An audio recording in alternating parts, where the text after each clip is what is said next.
We're live. Oops, that's in the shot. What is going on? What is up? What is up? Good to see all of you in here. It is Thursday, so we're getting back to somewhat of a more normal schedule.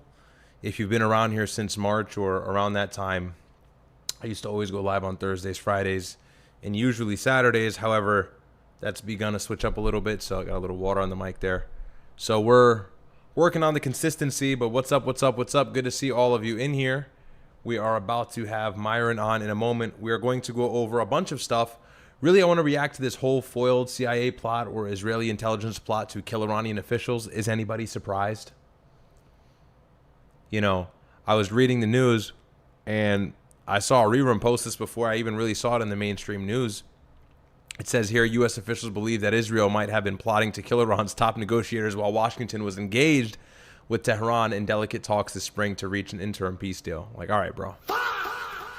Just never fails every single time. Sorry, I said the CIA.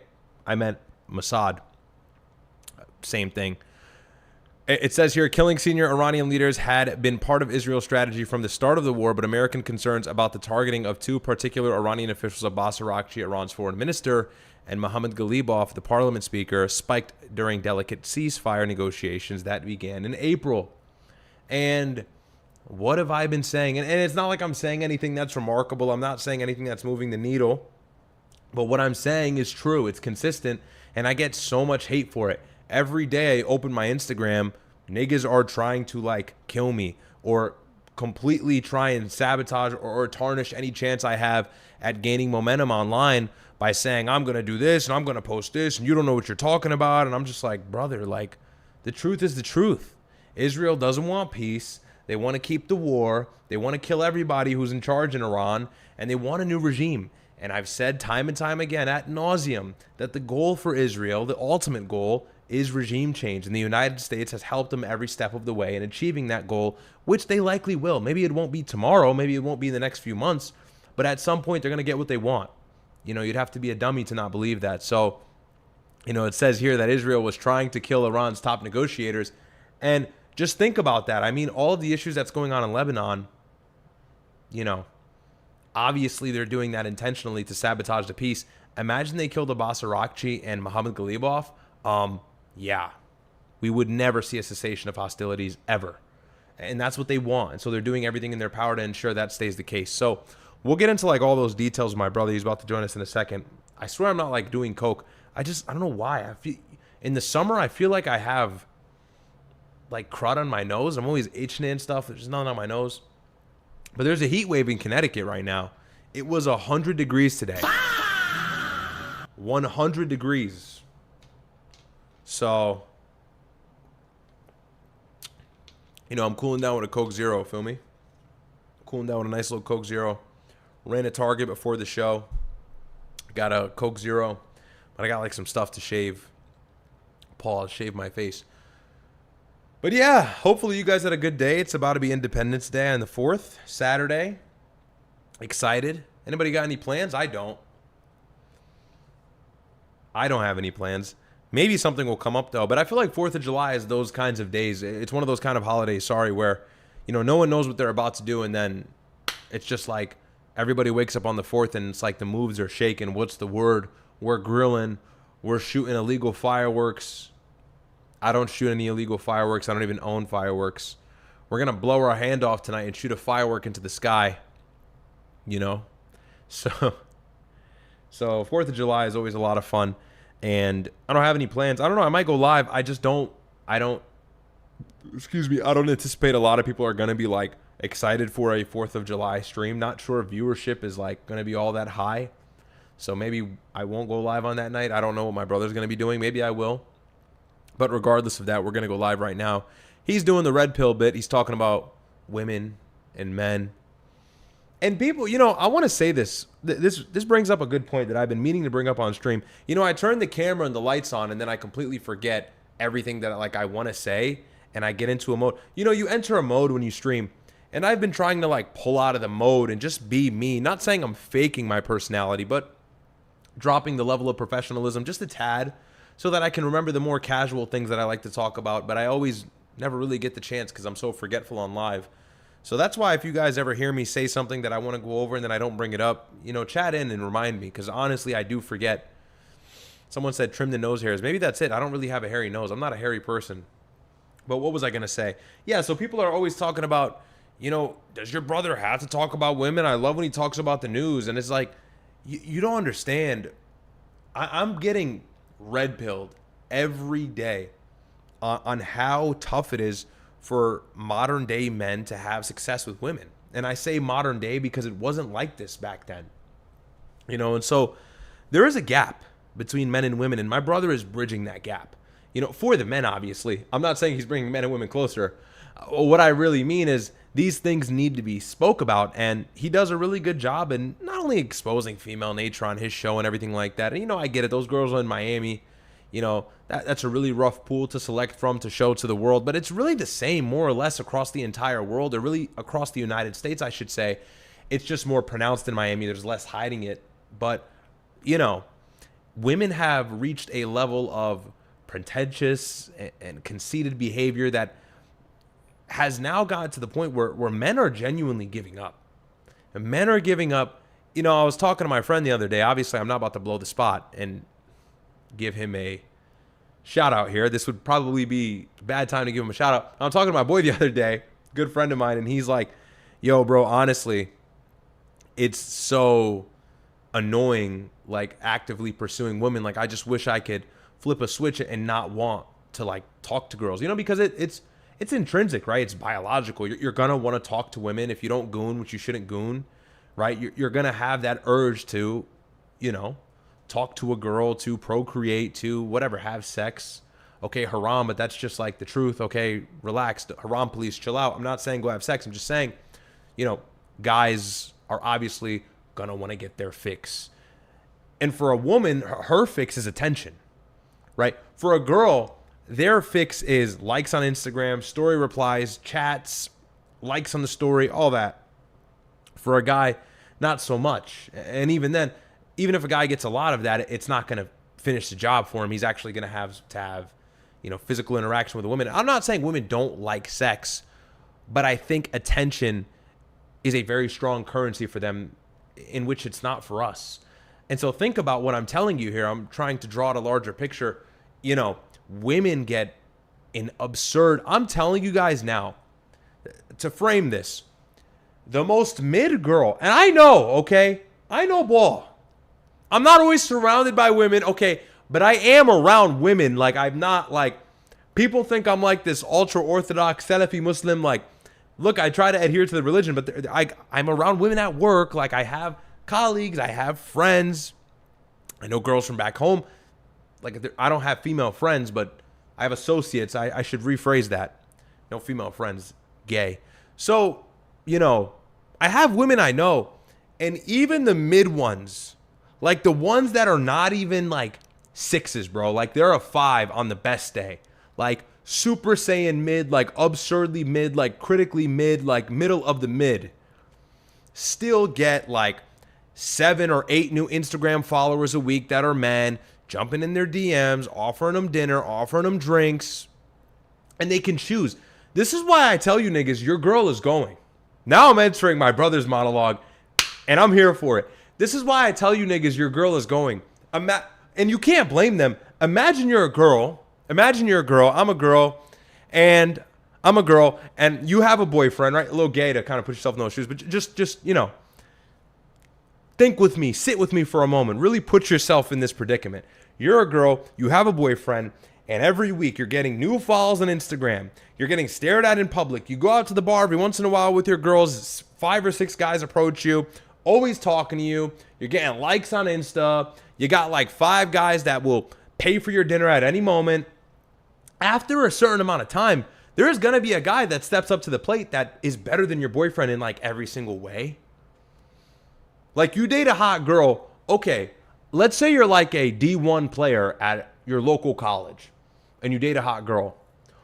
What do you do when, you know, the guy who maybe plays for the better school or the guy that has access? Because here's the thing, if you're a D1 athlete, and this is like the perpetual problem, the badder your bitch, the more difficult and tight the competition is going to be that you have to go up against as well.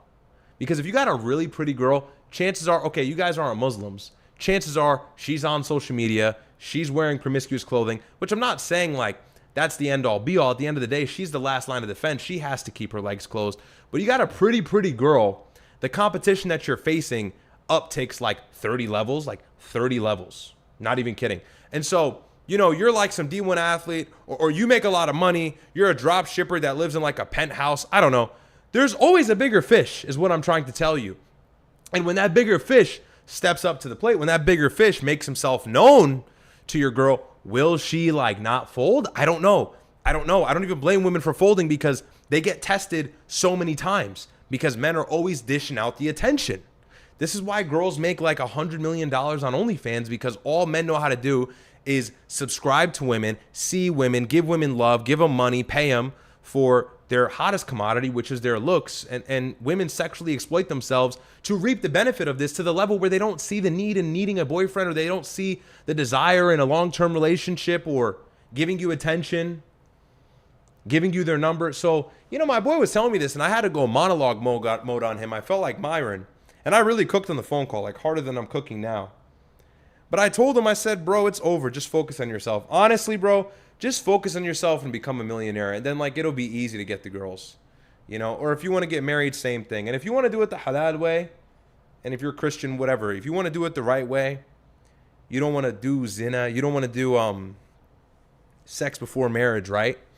You don't want a child out of wedlock, whatever. Just lock in until it's time to get married, and get married inside of the church or the mosque or the synagogue. However, I don't know if any Jewish people are watching. So, like, it's just, like, you know, and I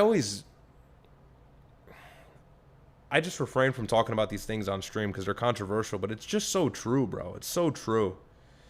Texting Myron back now. Yeah, I'm on. You know, whatever. I'm not trying to be like a fucking Debbie Downer. I've been a big Debbie Downer recently. The left is going to smoke us. Women, all your girls are going. But it's just, that is life. Life is grim. By the way, it's a Coke Zero. It's not a real Coke. I would never drink a real Coke. That's nuts. Coke Zero, I'd argue, tastes better. I was going to get a Monster, but I want to try and sleep tonight. So, Lukman in the chat. Shout out to Lukman. He says, I love you. That's my good buddy right there. Love you, bro. It's Jahir says, Salam, brother. May Allah bless you. May Allah bless you. Thank you for the super. Yeah, we're gonna hop on with Myron right now. Pause. We're going to do the show with Myron right now. But yeah, bro. You know, it's tough. It's tough. And you know, feminism enables it. They don't have to be dependent. You know, back in like 1932, a girl may not find you attractive. And she may not even be happy with like how much money you would have made, but she had to settle because there weren't that many options. Like, okay, what's she going to do? Get on her phone? You know what I mean? Like, she only knew who was local to her. So the bar was lower for men back then. You didn't really have to cook like that. You didn't have to be like a multi-millionaire drop shipping trader, e-commerce 15-year-old in Bali working from your laptop. You didn't have to be that guy. You could actually just be like a plumber or something. Actually, plumbers make decent money. You could be like a regular Joe working at a grocery store and have a loyal wife that didn't care for anything because she never saw so much of the world through her phone and what was accessible to her because of her look. So in a way, she didn't really know like how valuable she was. And that's going to sound so crazy for me. It's like, oh, hide women's value from them. But the problem is when you overextend that to them, that they are as valuable as they would like to think they are, they do wrong things with that power, with that leverage. And that's the problem. They have to like be drawn back. They have to be below where they think they are. Otherwise, they just operate independent from morality. And I'm really going crazy, but it's true. You know, women get leverage and they will walk all over you. If you're not the leader in the relationship, your girl won't be this moral, just leader and you're a subordinate and just chill. No, she will shit on you. She will shit on you any chance she gets. And that's because naturally in that position, intuitively rather, I should say, she's not wired to respect anybody she's leading, especially her man. Like, that's not what she was put on this earth for. So It's just so many reasons, but we live in the new age. It's the new time. It's the new time. It's 2020, 30. It's 2020, 90. And your girl's going in 2057. So it is what it is. It is what it is. You think I'll meet someone says you'll meet a great girl? Yeah, I look, bro. Yeah, maybe, hopefully.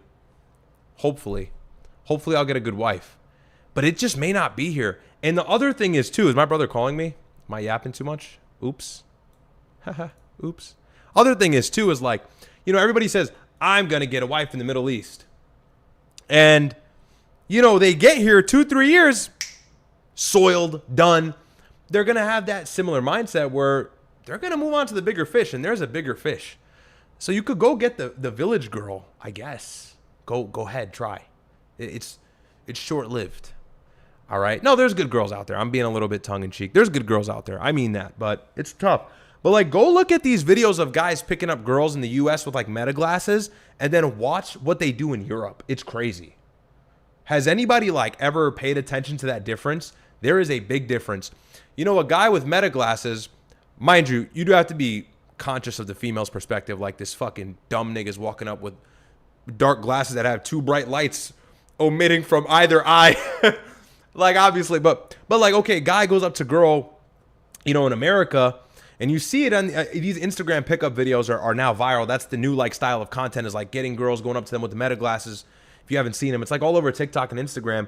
And they go up to these girls, like here in the U.S., they'll be in like Nashville or like Austin. I don't know what major cities they are in, but these like party cities, these up and coming party cities now. And they'll go up to this group of girls and like immediately be like, hey, what's your name? And like the friend over there that's least attractive is like, nope, gets in the way. Or the girl that they're talking to shoots him down, says, okay, yeah, that's cool. Like, you know, they're just like, you can tell there's no appetite for your attention. Like, get away from me, nigga. This has happened to me like 100 times tonight. And then these same guys go to Europe. They go to like Sweden, or they go to, what are the other countries these guys really like going to? Anywhere really in Europe. And South America doesn't count because those girls are really in it for like the bag. European girls maybe too, but they're like hotter. And they go to Europe and the girls are asking questions back. I saw a video of this black nigga the other day. He was like, yo, getting girls in Germany is so easy. I just go up to these girls and I go, hey, what's your name? And they go, wow, you're so tall. Wow, you're so hot. You're so tall. You like German women? And it's, I don't know, maybe it's because they are attracted to the fact that you could be American. Maybe they're just not as conceited. There's a little bit more of traditionalism there. They've been able to conserve that. I don't know. But it is more pronounced in the U.S. than anywhere else in terms of like a girl's mindset, how conceited and pretentious and,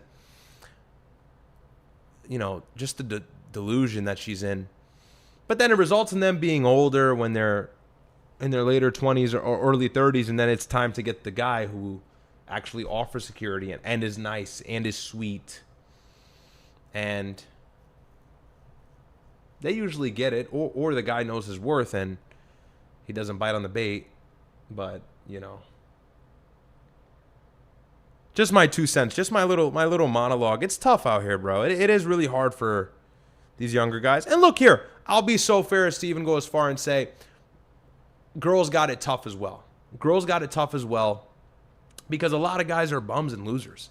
And I mean, look, I'm sitting here arguing for men, and I always will take the side of men because what the fuck, I'm not a white knight. But you really got to think about the fact that these OnlyFans girls make millions of dollars a month. Okay, who's paying them? That's us. And that's also really bad and concerning. And that's the regression of humanity. Honestly, real time. That's a direct sign of it. But and look, men can't get women, so they resort to online and these hedonistic, nasty desires. But, you know, as a man, chase excellence. Don't chase the instant gratification online because it will funnel you down that path. And other guys have talked about these addictions as well. You know, Larry Wheels has spoken about his addiction. Shout out to him. That's very brave. You know, like he had an addiction to porn and stuff. But, you know, men also enable it to some degree. And we also enable it by not checking women. How many men let women walk all over them?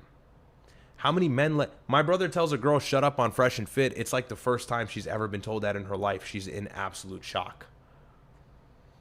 I'm not saying you got to be mean to women or degrade them. And I'm super sweet to women. I'm way nicer to women than my brother is, but you do have to be slightly direct with them, you know, like, and guys are just walking on eggshells around women, and they smell that. Women have a sixth sense that you don't have, and it's called smelling the bitch in you.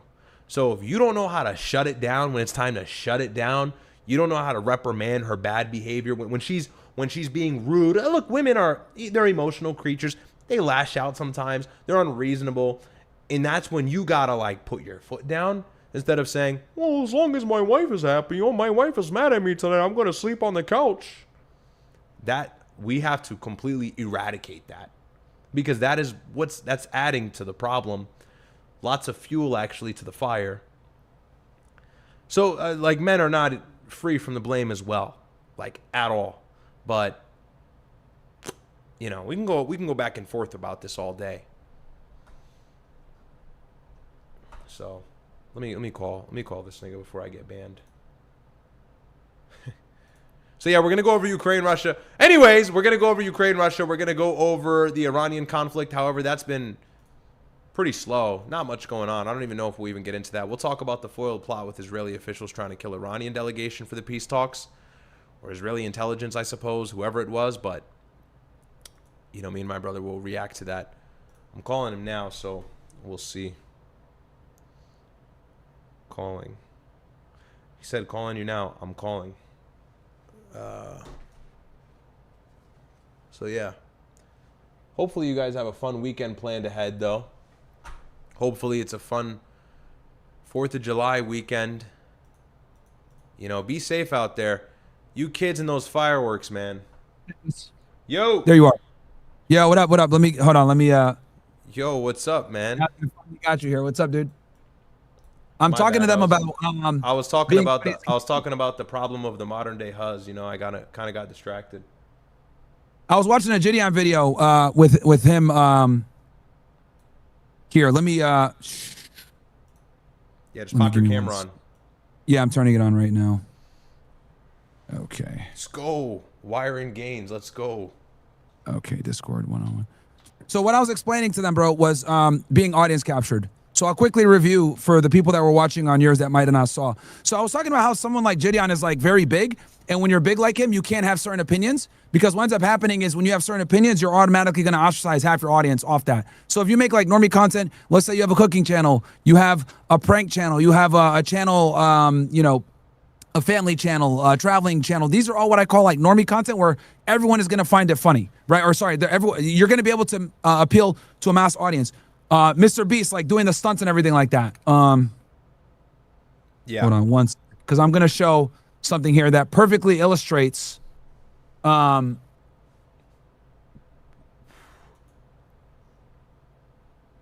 let me show y'all this, bro. So, as you guys remember, Aiden Ross did a collab with MrBeast, right? And XQC to like fundraise for water, right? So, Aiden, okay, says free Palestine, right? Based. W. Aiden.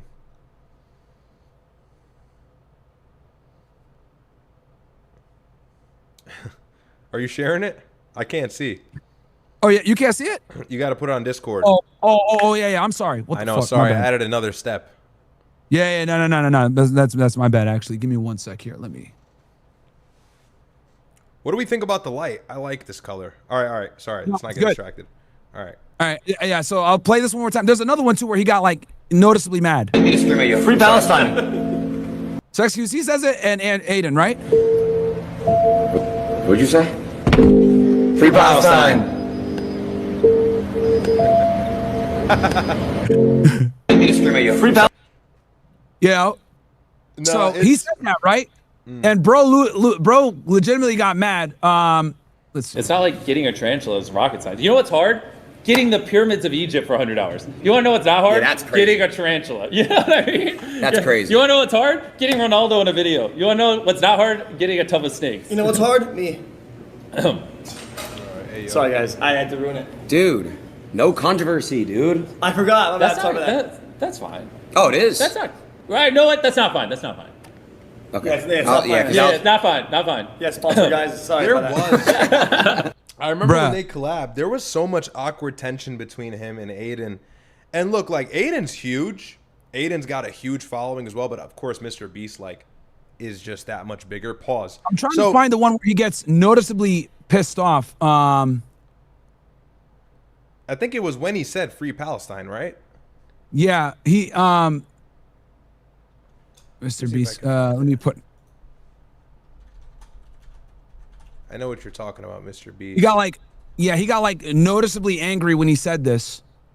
I don't know if it was, maybe he said something else.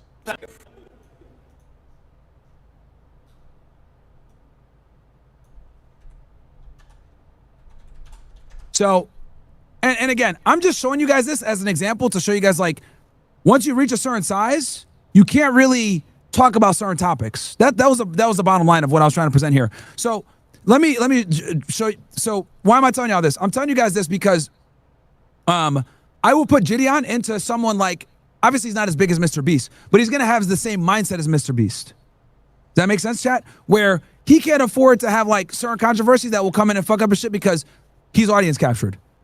Okay, once you start getting millions of views on a video, you're going to be a lot more selective on what you say or what you talk about for obvious reasons, because now you've created a demand or a certain persona for your audience, and you have to stick to that. So that is why he had to get rid of Alex Rosen, even though he brought him in to teach him how to do the whole thing and the pedophile thing and use them. Go ahead, Red. No, it's true, and they have to stay in their own lane. Look, if you make that normie content, that's fine.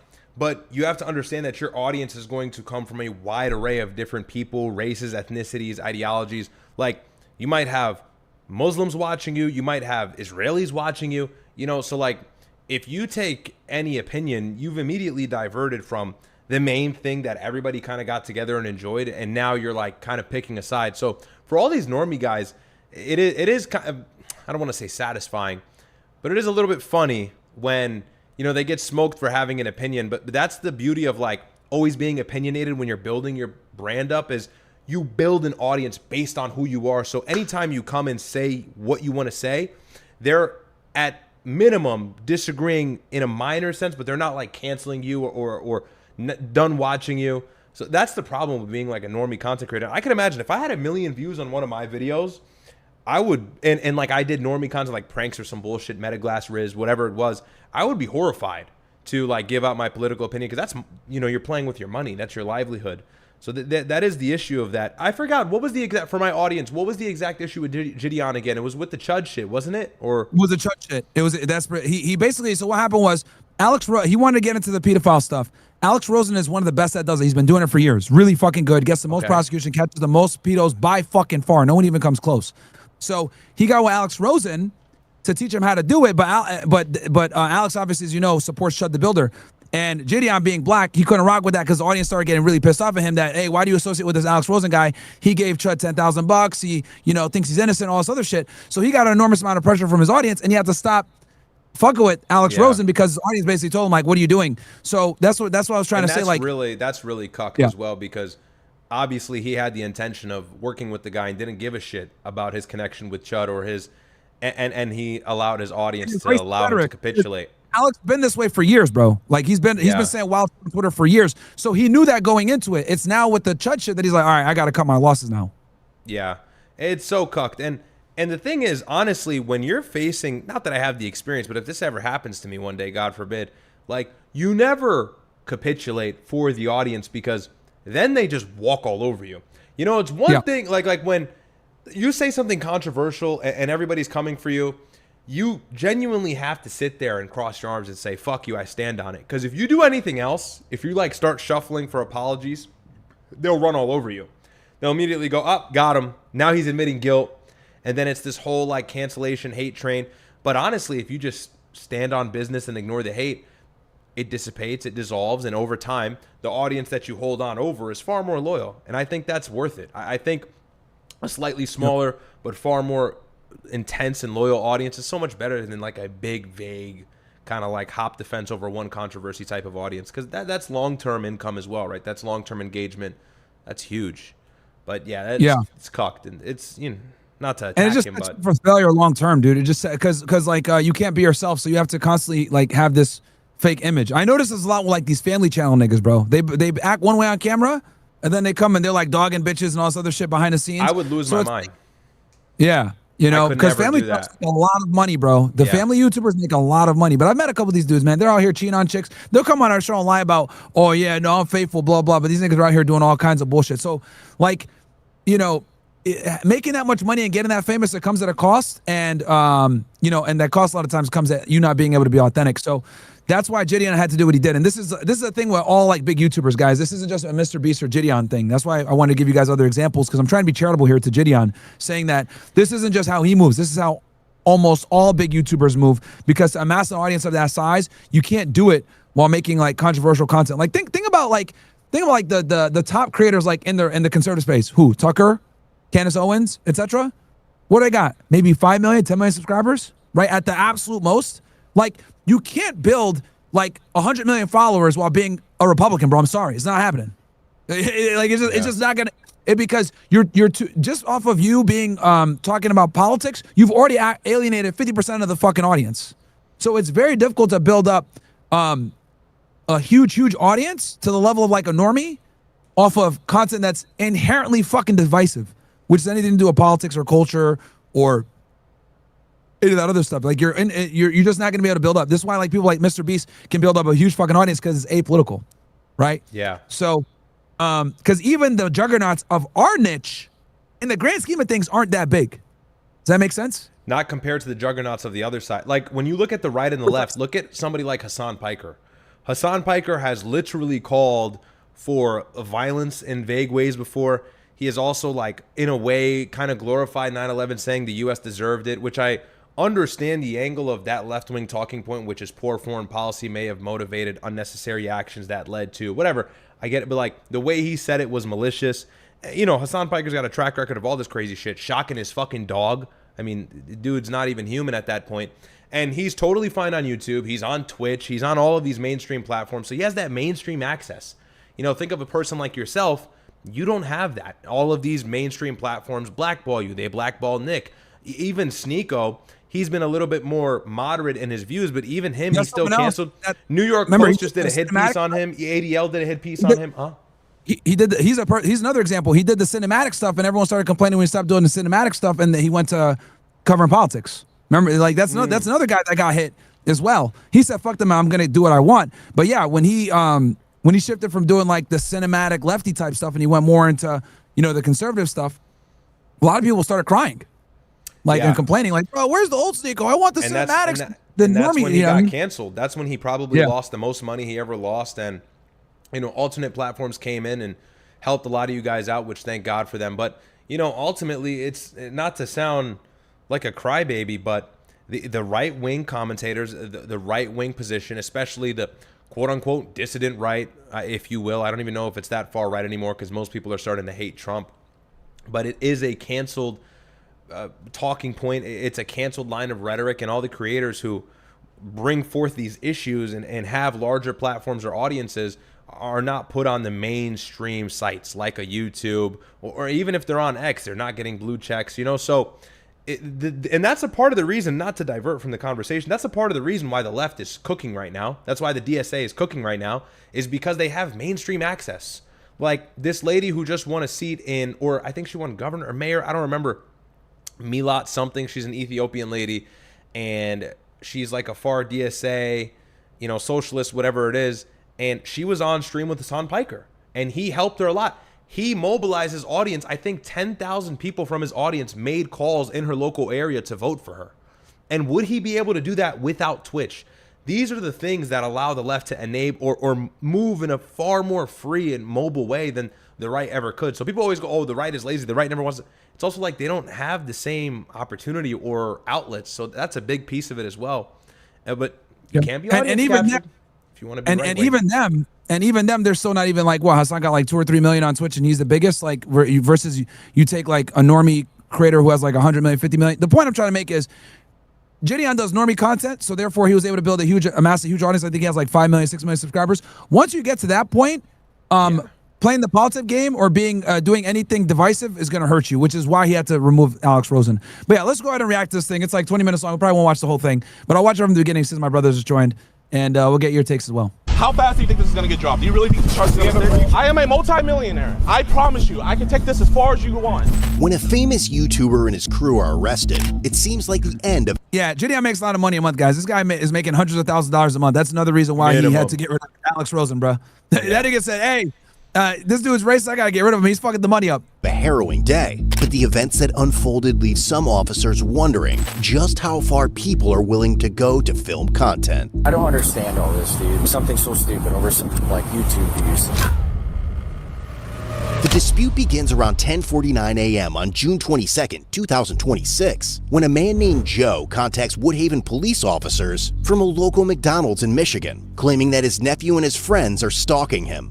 His nephew is 30-year-old Kenneth Chambers, who runs the YouTube channel Skeeter Gene, which currently has around 2.5 million subscribers and is well known for doing sting operations. Joe tells the officers that Skeeter and his friends have been following him and filming him throughout the day. Over the past several months, Skeeter has amassed millions of views on his channel by posting videos about his uncle. But Skeeter and his friend and collaborator, 25-year-old Jidion. That's kind of crazy. You farming your uncle for views? Like, that's kind of wild. If he was doing that weirdo shit, bro, just turn him into the police without doing it with cameras, bro. Like, that's wild. That's crazy. Like, turn him in for being a POS privately. Do you really need to put this on the internet, bro? Yo, that's the issue with a lot of these, just to say quickly, like, a lot of these big time creators, dude, their soul is gone because at any chance they will grab the views, even if it means, like, absolutely humiliating somebody they truly love and care about. Or, you know, pushing back on their own ideals and values. And you were saying, these family YouTubers, you know, the camera turns on, they're different people. So. This kind of nuts, bro. Like, outing your uncle as a potential pedo for views is nuts. Because let's be very candid here. These niggas are doing this shit for views, bro. Okay? A lot of these pedo catchers, they're not doing this because they actually want to help kids or whatever. A lot of these dudes are doing it for money, bro. Let's just keep it 1,000, right? Dude, it's viral content. It's viral content. Yeah. It's and I told y'all this before. It's a very difficult niche to get into, and it's extremely laborious, and it's laborious, and then it's also production. It's difficult to do production wise, right? Like you're live streaming it or you're filming it. Like, it's dynamic. Things are changing all the time. It's not like static, so it's very difficult to film it, right? And it's a niche that not that many people get in. So if you're able to pull it off, you make monster views. Yeah. Right, if you're able to pull it off, because it's so difficult to pull off. This is why I had to get with Alex Rosen to do it. Popular YouTube. And Jidion, you know, started pivoting to this shit. Okay, so 3 years. Yeah, so he's been doing it for a few years with Alex Rosen. We're best known, but he's known for being a prankster first. For high-energy prank videos, social experiments, and comedic vlogs before transitioning into true crime content focused on exposing criminals through sting operations, have a reason for following Joe wherever he goes. For the past decade or like, I'm all for getting rid of PDFs, but to follow your own uncle around to farm content is nuts, bruh. That's crazy. Absolutely nuts. Hey, Myron, long time OSS member here. I need your help with groups, help with serious situation I'm dealing with. I'm disabled. Yeah, dude, I told you, join OSS 300. Painkiller. Join OSS 300. We're going to have a Zoom call this weekend so you can jump in there and tell us what you need. so, he's been financially exploiting and link is in description. Abusing my grandmother, who was also his mother. And before that, he was doing the same thing to his grandmother, which is my great-grandmother. Skeeter explains that despite repeated warnings from the family, his Uncle Joe refused to leave his grandmother's house and had been squatting there for months. So, he decided, I was gonna go over there and kick his ass myself. But then I thought, wait a minute, I have a YouTube channel. We literally called it, dude. We literally called it, bro. That's crazy. Dude, morals are in the toilet, you know? Like, ideals are in the toilet. Are you kidding me? Yo, bro.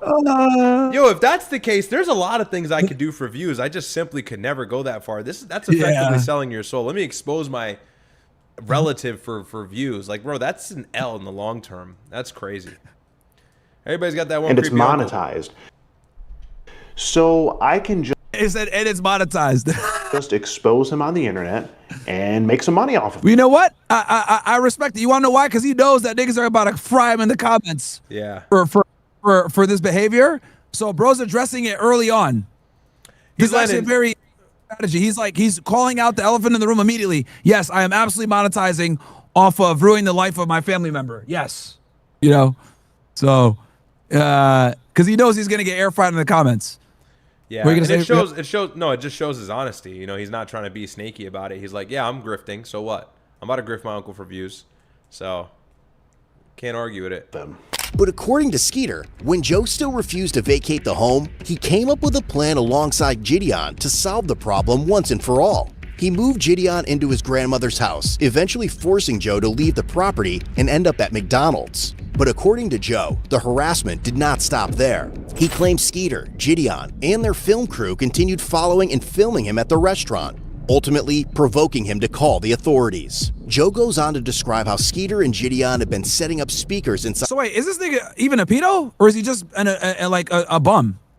To me, it looks like just a bum. Yeah, I'm not sure if he Chat, himself. are we missing something here? Is this guy even a pedo? Yeah, okay, so he's not even a pedo. See. So he's just a bum. He's a squatter. Like, see, oh my God, yo, this is why. Okay, so see what just happened there?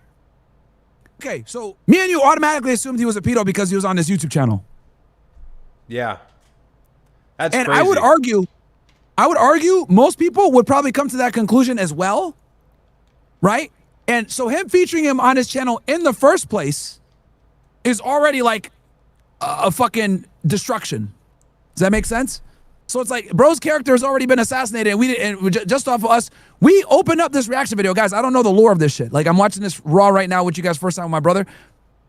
I'm like, as I'm listening to this more, like, wait, is this nigga even a PDF? Like, what's going on here? This guy's just a bum. Like, what?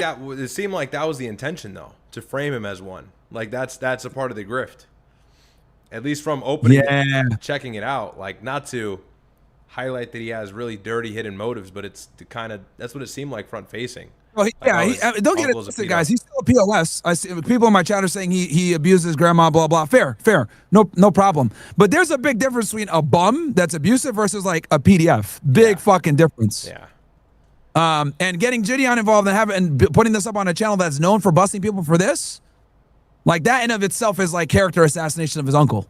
So, yeah, very interesting. Very, very interesting. So yeah, chat's saying he's not a PDF. Regardless, grifting and absolutely degrading a family member for views is crazy. That's crazy and work, bro. Take away from the greater thing we're saying here. It's still wild. All right, let's see here. At the house for a large party in an effort to upset him. Eventually, officers convinced Joe to stay somewhere else so Skeeter and his crew can no longer film him. But now, as officers accompany Joe back to the house to help him collect his belongings, they have no idea that the situation is only going to escalate from here.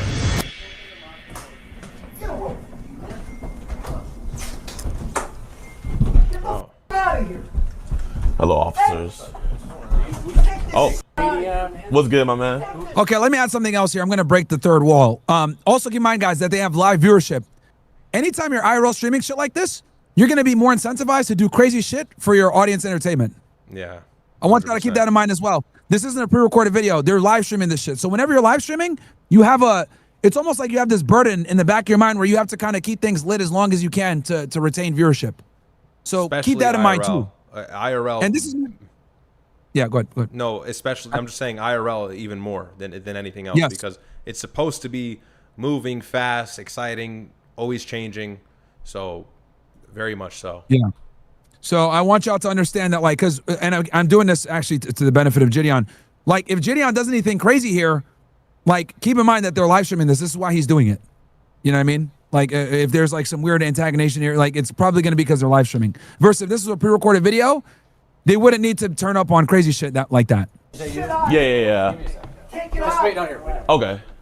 So, chat, we got a giant speaker here. We got a giant speaker here. Bro, the police are giving him a ride. I'm actually dead. Boo!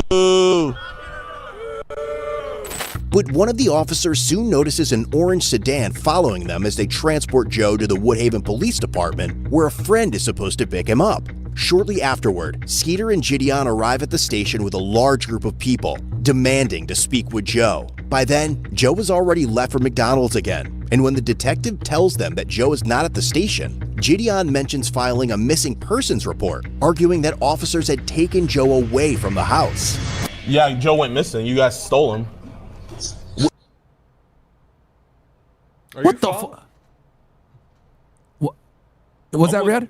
No, are you following that? I don't understand. Yo, I gotta replay that back. Did he really do this? Nah, hold on, bro. Yo, hold on, bro. Yo, nigga, hold on. I'm sorry, chat. I gotta replay. I gotta make sure I think I know what happened here, but I gotta fucking replay this shit. So, police come to escort him. Restaurant. Because he got tired of them following him. Ultimately, provoking him to call the authorities. Joe goes on to describe how Skeeter and Jidion have been setting up speakers inside the house for a large party in an effort to upset him. Eventually, officers convince Joe to stay somewhere else so Skeeter and his crew can no longer film him. But now, as officers accompany Joe back to the house, so he accomplished the goal. He got him out of the house. That was the goal originally, right? Was to get him out. So he got it. Help him collect his belongings. They have no idea that the situation is only going to escalate from here. And guys, this is standard police protocol, by the way. You have a domestic issue like this, the standard protocol, there's no violence involved, or just separate the parties. Hey, get out of here. Get your stuff, get out of here. That's the normal way police deal with this. So this makes perfect sense that they were telling him, yo, just get out, we'll escort you. So please come in and help him get his stuff, okay? Get the out of here. Hello, officers. Oh, what's good, my man? And I want you guys to pay attention to the viewership. See how it's going up? Pay attention to the viewership, chat. Yeah. Just wait down here. Okay. So, chat, we got a giant speaker here. We got a giant speaker here. Bro, the police are giving him a ride. I'm actually dead. Boo! That's standard protocol with something like this, though, is separate the parties. Boo! But one of the officers soon notices an orange sedan following them as they And the reason why they do that, Chad, is for liability purposes. Like, let's say a fight happens, someone dies, bruh, they don't want to be, this is why they take, domestic violence or these types of cases so seriously, is because that's why a lot of states have like a mandatory arrest if there's like a domestic violence call because of this. Obviously, this isn't domestic violence, more of like a disturbance. So they're like, okay, we're going to just fucking separate the people so that we don't got to deal with the headache. Transport Joe to the Woodhaven Police Department where a friend is supposed to pick him up. Shortly afterward, Skeeter and Jidion arrive at the station. So a car followed them. Notices an orange sedan. But one of the officers soon notices an orange sedan following them as they transport Joe to the Woodhaven Police Department where a friend is supposed to pick him up. Shortly afterward, Skeeter and Jidion arrive at the station with a large group of people, demanding to So clearly, that car was a scout and told them where they went. Speak with Joe. By then, Joe has already left for McDonald's again, and when the detective tells them that Joe is not at the station, Jidion mentions filing a missing persons report, arguing that officers had taken Joe away from the house. Are we serious? And mind you, he jumped up to 13.7K views. Yeah. Unreal. Yeah, that's fucking crazy work, bro. Because the problem is handled, right? So it's just provocation. Filing a missing persons report. Yeah, Joe went missing. You guys stole him. Where did they take him, JV? Bro, you can't do that. Nigga, shut the I might have JV like go make like missing people. You know Joe? Yeah, I know Joe. We're trying to find him. He's hiding from us. Yeah, he's not in here, I promise. You promise? Yes. You pinky promise? Yes. I take pictures of him all the time. Pinky promise. Yes, Joe's not in here. I don't trust her. Is it cool if I check real quick just to make sure? Yeah. I can? I'm gonna just check. Yeah, I already know. Chat's telling them, go look in the back, go look in the back. This nigga We don't went believe behind them. the counter, bro. I guarantee, I'm telling y'all niggas, man. His chat is in there with the battery in his back. Like, yo, go back there. They're lying. Go in there. We don't trust them. Joe's there. Go find Joe. Put up missing nigga signs. Like, wait, so I can understand. He's going this far to, maybe I'm missing something. He's going this far to, I'm sorry, expose him, like embarrass him. Like, what's the end goal? They're just trying to harass him, bro. That's what it looks like to me, unless we're missing something. I mean, I guess when you got 15,000 kick viewers, you're gonna go behind the fucking counter of a restaurant. Like, this is another level of reach and desperation. I thought the problem was handled. The squatter is gone. Yeah. Okay. It's around 3 p.m. now, over 4 hours since this situation first began. Again, let me be charitable to Jidion. You got your chat egging you on, telling you do this, do that, right? You'll do what the chat says a lot of the times, and that's probably what, you know, inspired him to go back there and do all this extra shit. And as an officer arrives at the restaurant to speak with Joe again, he has no idea that Skeeter and Jidion are about to bring the storm right back to McDonald's. Because like I said, those people come all the time, except this time there was 2 new groups. Okay, and they always come in, they start using the video, and they say, and then they don't want to leave. And then they did come back later. The bald-headed guy, the one that starts the first round of video. So he came in, and I said, you can leave. He goes, no, we don't have our cameras. I said, that's fine. I said, but you still need to go. And he goes, do you treat all customers like that? I said, only the ones that have videos and phone system. So he sat outside. So then Joe was in and out. So he said, they are outside waiting for him. So I said, you need to stay in. I said, and then there won't be any conversation. So they finally did leave, but they were... So they're just like relentlessly fucking harassing this nigga, bro. Yeah, yeah, that's crazy. And going around everywhere In and to make out. sure it happens. That's crazy. Oh. That other group, that Batman, whatever he was. Yo, this is the definition of farming someone for content. Like, this is the fucking definition. At his house, and I know. they're not doing anything illegal. It's just super By the annoying. way, They're trying to get average age of viewership here has to be like Oh, yeah. 13. These are kids. 13. Yeah, these are kids, bro. Who is watching that? Yeah, What these the are kids, fuck? bro. Yeah. These are kids that are in this chat, bro, saying this shit. him riled up, so they. Yo, you guys aren't gonna believe this, but like Jidion's like 23 or some shit. I know he Is looks he way really? older. Bro, yeah. Nigga, My he's like your age. He's around your age. Yeah, look him up real quick. I'm almost certain he's like in his early to mid 20s. He's 25, so he's a year older than me. Yeah. He's pretty young. Wow. Yeah, he doesn't look like it because the hair loss and obesity, I but thought that nigga was like 30-something. yeah. No, he's only 25, bro. Yeah. Get their YouTube views. We're just trying to find somewhere for Joe to go because they have access to the house. They're allowed to be there, and so is Joe. So we can't make somebody leave. They have those shelters? None really close to here.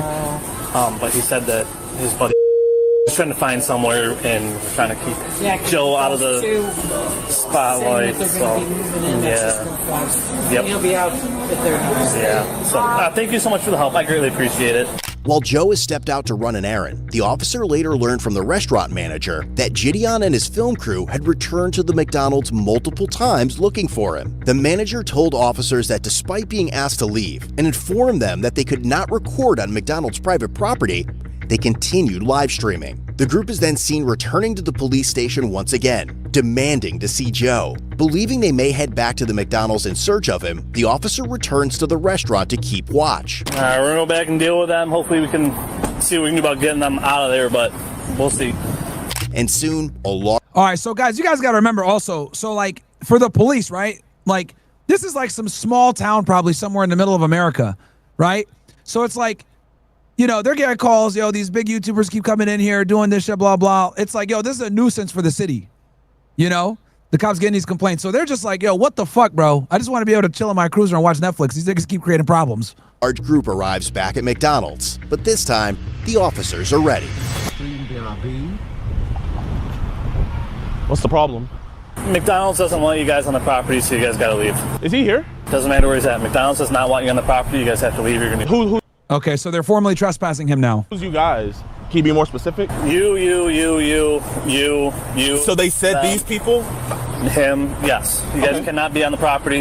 Hey! Or they're gonna arrest you. Do you guys want some McDonald's? Y'all wanna go inside real quick? You're gonna be arrested for trespassing if you go in there. Bro, why?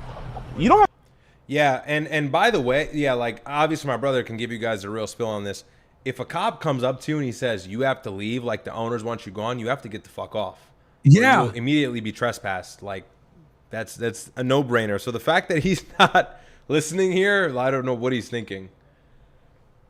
Yeah, bro, like He's just this isn't completely really making it way debatable. worse. Yeah. Yeah, like this isn't debatable, bro. Like you can't, like if they tell you the owner doesn't want you there and they tell you get the fuck, you gotta leave. And they don't need a reason, What? by the way. An owner does not need a reason. Yeah. They don't need it. Yeah, they don't need anything. And a lot of states, what they'll do is like they'll put you on notice, and then if you go, then they'll arrest you. Arrest you, yeah. So it's like every state is different, obviously. But I know, like in Miami, for example, they'll tell you, hey, they'll either verbally tell you or cite you for it, and then if you come back, then they're gonna arrest you. I mean, like no. So right now they're putting him on notice. No offense, officer, but like you're gonna not be on the property. Hey, or they're gonna arrest you. Do you guys want some McDonald's? Y'all wanna go? This nigga, bro. Yo, he just told you and your crew are not welcome, and this is how he responds? Side real quick. You're gonna be arrested for trespassing if you go in there. Bro, what? There's a warning. You don't have any, no offense, officer, but like, do you genuinely have Look at the views now, 16,000. nothing better to do? Like, do you have anything better to do?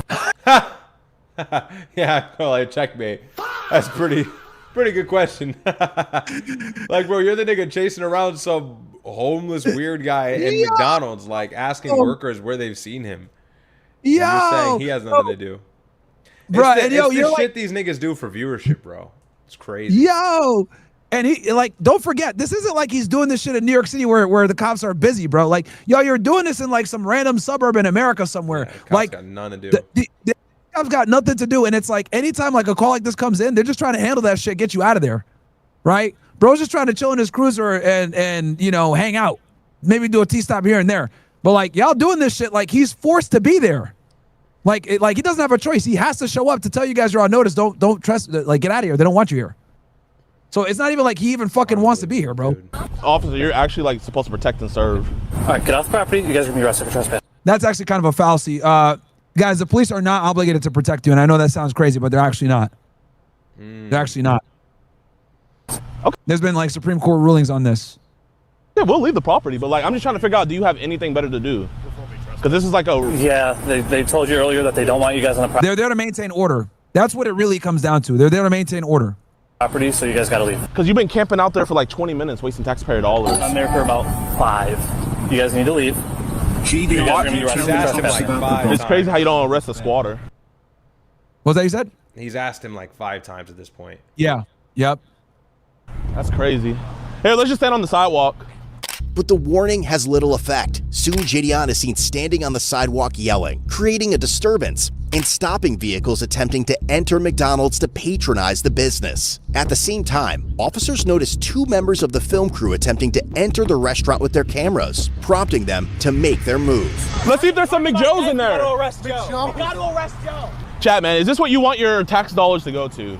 Cops camping out at a McDonald's to protect the squatter. No, I don't want my tax dollars to go to that, but you're forcing my tax dollars to fucking do this right now. What are you talking about? No, I don't want to pay for that, but when you're a dumbass and you keep provoking the police in your senseless aim for more and more views, yeah, that we do have to pay for it, actually. Really? Should we give them the camera?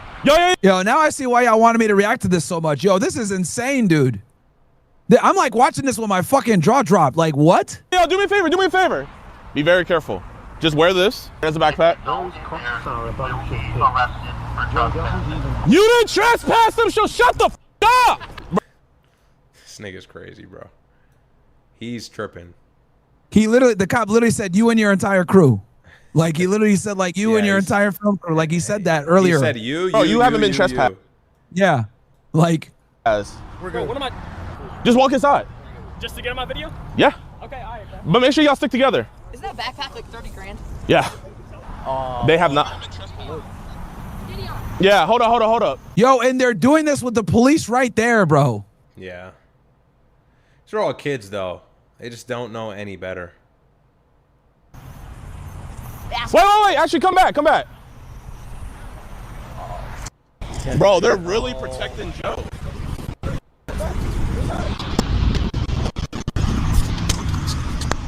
Camera going down. Officer, what are you doing? Officer, never trespass them. You can't trespass somebody. 1212 dispatch. We're gonna have one detained at this point. Officer, you cannot trespass somebody. Copy, one detained. She going too, Mitchell? Here, give me my backpack, my man. Bro. I guess. Put your stuff down. Officer, you can't trespass somebody. You're in arrest. Here, record this on your phone.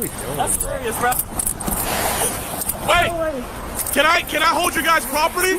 Yeah. Got anything on you? Oh my God. Officer, why are you? Just your phone. Officer, where they trespass? This isn't gonna stick. Oh my God, it's so funny. Officer, this is not gonna stick. Wait, so what have you done wrong? Preach a piece. Officer, Preach this a is not piece. gonna. So basically, it's like kind of like a disorderly charge, which is very open to interpretation and ambiguous. It's very, I was gonna say, and very Trespassing. Bro, this is the best make I've seen in my life. MC. Yeah, I got you.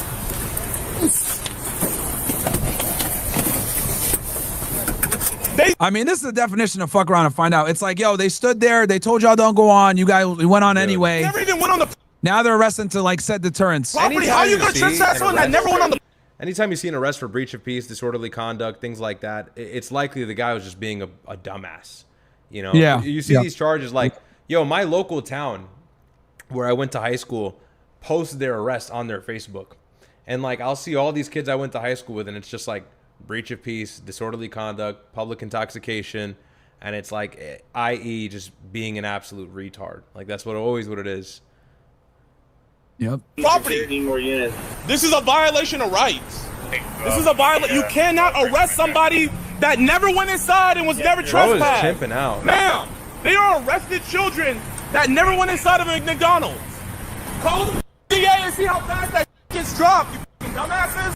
Look, you can make the argument that that's all curtilage, which, you know, is theirs, right? Or you can say it's an easement, which is public. But regardless, that's why I think they went with them with the breach of peace versus the trespassing.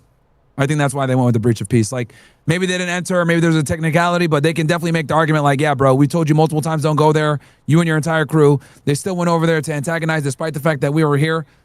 You could absolutely, this is like the definition of breach of peace. It's literally what breach, like this is what this charge is made for shit like this, being a fucking nuisance. Okay. Call the DA and see how fast that shit gets dropped. These three. Watch. Call the DA and see how. This guy, Jidion, he's caught a couple of pedos and thinks now he understands, like, you know, misdemeanors and shit now. How fast that gets dropped.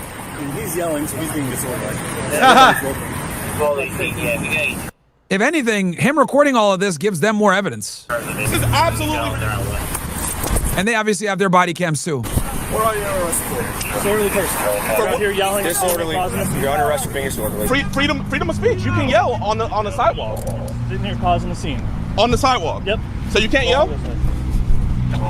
Officer.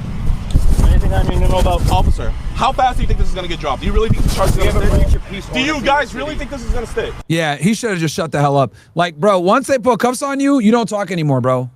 Like, bro, still yapping. You want to waste your DA's time? I am a multi-millionaire. I promise you, I can take this as far as you want.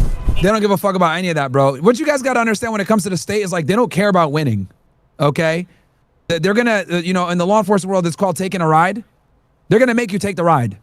Yeah, I mean, fuck your day up. Like, you know, you they don't care if the charges stick or not. That's irrelevant. The So I state don't and locals fuck with can, police, bro.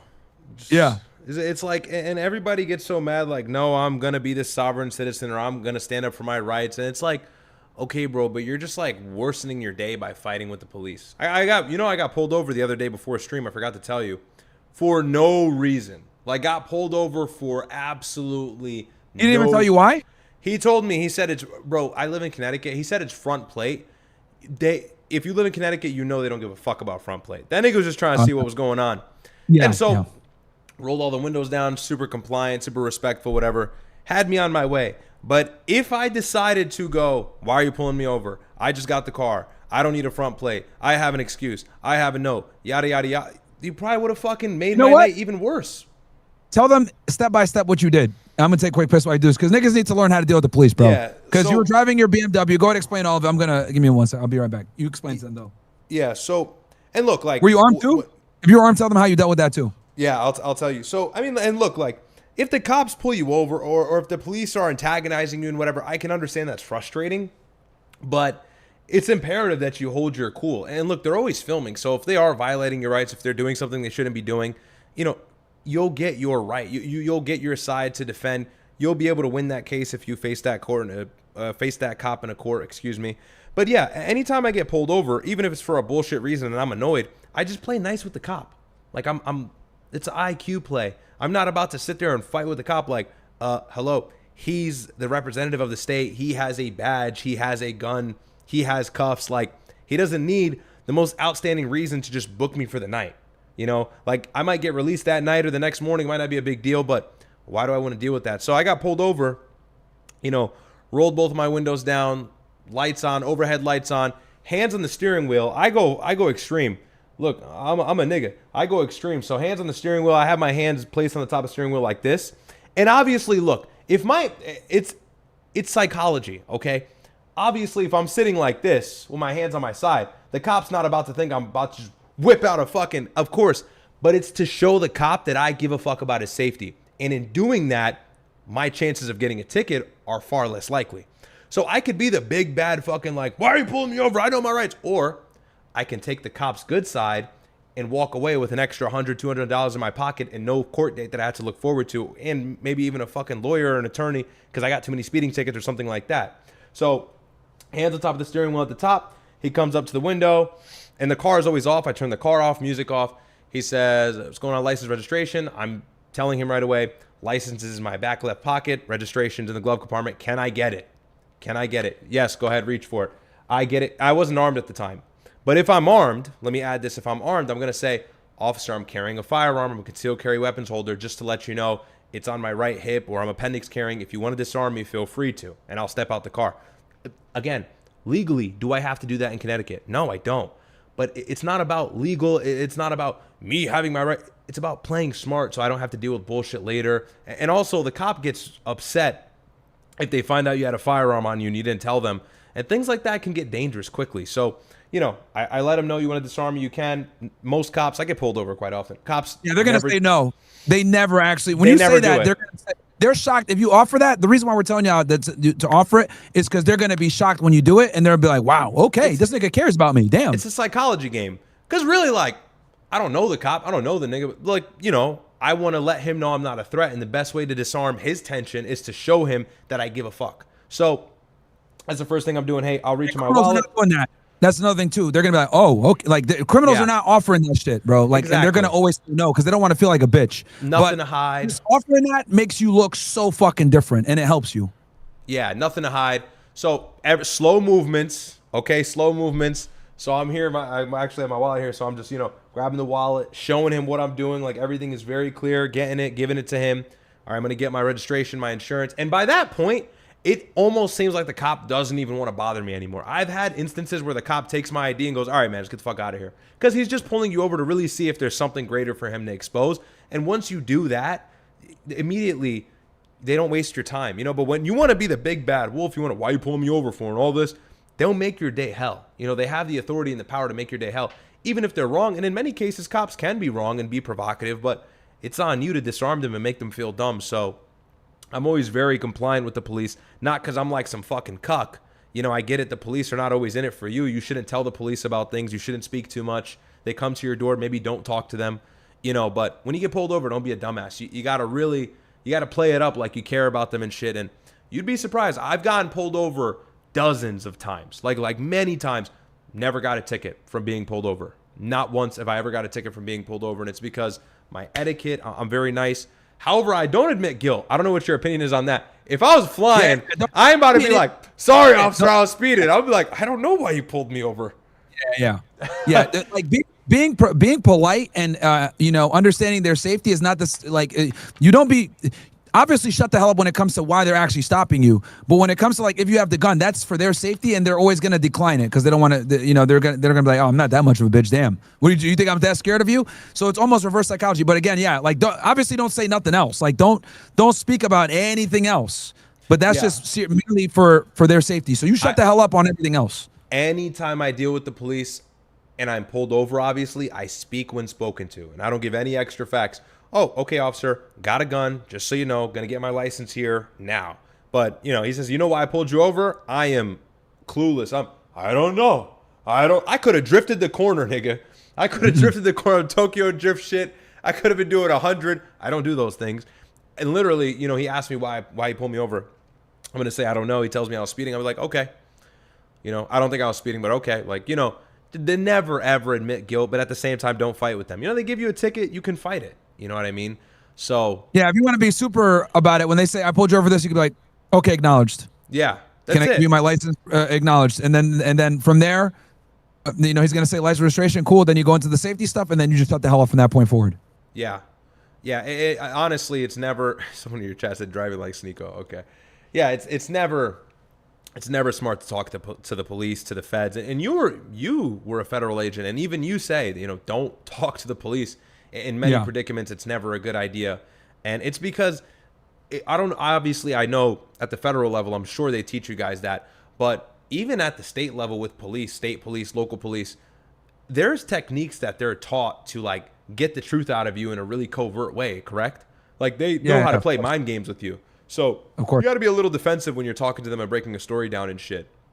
And that's why it's just so much better to just be quiet. Yeah, literally shut up. Just be quiet. Don't say anything. But yeah, Jidion doing all this extra shit is not good for him. It actually hurts his case. Officer, you will be this actually, and the fact that he's like saying it loud and being obnoxious and shit like that, this is literally what they're arresting him for. in a deposition and you will be arrested. This is Here, back here. no. And don't be like these guys like Jidion, you know a little bit of legal terminology and you're like throwing it in their face about you can't do this, you can't do that. Like they absolutely can. Like people don't understand how much latitude local cops have to arrest them. Local cops have more authority to make a probable cause arrest than feds, bro. Like I don't think you guys understand that. They could arrest you for fucking anything. They have an enormous amount of discretion. So you don't want to fuck with local police, dude, because like they could take you in for anything, like this example right here For with bullshit. disorderly. So bro, I have friends that have been. I have buddies. My buddy the other day, not going to shout him out, not a shout out at this time, but my buddy the other day literally, swear to God, got arrested because he was getting feisty with the cop. And I had to like reprimand, like, what are you doing? Like, this could have all easily been avoided. It happens. You're totally right. They have so much more authority than you would think. Just to book you, fucking take a picture, you ruin your day and get you out. And if I'm not mistaken, if you're booked, right, you get in the back of a squad car, you're taken to the local station, they take your picture. That stains your record, does it not? Even if those charges are dropped. As soon as they roll you, you're gonna get what's called an FBI number, and you're now you've effectively created a criminal history for yourself for no fucking reason. Even if it gets dismissed, everyone can look that up. Every law enforcement agency can type your name in NCIC, and that's just gonna pop up. So it's like completely retarded and unnecessary. How about employers? They won't be able to. They won't be able to. It depends on how hard they go with the research. Like, you know, it really depends. Yeah. Because if the mugshot gets dropped online, it's over. Oh, I'm yeah. telling you, my local police department, or my old hometown, the local police department, they do that shit. And, you know, I'll look at it. And even if somebody's charges get dropped, you can still see that shit online. So the arrest is forever. That's why it's always best to just avoid getting arrested. Because, like, you know, a lot of people don't care if you got if the case got dismissed or you were, you know, found innocent. Like, no one cares. You know what I mean? And then you just created a headache for yourself for no fucking reason. Call Jake and have him get my lawyer. Call Jake and get my lawyer. Is this really the route you want to go, officer? Yep. Okay.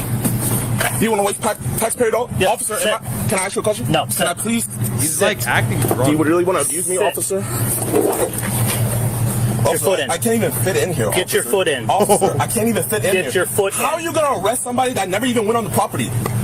You're under arrest for being disorderly, not for being on the property. Put your foot Officer, I can't fit. That's why he picked that shit. The smart move by the cop to go with disorderly conduct instead, and his other buddies got hit with breach of peace.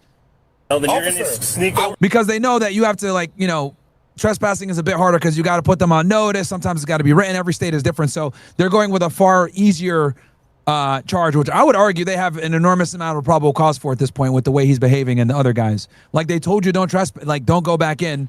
He antagonizes and he sends two of the fucking guys in and they arrest him. Plus him chasing the guy on stream and like asking all the local people about where they're gonna bring that up later. All of his stream is gonna be used as evidence against him, bro. Yeah. That's all gonna be used as evidence against him. Run, I'm not gonna do anything. Can you just take off the very content that he's making to entertain his audience is going to be used against him in this thing. And given the way that he's behaving right now, I would not be surprised if this might not get, like, you know, an ambitious DA to say, nope, we're going to see this all the way through. We're not dropping the charges. You were being an asshole. We're going to go after you. And we are going to, like, see this all the way through. No. Officer, I can't scoop. You're trying to push me, but I can't scoop. I've had bigger people in the car.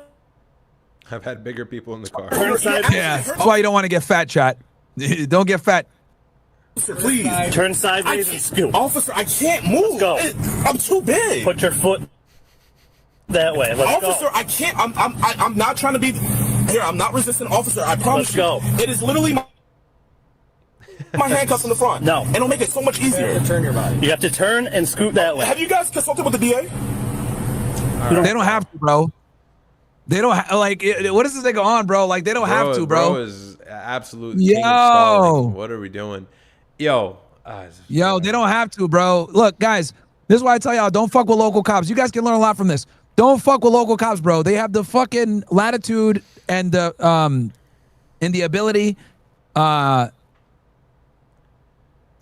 just fuck your day up, bro. They can arrest you for anything, just quickly prosecute you and fuck you up temporarily, even if the shit gets dropped. And I always see these videos, you know. State doesn't mind losing a case, bro.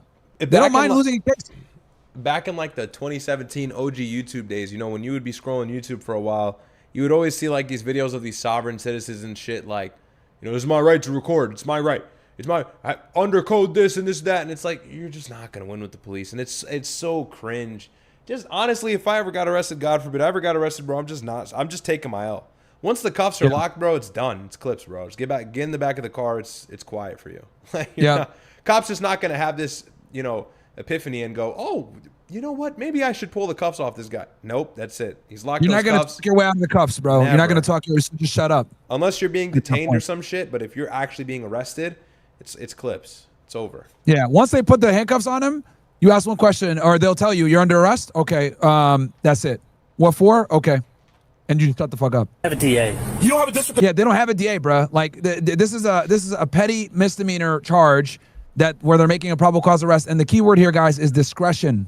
Local police officers and state troopers and sheriff's deputies and constables, these dudes have an enormous amount of discretion. So they don't have to fucking call a DA, okay? The state, a lot of times, they might not indict. Bro, just to give you guys an example, the guy that allegedly shot Charlie Kirk, what's his name? Tyler Robinson. Oh, my God. Tyler Robinson? Do you guys know he still hasn't even done his preliminary hearing yet? Yeah. What that basically means is a preliminary hearing is where they establish probable cause. So the state hasn't even proved that they have probable cause yet, chat. The state could fucking drag their feet forever, okay? So, I do think the reason why it's been taking so long is I think his defense has been asking for continuances. I think it's been his defense doing it. But the bottom line is like the state has an enormous amount of time, resources, and they don't have to win, dude. They're not like the feds. The feds have to win. These guys don't give a fuck. Attorney. No. They'll just make you take the ride. State attorney. There's no district attorneys down here. What about state attorney? Go. Put your feet in. Let's go. Officer, I'm telling you, I can't move. And the funniest part is, there you go. Seconds. Officer, I can't move. Bro, you pushing me is not going to do anything. Bro, officer, you're actually hurting me. Come on. Officer, I can't move. Yes, you can. Okay, can I step out and then slide in? Yeah, step out and slide in. Bro. Hey, bro. Set your butt in first. I sat inside. Yo, call Jake and get my lawyer. Hey, get in. Officer, why you guys? Slide your butt back. There you go. There you go. Anybody Bro, just being difficult, man. Making the scene can slow down. We're secure. But even after being placed under arrest, Jidion remains confident that the officers have only created bigger problems for themselves, as some of them try to make sense of the situation. Breach of peace covers it all, so. There you go. Where are your car keys at? Right in my pocket, sir. Pocket. This is one here. Where's your car at? It's the black one right there. That black Fusion? Yes, sir. We'll take Lions for a black Fusion. You towing it? Yep. So they all trust brutal. That's what. Yep, for you guys being assholes, bro. from this property or what? I told them to leave or going to jail. If they weren't being pains in the asses, they might have been able to call someone to come get it. But For breach of peace if they don't want to leave. So. Looks like they're leaving. I don't know who's all trespassing here. I didn't catch all that from earlier. So. Hey, have you ever read our breach of peace ordinance? Yeah, it covers everything. I'm good with the breach of peace. It's stalking. I mean, you got a whole bunch. I mean, dude, they are stalking this dude. Like, there's got to be some kind of resolution to it. That's what we got. that new charges are probably gonna come. Yeah. They're probably gonna hit him with stalking and shit too. When they go through that film, it's clip. When they go through all of that kick stream, when they see all the bullshit he was doing, and here's the thing: if he just never did that and he left the McDonald's, they would have never took it farther either. So he brought that upon himself. And another thing too, if they don't even have the best reason of arresting you, say it's weak, like it wasn't really disorderly, there's plausible deniability, Jidion gets his attorney, they also always consider like how disrespectful and difficult you're being too, and that's just going to make it look bad for him. You know, even for the cop's sake too. Say the cop is wrong and they weren't supposed to arrest you technically in some way that's proven. Even then, if you're being a dick, maybe that cop won't face repercussions for it. You know, that's always accounted as well. Am I wrong there? Yeah, and then look, they're gonna get the kick stream. They're gonna subpoena the kick stream. It's probably already assigned to a detective now at this point. and they're going to probably go after him. I mean, I wouldn't be surprised if the prosecutor's like, oh, you want to play that game over here? You want to, you know, say you're a multimillionaire, you're a big YouTuber, and you think you're above the law. All right, now we're going to go after you. Yeah. You know? So, because I mean, this is a blatant disrespect. I ain't gonna lie, bro. This is actually, I can't believe Jidion. It's as the someone disrespect. Go ahead. As someone who's like supposed to catch pedos and work with law enforcement all the time, I'm actually like, my jaw's actually dropped at like how he's behaving. I'm actually really shocked that he's doing this. Yeah, it's the disrespect. It's the defiance. It's him thinking he's like, in a way, kind of above the law at times with certain things he said.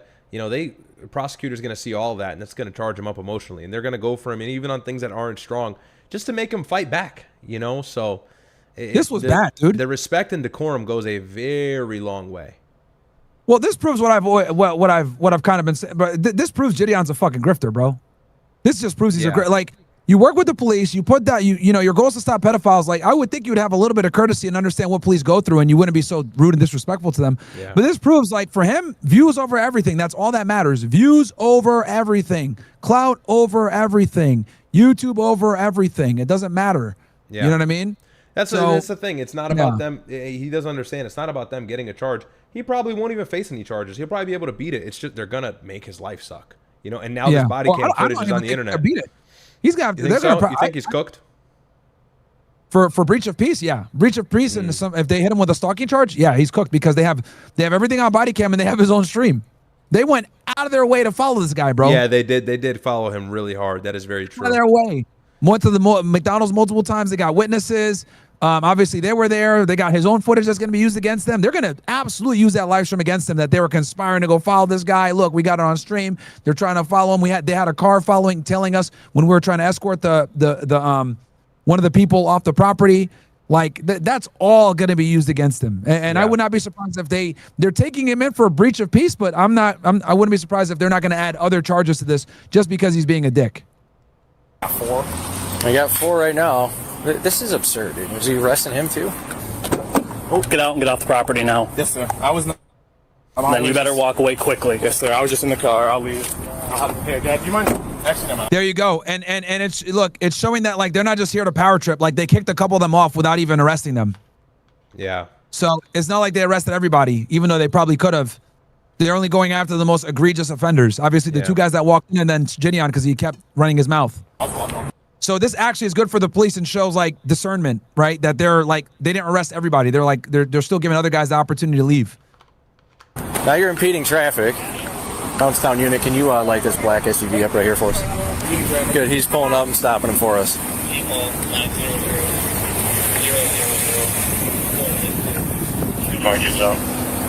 We were just trying to pick her. Wait, what was the name of this town? Brownstown? No, it was Woodhaven, was it? No, but look, Brownstown, it says okay. Brownstown. Yo, what a fucking crazy name. Yo! Brownstown is nuts. Brownstown is nuts. Yo, you can't make this up, bro. You can't make this up. Brownstown. Bro, Brownstown's fucking insane. Yeah. Jidion Niggas acting like brown clowns. Now Browntown PD is getting them, bro. Oh Lord. What state is this in? Probably Texas. Chad, is this Texas? Chad, where is this? This is I think Jidion lives in Texas. Michigan? Okay, they're saying Michigan.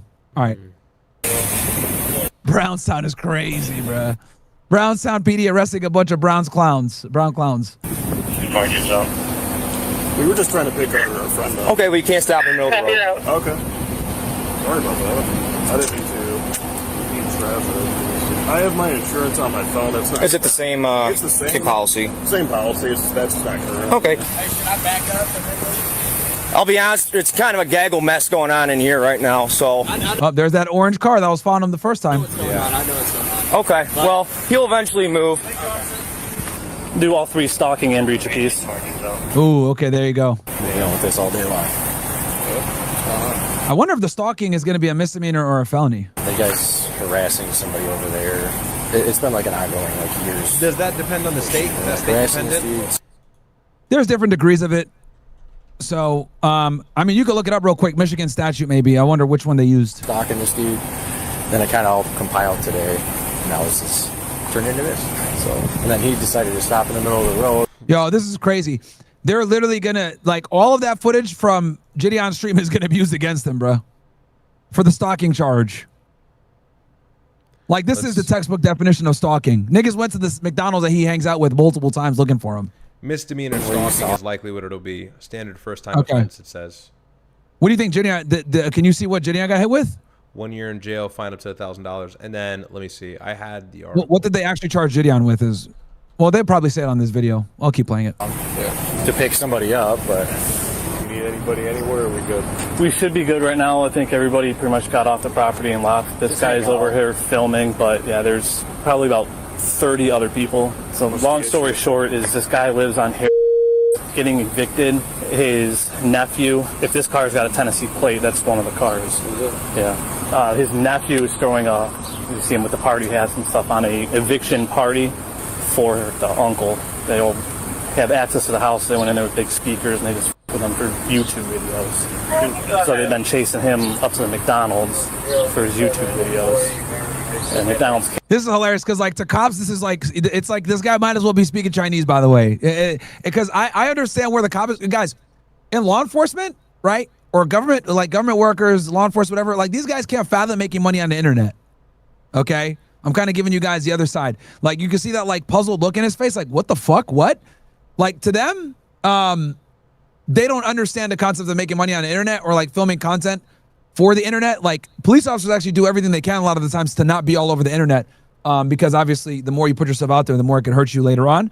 So this is like Chinese for this fucking guy listening. Like, wait, what? They threw a party and they were following this guy around for YouTube? Like, what? So that's why he's looking at him like, what the fuck? Kicked him out earlier. They keep coming back while he's here. They keep kicking him out. And now they're sending more people. Yeah, bro's like, what? Up in here, so.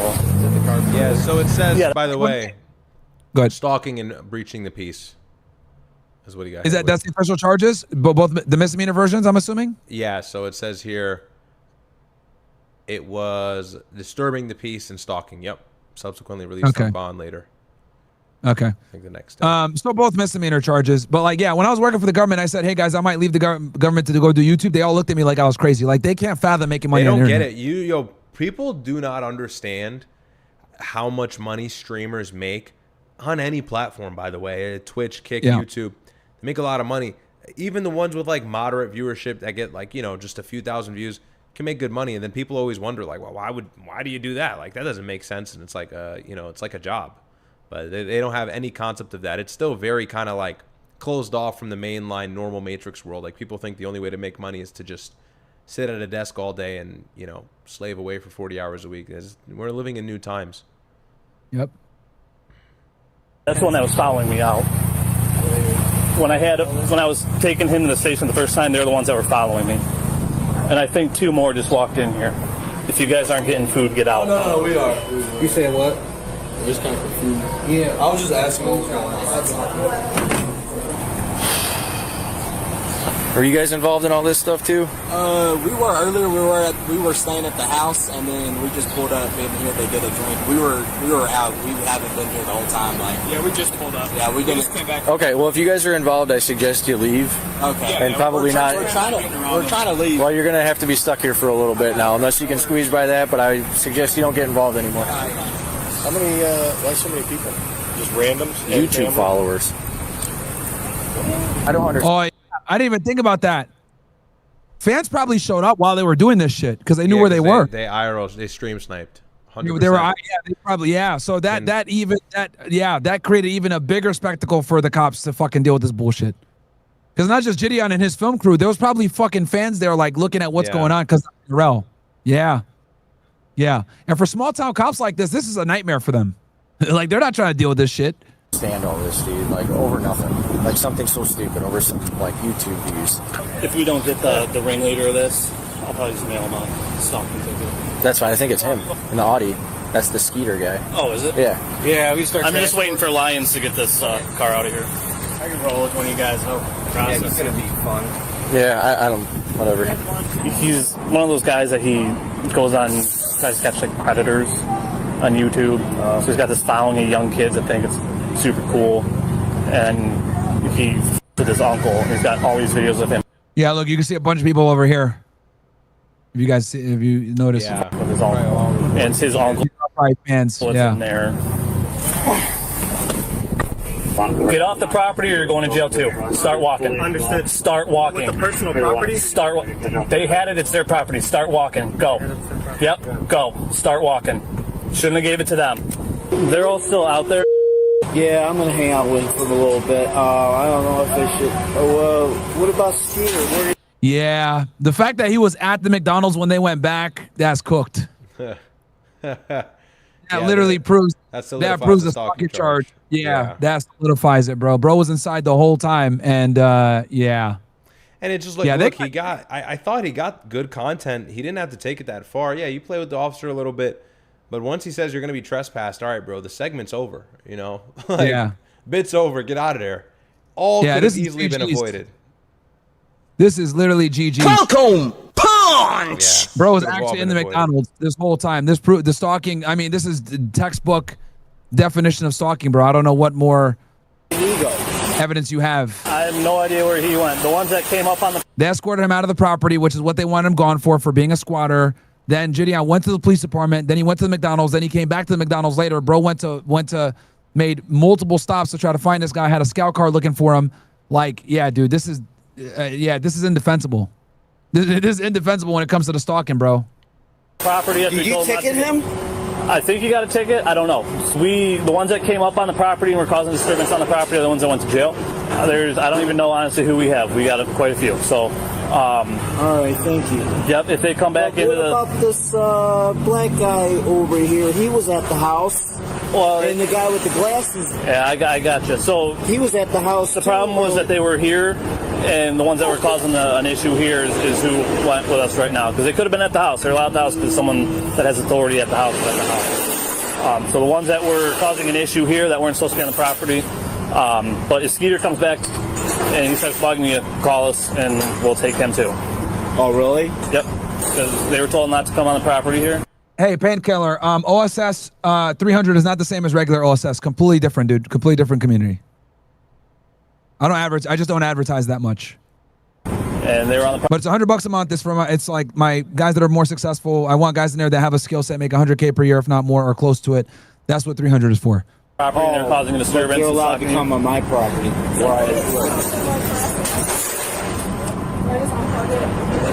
Oh, now they're calling the McDonald's. They're probably harassing the fuck out of that McDonald's because they got him arrested. They're probably, oh, man. To come on the property here, and they were on the property and they're causing a disturbance. You're allowed to come on my property.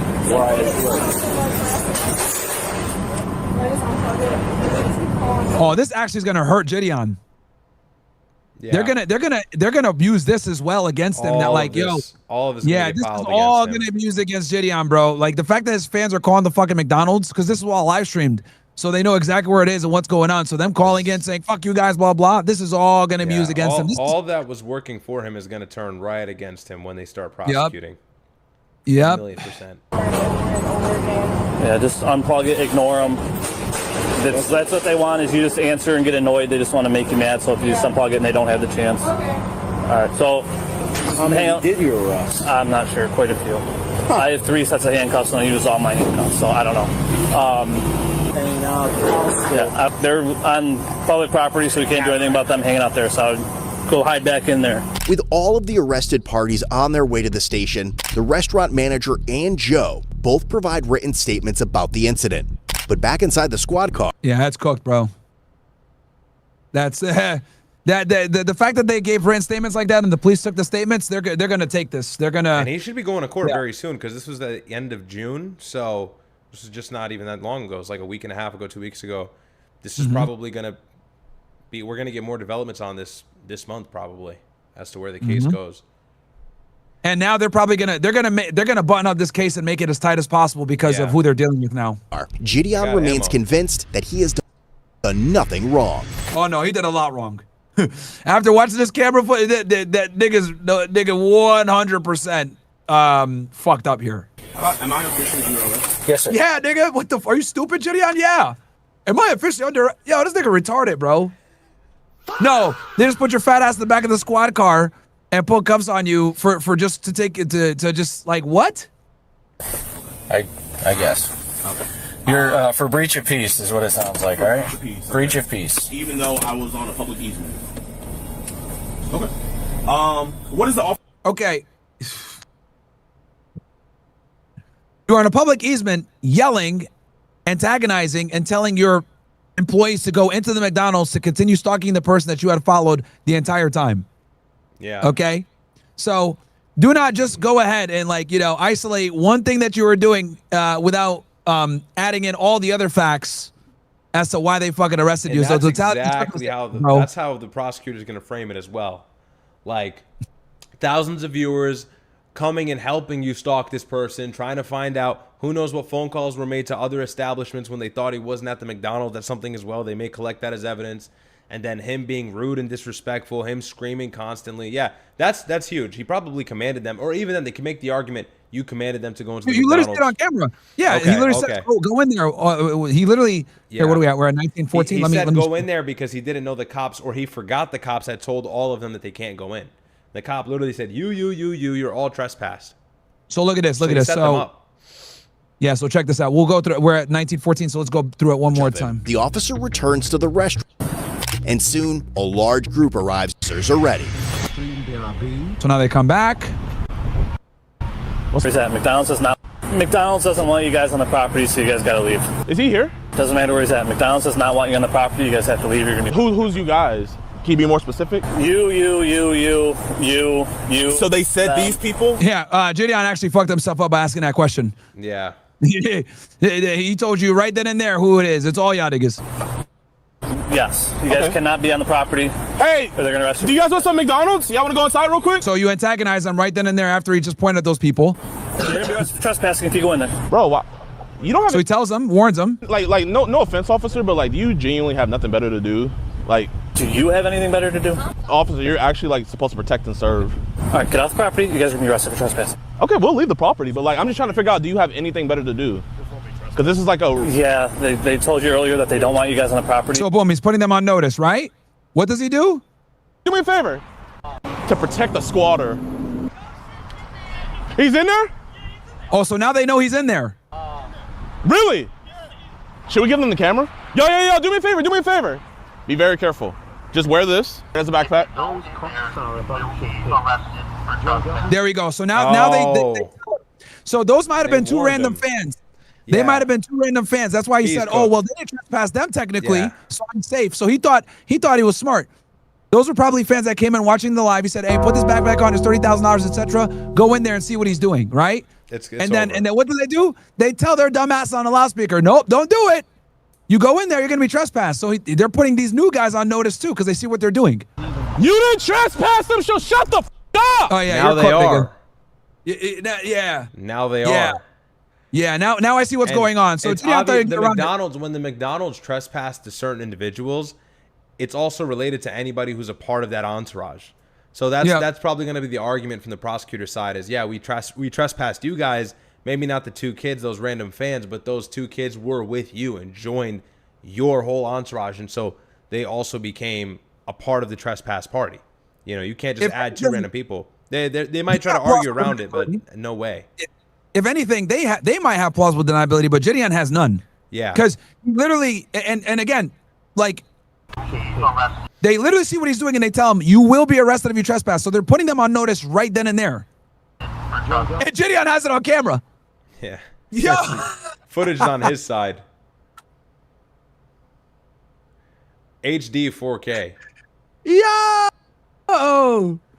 Yo! You didn't trespass them, so shut the f up! He actually just did, dummy. He literally just did a second ago, bro. He literally just did. And bro, also, you haven't been if trespassed. The cops are just like using your brain. The cops are hurling threats that they're going to arrest you. Why put those kids in that predicament? Like, all for the views? Like, let me get these two kids arrested going against officers' commands for the views. It's like really dumb. Yeah. Just walk inside. Now these kids are going to have a criminal record, even though, for no reason. Just to get on my video? Yeah. Okay, all right. But make sure y'all stick together. Isn't that backpack like 30 grand? Yeah.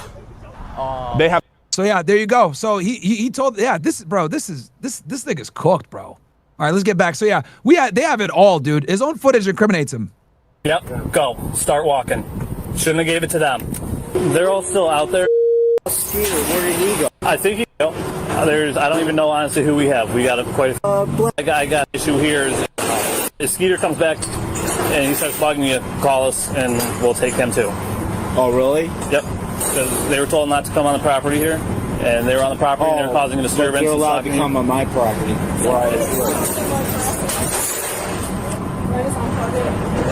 Yeah, that's going to be used against them. The end all be all, bro. The stalking is probably the strongest thing. Like it stronger than the disorderly or even the trespassing. And I think I would argue that the stalking, since the stalking is so strong, it almost cements the breach of peace. Yeah, does that make sense? They can tie them in. Because he had to breach the peace to stalk him like this. Yeah, going to multiple locations, eliciting the help of other individuals. Yelling from the side, like him stalking. Having such a strong stalking charge actually shows the breach of peace because he was live streaming the whole thing. And get annoyed, they just want to make you mad. So if you just unplug it and they don't have the chance. All right, so how many did you arrest? I'm not sure. Quite a few. Both provide written statements about the incident. Yeah, no, but they're about to take this seriously now. But back inside the squad car, Jidion remains convinced that he has done nothing wrong. Am I officially under arrest? Yes, sir. I guess. Okay. You're. This guy he's just the transport officer. That's why he doesn't know this bomb guy. He's not the arresting officer like the other guy that we saw. So he's just transporting him more than likely. Okay. What is the officer's name that arrested me? You'll get all that when we get back to the station. Okay. I just want you guys to know that once this case gets dropped, I am going to get a constitutional rights lawyer, and I'm going to go after you guys' qualified immunity, and you guys will be in a deposition. You will have to answer for that because the VA is not going to take this case. It's going to get dropped. I don't know about that. We'll see. When it gets dismissed. They got you pretty dead to rights on the stalking, bro. I am going for your qualified immunity. And I'm guessing this is a misdemeanor? Yes, sir. Okay. So, what crime is yelling on the sidewalk? What does that do? We'll discuss when we get in, all right? I'm not going to try to have a conversation between this. Okay. Between this barrier. Yeah, this is just the transport officer, bro. He's not the case. He's not the case officer, or potentially if this goes to a detective. So he doesn't want to engage with this. You know what I mean? Obviously, because it's like not his thing. He's just there to transport the prisoner, which is common because you normally don't want to. You want to Mirandize your guy and stuff like that. But this is all obviously going to be good evidence for them to maintain. Because he's just yapping. Constitution. Because I'm assuming they probably Mirandized him at this point. Rights violated. I didn't know Woodhaven like violating constitutional rights. Call my. Yeah. Give me a lawyer ASAP. Tell him to give me a lawyer ASAP. No, he's not gonna let down the window. It's fine. Just stay right there. I don't want them to get you. They arrested me on breach of peace. Can you tell him to call Jake? Okay. Okay, can you move so I can see? Oh, wait, you want to arrest more people? No, I just want to be able to see so I don't get into a crash. Wait, record? Record. Hey, you got a second? My detective's asking if you fill out a written statement. Oh, okay. Yeah, so detectives are going to take this thing. Yep. Of today, of what that's why they don't want to talk to him. They've done to you. Okay. Are you able to do that for me? Yeah. I'd appreciate it. Yeah, detectives are involved. This is definitely going to go to state attorney's office. They've been following you around all day. Yeah, and they drive around. They're driving around a U-Haul truck. I don't know. I think they're back at the house because I've seen them go that way. Okay. They set up the music equipment and speakers upstairs. Yeah, I was there for that earlier today. Oh, okay. Yeah, okay.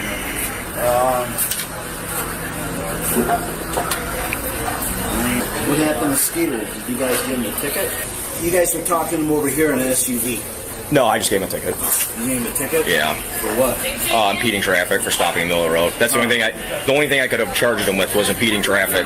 But we arrested 4 altogether, so 4 of them? Yeah. Huh. Now they were setting up speakers. What if they start blasting loud music? You guys might be back there?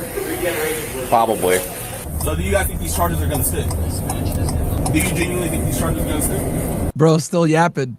Sir, we'll have a conversation back here, okay? Listen, man. Here, you seem like a nice guy. Was that guy who was doing all that? Was he your boss? Yeah, I'm the junior person, sir. Yeah.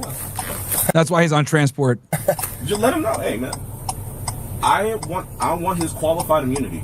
I am the junior person here. I want his qualified immunity. You're not going to get it, Jidion. Like, he 100% didn't deprive you of any of your rights. You were being a fucking retard, okay?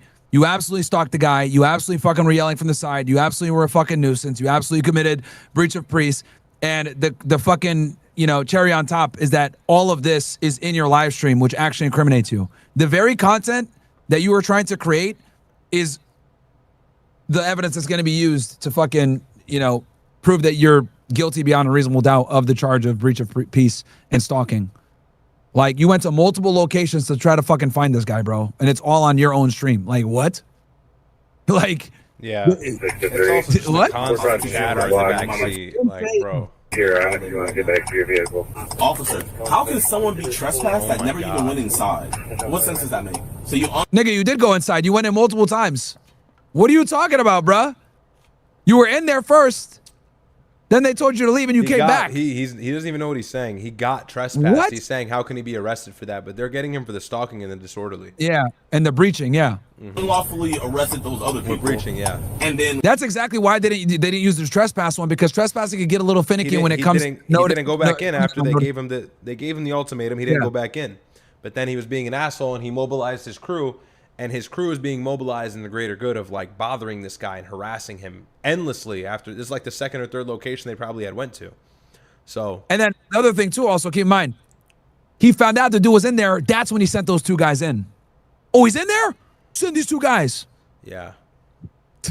And it's like the guy is obviously the guy is not a good person. He's a piece of shit. How do you play up the situation so bad to where now you look like the agitator? Like, bro, you literally had the moral high ground the entire time, and all you did was just take the cops to the boiling point where they had to arrest you. Like, he had the cards to walk away with the W, you know? That's big facts, man. With me, I'm on the sidewalk voicing my... Hey guys, do me a favor, like my brother's video. I'm looking right now, only got 200 likes, but there's 400 ninjas in here. Get it to 400 likes. Displeasure with this police department, and you guys, through retaliation, arrest me as well. Is there a body camera in here? Yes, sir. It's on. It's recording right now. Yeah, everything is recorded, Jidion, and it's not good for you. All this to protect. And you know when I get out, we're just going right back to the house. You know that, right? So you guys aren't accomplishing anything. You're wasting taxpayer dollars. Probably not a good thing to say. My glasses. I can't see without my glasses. Yeah, where are they? They fell in there. Yeah, I'll grab them. It was not on my bingo card to file a civil rights lawsuit. Oh, I get it. Here we are. I get it. Here we go, using the fucking... I wonder if he's going to use the racism card. I wonder if he's going to use the racism card.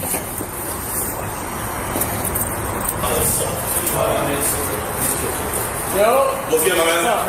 Don't worry, I'll pay. They arrested the white kid on way less, so I don't think it's racism.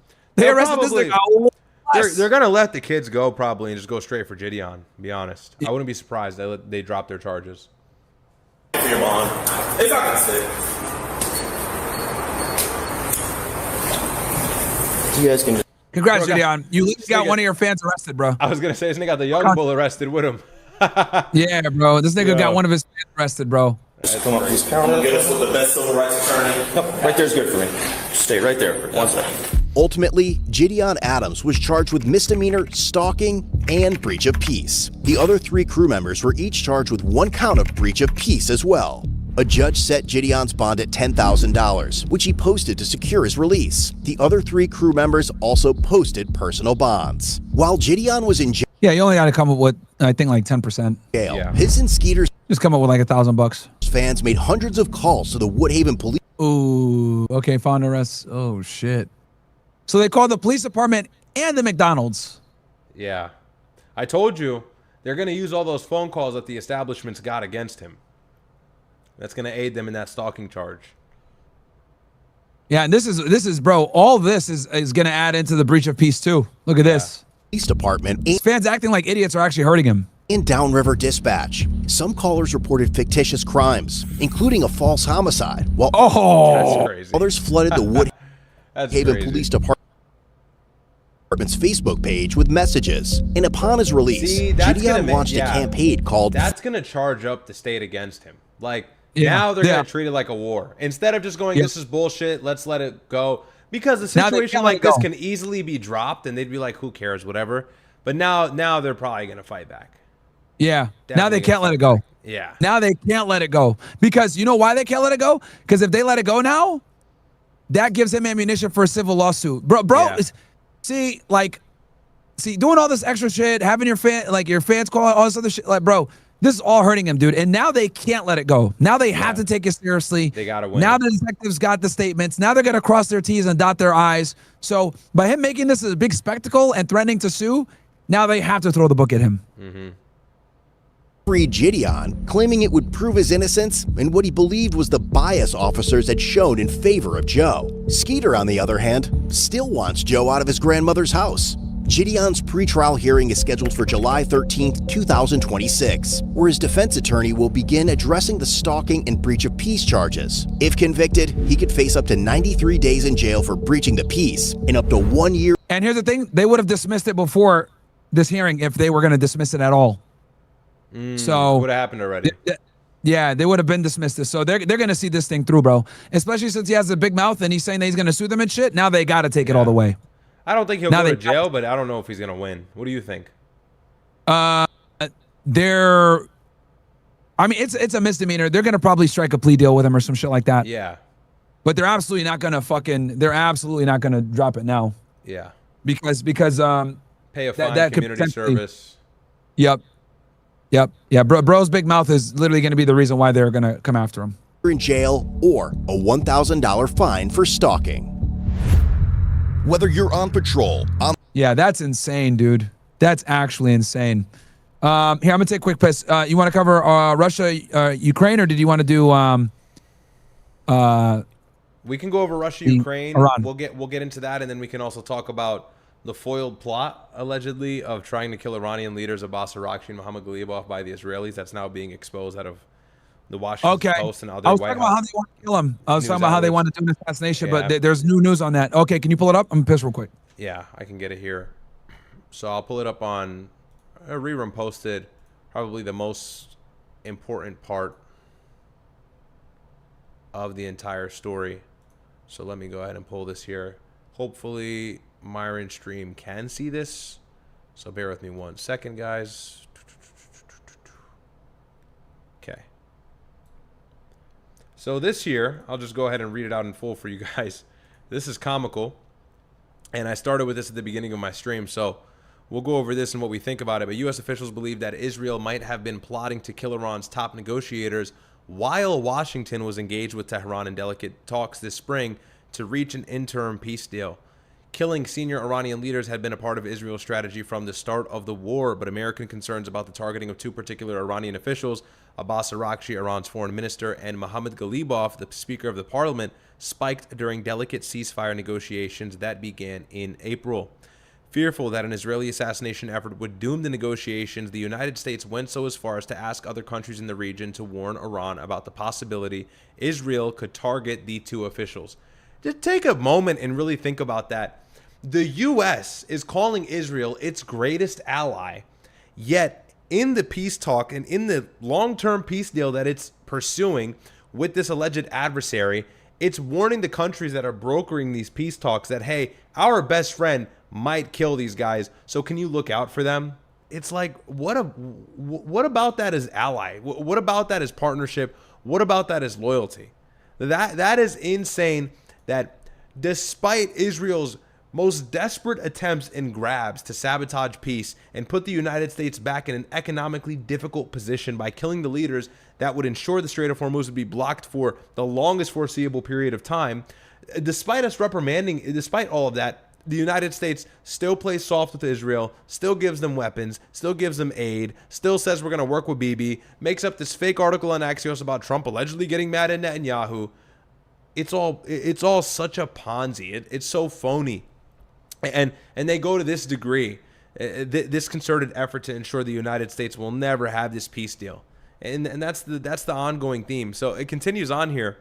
It says, while U.S. strikes focus on Iran's Navy and missile forces, Israel prioritized targeting the leadership in the early phase of the war, intent on killing as many high-ranking officials as it could. That included killing potentially more pragmatic leaders that the Trump administration had hoped to negotiate with. such as Ali Larijani, Iran's top national security official, and Kamal Karazi, a former Iranian foreign minister. Both men were involved in the negotiations with the United States when they were killed in Israeli airstrikes, New York Times citing multiple U.S. officials. And this was reported today around the afternoon, or yesterday afternoon. And, you know, I was just telling them, Myron, it's insane. This portion right here, this paragraph says, fearful, and it's talking about the United States, fearful that an Israeli assassination effort would doom the negotiations, the U.S. went so far as to ask other countries in the region to warn Iran about the possibility Israel could target the two officials. So it's like we're circumventing the matter in the most embarrassing and scared way, and so that we don't directly confront Israel and say, hey, don't do this. I mean, call it influence. That's power over us. You know, that's not influence over the United States. That's power over the United States. When they're looking to sabotage our peace negotiations for the betterment of our nation and our economy, instead of telling them straightforward, hey, don't do that, we go to the country that's brokering the peace and tell that country to tell Iran to be careful when they get to that country, because our best friend that's, you know, supporting us in this war is trying to kill you while we're actually trying to talk to you. And so you think about that Axios article of Benjamin Netanyahu and Trump yelling at Benjamin Netanyahu and all these reports now, like, what the hell is he doing? He's bombing Lebanon. And J.D. Vance is saying, oh, Israel needs to be careful because we're their only strategic partner that support them this far into the war. And, you know, you say all of this and it's meaningless when we see stuff like this, because there is still no willingness from the MAGA base, from the Trump administration, from Washington to forwardly condemn Israel and sit Benjamin Netanyahu down and tell him, we have the cards, we run the show. There's been none of that, obviously. So that's what this point speaks to. It's a larger point that our control is as little as it's ever been, and nothing's changing despite all of these public statements. Well, we've told Israel this, and we're going to set it up with Lebanon. And it's all bullshit, you know. It's all phony because we can't even stop them from killing the people we're talking to. But I don't know. What were your thoughts on this? I know you covered this earlier in the show before I came on. I don't know how much you spoke about it or how much of a chance you got to go over it. No, I was actually reacting to a Fox article where they were saying that I guess Iran got caught cheating the nuclear inspection. I could play some of it if you want. Yeah, by all means. By all means, go ahead and play that. I saw that as well. And by the way, the entire Middle East is kind of going through a lot right now. Sudan's situation is getting worse. There's explosions that were heard yesterday in Damascus. A lot of civilians hurt. Obviously, that underground tunnel or whatever in Lebanon was bombed by the IDF or exploded from the inside out. And so, you know, there has been a lot of tension across the entire region in the aim for peace. So hopefully it's, you know, the storm before the quiet, I suppose, to say that in reverse. But I don't know if I'd go that far. Harris, thank you, and we will be there tomorrow. Right now, President Trump expressing confidence in a deal with Iran as the regime appears to make a major concession by agreeing to some nuclear inspections. But Tehran's lead negotiator says that will not include sites that were bombed during Operation Epic Fury. Well, I'm John Roberts in Washington. Sandra, good to be with you. Hey, John, good to be with you. And yes, we will be right where those ladies are towards the end of the week. I have to say, it just looks gorgeous, but it is a sweltering 105 degrees here in New York City. So dress appropriately, John. I'm Sandra Smith in New York. This is America Report. So another key issue from those talks in Qatar, the future of the Strait of Hormuz. The Wall Street Journal is reporting the U.S. and Oman are working together to convince Iran not to charge tolls on that shipping lane. Retired Brigadier General John Tyker breaks it all. They just need to let this go, bro. They just need to let this go. Down with us in just moments. But first, our foreign correspondent Jeff Paul is kicking things off live from Tel Aviv for us. Hey, Jeff. Hey, Sandra. Yeah, the latest round of indirect talks between the U.S. and Iran just wrapped up in Doha, Qatar. The latest, at least for now. Officials there saying that positive progress has been made, and they're already talking about when they will host the next round of discussions. That will likely happen, according to Qatari mediators, after the funeral for By the Iran's way, former here's the leader, thing about these Ayatollah indirect Ali talks, Khamenei. and this has been, again, you got to pay attention to the cycle of this war. It has been the same thing over and over again. You know, we go back and forth with Iran, and then we say, all right, enough is enough. Let's have a conversation. And Israel does something, and Iran says, you know what, no more conversation. And it leads to these indirect talks. And in these indirect talks, what do we see consistently?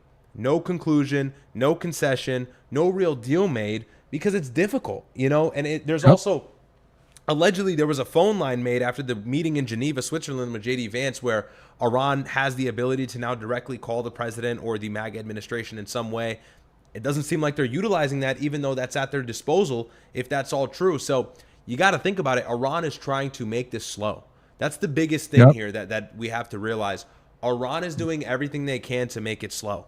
And so every time Israel does something in Lebanon, or every time Hezbollah and the IDF clash, it is ever so painful for this administration, because they're trying so hard to completely push this under the rug before November. And we're in July now. You know, we're already approaching the fall. We're midway through the summer. Time is absolutely flying. And this conflict is just proving to be more and more of an L for the United States. So I tweeted that 2 days ago. I was like, Iran really holds all the cards now. And way more than they did even in, you know, April. So that's that. You can keep going. The ceremonies are set to start this weekend, with the burial taking place on July 9th.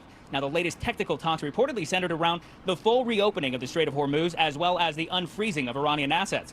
Iran's foreign minister says Tehran and Washington will work to establish a communication channel to discuss any violations of the MOU.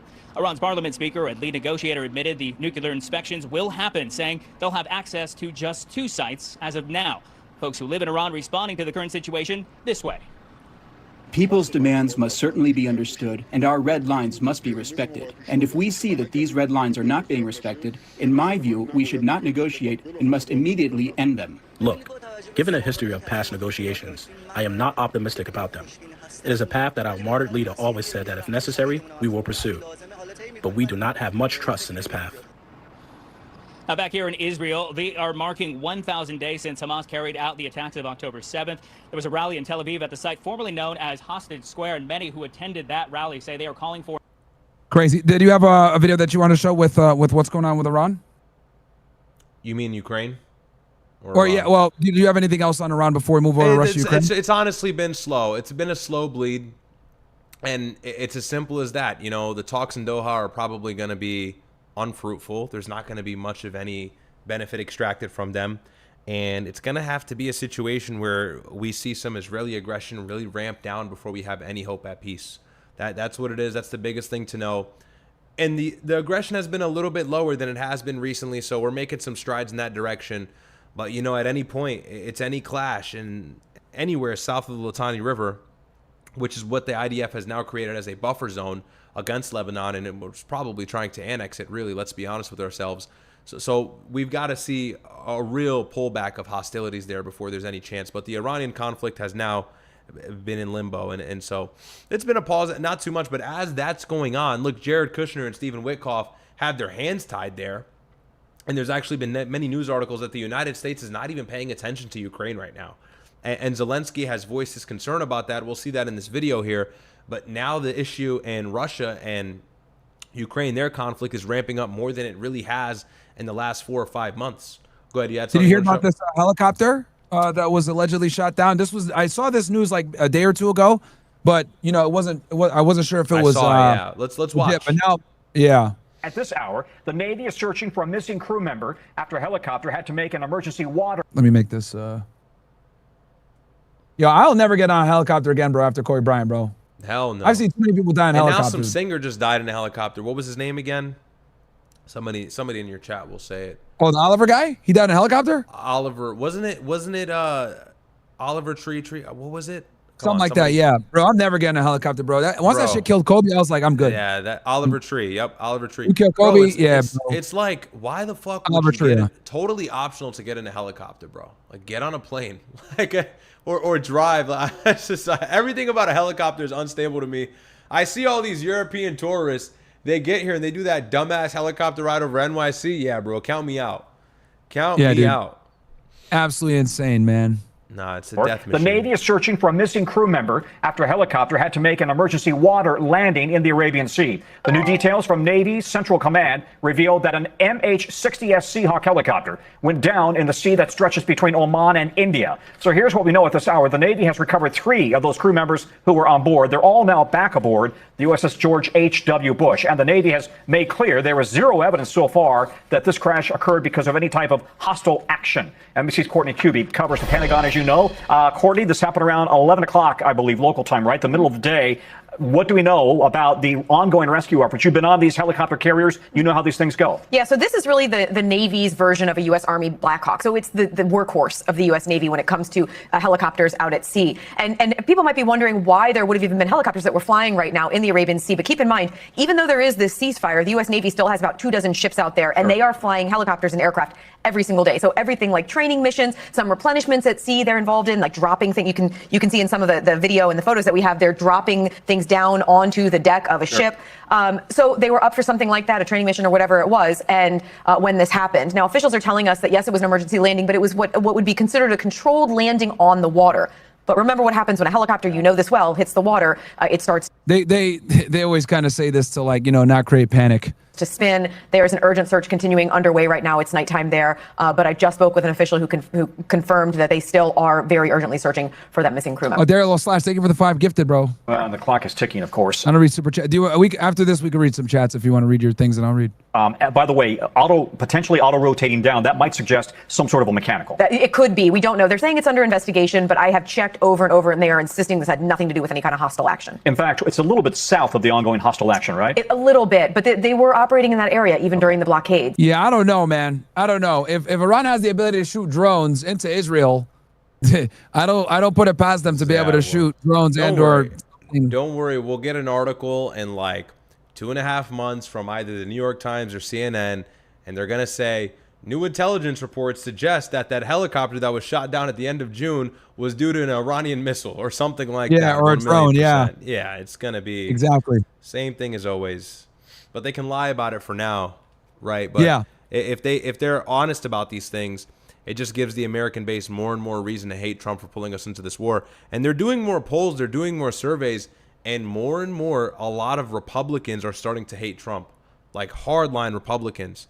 So it's imperative that we get out of this conflict. It's huge, but gonna be really hard. So they got to lie about these things and manage them. It's not 2003 anymore. They don't have the stomach for casualties anymore, bro. Not at all. Not at all. And no one has for that. That's because the American base understands the nature of a forever war. And by the way, we're living through it. You know, like there are elements to wars that last forever. It's not just constant fighting over a long period of time. It's cessation and then a return to hostilities. It's another country there being involved and agitating the matter, and everything that kind of makes the recipe is a part of the formula for a forever war is now being seen with Iran. You know, we cannot come to any sort of peace deal. Every single time we cut a deal, there's still strikes, there's still fighting. And what Iran is asking for, their red lines are very different to our red lines. And what we're asking from them is just not realistic. You know, a complete, downgrade of enrichment, or relocating their centrifuges, getting rid of them all overall, maybe with some inspections involved.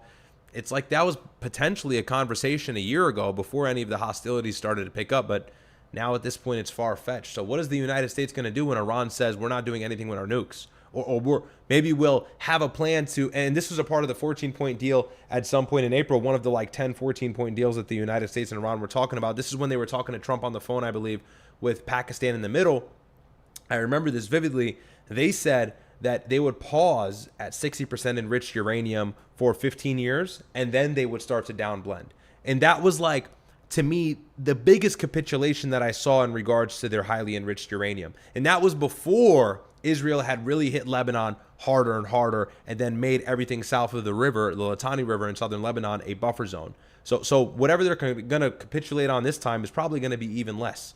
And, it goes to show that we're going to have to walk out of this war going, we didn't get the main asset that we started it for, which was the highly enriched uranium. It's really regime change, but that was the false pretext in which we started it on. We're not even going to be able to walk away with that bragging right.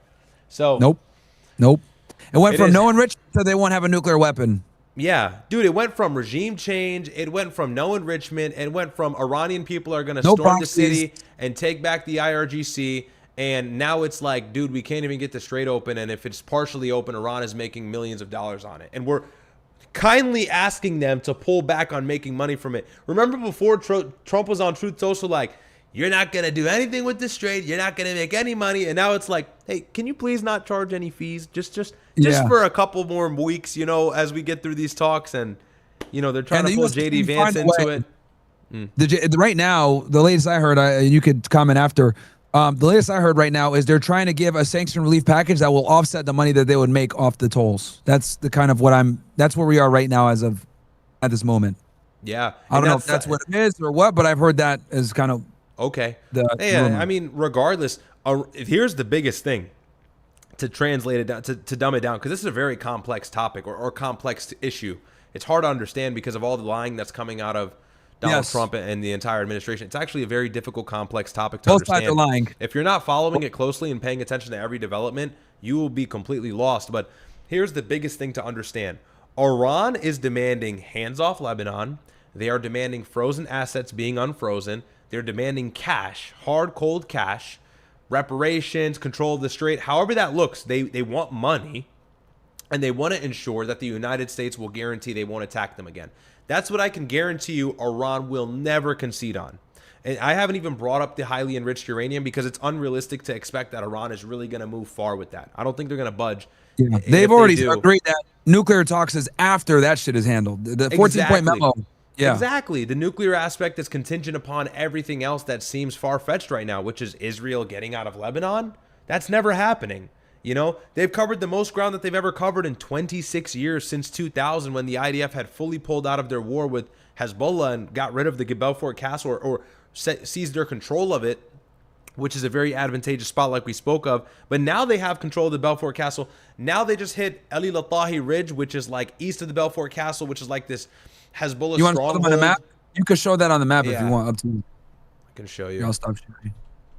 Just so they can get a quick look at this. For simplifying what I'm trying to tell you guys, because actually, now that I'm thinking about it, you're totally right that they're going to be like, what the hell is Ryad talking about? Yeah, what is he talking about? Yeah. So we'll show you guys this on the map real quick. He'll share screen and show you guys. Here. Because there's a very strategic reason why they're doing this. Yeah, so here's a map of Lebanon. Here, can I make this larger? Total boomer moment. Give me a second. All right, so I hate when it's white, but it's fine. So obviously here's Lebanon, there's Israel, and pretty much everything south of here. So this is Nebatia, okay? And this is the area that they were striking very hard towards the end of May going into June. All of June, they were hitting this area very hard. Obviously, they were hitting Dahia too, which is south of Lebanon, which is a little bit more north. It's over here, or south of Beirut, sorry. So they were hitting Shia provinces over here. But the biggest thing to understand is everything south of this river here, the Litani River, is largely under IDF control, pretty much. And so these are all villages throughout the outskirts, all largely controlled by the IDF. And that's why millions of people have been displaced. A majority of it has happened here. But the hostilities kind of remained here and never went north of Nebatia for the larger part of the war up until April 8th, right after that ceasefire.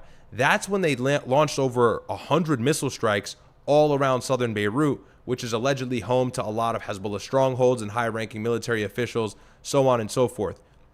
So that's kind of like the whole thing. And then what else? Ground invasion to handle. So basically, guys, it's a ground invasion to, secure southern Lebanon while simultaneously doing strikes. So they're attacking from two different angles. They're doing strikes in Beirut to take out leadership while simultaneously running a ground assault to take land. That's what they're doing right now.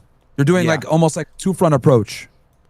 Yeah, exactly. And so they're not going to let go of all of this. Is now all pretty much satellite state for Israel. This is they control a good part of this, and there's still a lot of fighting. There's still a lot of fighting, but they've taken the most influence in this area that they ever have in recent history, really since like the 90s. And so there's just no way that because Iran, their number one foe, is saying they need to pull out so the peace deal can be made, will motivate them to pull out, especially when that's exactly what they don't want, because the United States is doing exactly what Israel wants them to be doing. You understand? So it's just like a set of circumstances that don't favor Israel at all. And now that they have presence here, this is the biggest thing.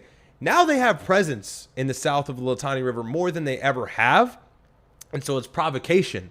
So every single time they get into these squanders with Hezbollah, it's always going to be, well, Hezbollah launched a rocket into North Israel. Well, Hezbollah launched a drone attack. And so they can always say Hezbollah's fighting us. But that's why you always have to combat that with, it's because you are in southern Lebanon with a presence that we haven't seen in recent history. And actually, there's a really good video on it. Here, give me 1 second. Forget the part of how they invaded. They always forget that part where they invaded. Absolutely. They're attacking us.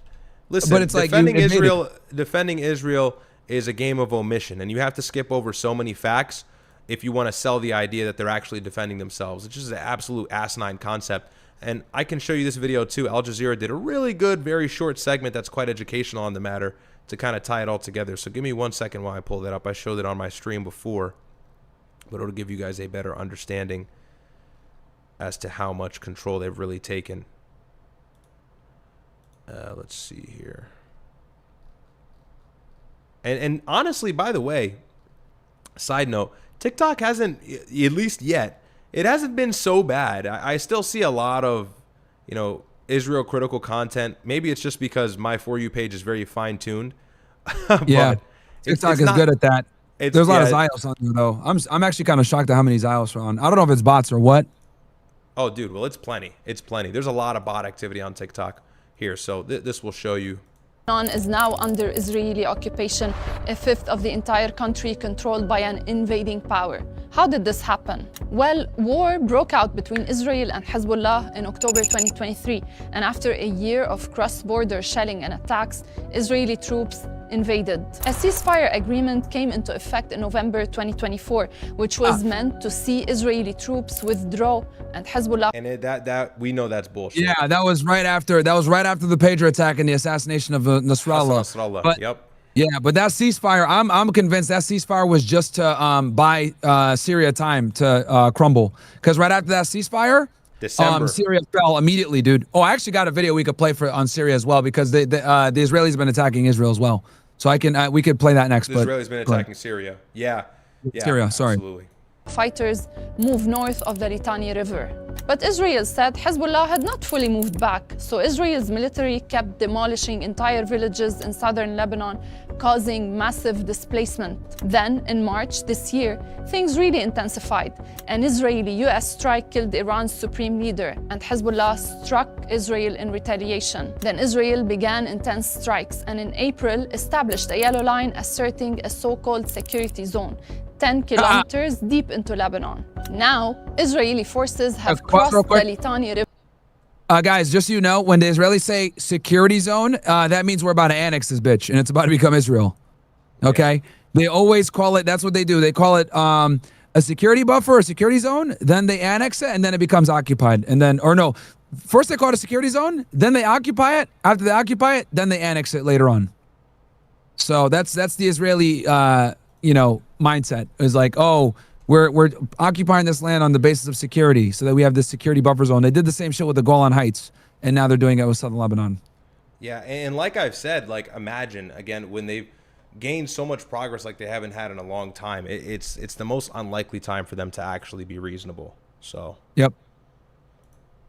And seized territory to the north. For the first time since 2006, troops captured the historic Beaufort Castle on a mountain overlooking southern Lebanon. Israeli forces previously held it from 1982 until they withdrew 18 years later. So if you're listening, I'll go ahead and... Until they withdrew 18. This castle, guys, it has a lot of significance, by the way. For those of you guys that are watching, like, why the fuck do they care about this castle? It has a lot of religious and political and, cultural significance. Go ahead. You can explain this real quick. Yeah. No, symbolically, it's a show of who has control over a very advantageous area that's known for resistance. That whole area outside of the Beaufort Castle and all of these villages outside of it as well have historically fought against Israel. Civilians have mobilized and fought against Israeli forces and IDF soldiers in that area. So taking control is kind of like, a significantly symbolic, if you will. So Benjamin Netanyahu is saying here, I'll just mute it so I can read over for you guys. Capture of Belfort is a dramatic stage, a dramatic shift in the policy that we are leading. We have broken the barrier of fear and we are taking the initiative. We are operating on all fronts in Syria, Gaza, and Lebanon. I need the soundboard right now. It's crazy. The fortress is on the outskirts of Nabatea, which is Lebanon's 5th largest city. It's a key economic and cultural hub for the region. It's viewed by many Lebanese as a symbol of resistance due to its historic role on the front line of Israeli assaults. Israel's military is now issuing forced displacement orders for areas around the Zahrani River, around 40 kilometers. And by the way, I said Litani River earlier on Nabatea, I meant Zahrani. North of Israel's border. Again, without providing evidence, saying Hezbollah uses these areas to carry out operations against Israel. And at this point, it seems hard to know where it will end. Yeah. So everything, here we go. Can get it here for you guys. So everything south of here. Oh, Discord's not liking that. One sec. So there's a river for you guys. So everything south of there is under a large part of Israeli control, essentially. And then Beirut is up here. So yeah, that's that in Lebanon. And then I'll show them real quick the whole assassination thing that you were talking about, because I want to show that to them as well. Let me show you guys this real quick. So this comes from, you got Douglas McGregor, and also this a couple hours ago, Trita Parsi, which we were discussing before. But yeah, breaking several reports indicate Israel may have been and is actively plotting to kill Iran's chief negotiators, Parliament Speaker Mohammed Ghalibaf and Foreign Minister Abbas Araghchi. They've been trying to kill Araghchi forever. Immediate emergency landing took place in Mossad per U.S. officials speaking to the New York Times. And then here we go. Trita Parsi says, let this sink in. After the first round of U.S.-Iran talks in Islamabad, U.S. intelligence picked up that Israel was planning to assassinate the Iranian negotiators as they were returning to Tehran. The U.S. told regional states to alert Iran. Israel's a state that on paper is a U.S. partner, but in reality is so extreme in its obsession to undermine U.S. diplomacy that it even tries to assassinate those the U.S. with crucial negotiations. I didn't read that. Wallahi, I didn't read that. I didn't even know he said that. He said the same thing I said. Okay. Yep. Swear to God, I didn't even know he said that. It's insane, dude. And this comes from New York Times. U.S. officials believe Israel is planning to kill Iranian negotiators. It's insane, dude. And then they're obviously going to try to with this big funeral procession that's going to go on. So this is Israel, bro. This is the Israeli state. This is the Israeli state, my friends.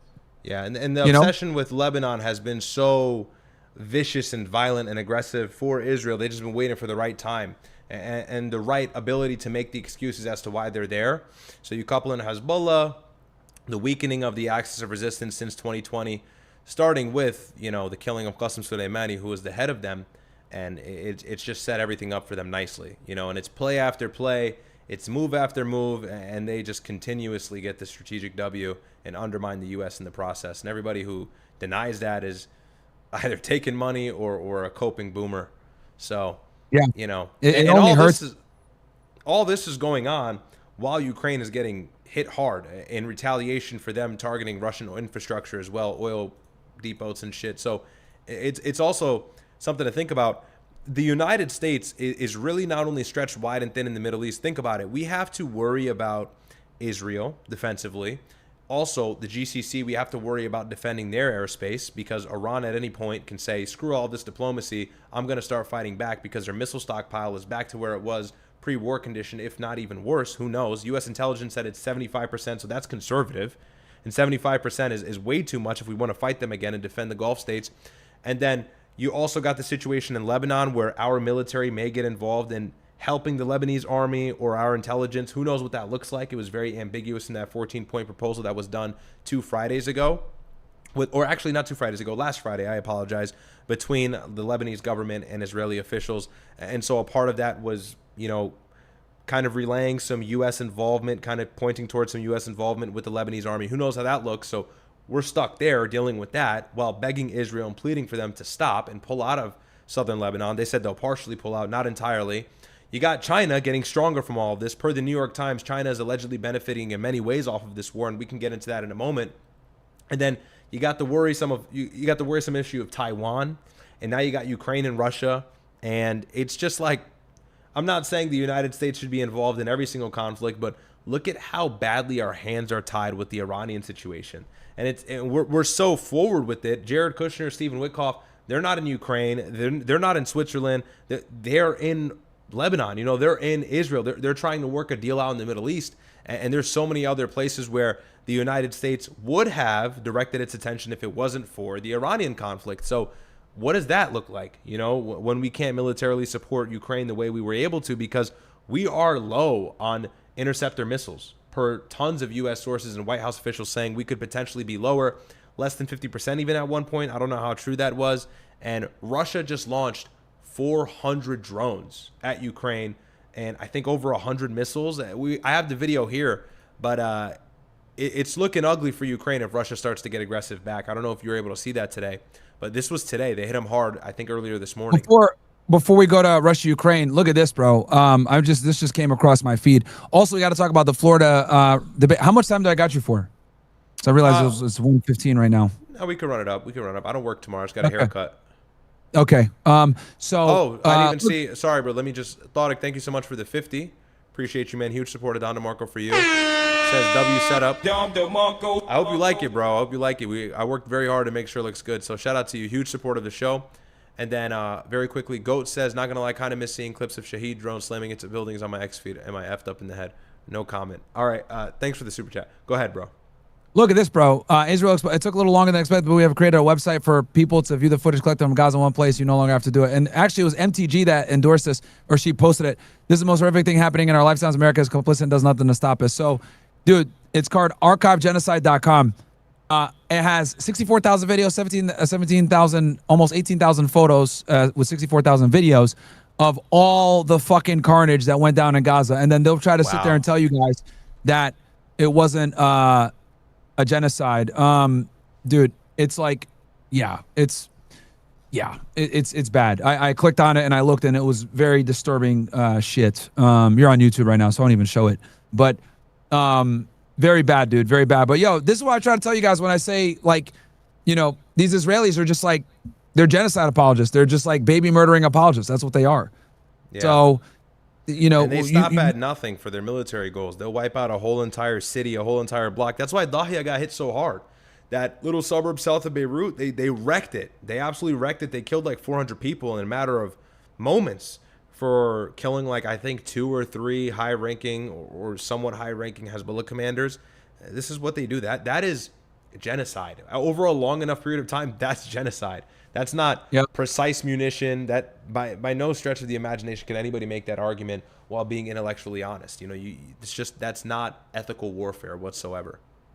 Yeah, no, it's just like when they say ridiculous shit like, "Oh, yo, it's not a genocide," with their ridiculous. It's just like, all right, bro, all right. Like, I mean, for perspective, and by the way, this is horrible. We pray for peace in Ukraine and Russia.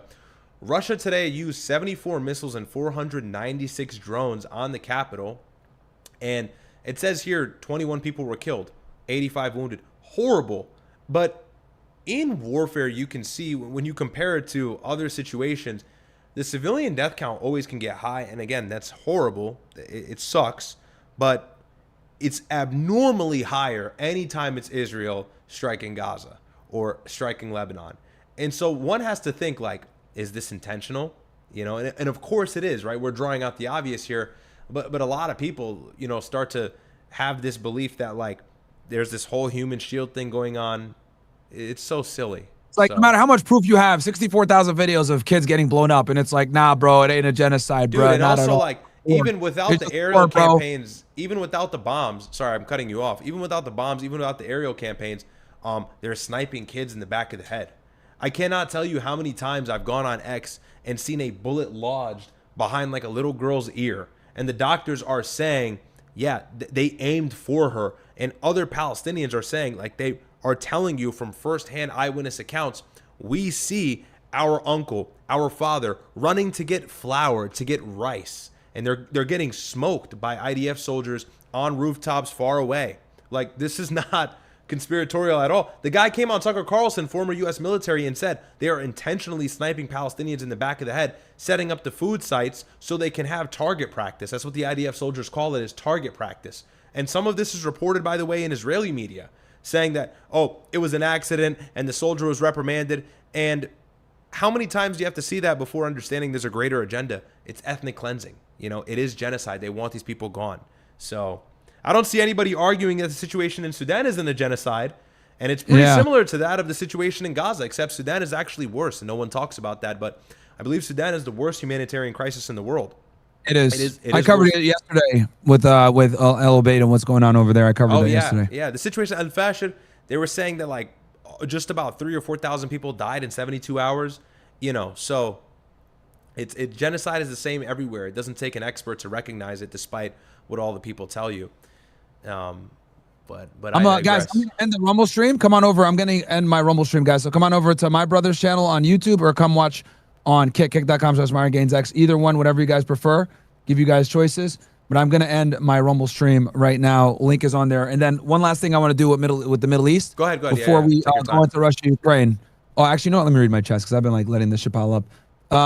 Let's see here. I love a tactical breakdown of Montreal shooting. Covered already. Omar, have you seen this American woman moving to Afghanistan to live with her husband? She met over Snapchat. What are your thoughts? I could take a look at it after. Worm Glasses said, read my shit, bro. What the fuck are you talking about? Albeit Flexen says, yo, Myron, have you seen? Oh, no, got that one. Hoops to Bravi. The OSS ain't for pussies, Myron. Some of these guys just get butthurt because they get roasted on black people. Okay, well, it is what it is. Fighting on it's kind of gay. Like, it's F and F in here. Yeah, just ignore it, guys. Like, if people are annoying you, just like ignore it. Don't be whack about it. Anyway, one chance could pin the 190-day challenge. Okay, Wrestle Viking. My brother is 4-year relationship with a wonderful woman that takes good care of him. My brother does not have high status yet, and he's cheated on her several times. I just think it's gay as hell that he's sneaking out instead of being real with her. What you think? Yeah, you're being gay. Let your brother do what he wants, bro. It's kind of hard to believe it's something. Sometimes, brother, you like Undertaker at WrestleMania. These bitches undefeated. Garrett Bessel also stopped spammers and all that shit as well. We need more expectations for the OSS. The OSS is supposed to be for high IQ individuals. That's what the OSS 300 is for, bro. That's you're conflating that with the 300. Ryad says, Ryad Dalhar? Oh, says, can you react to this clip of women harassing 2 workers on break? Okay, if we have time. We like tits.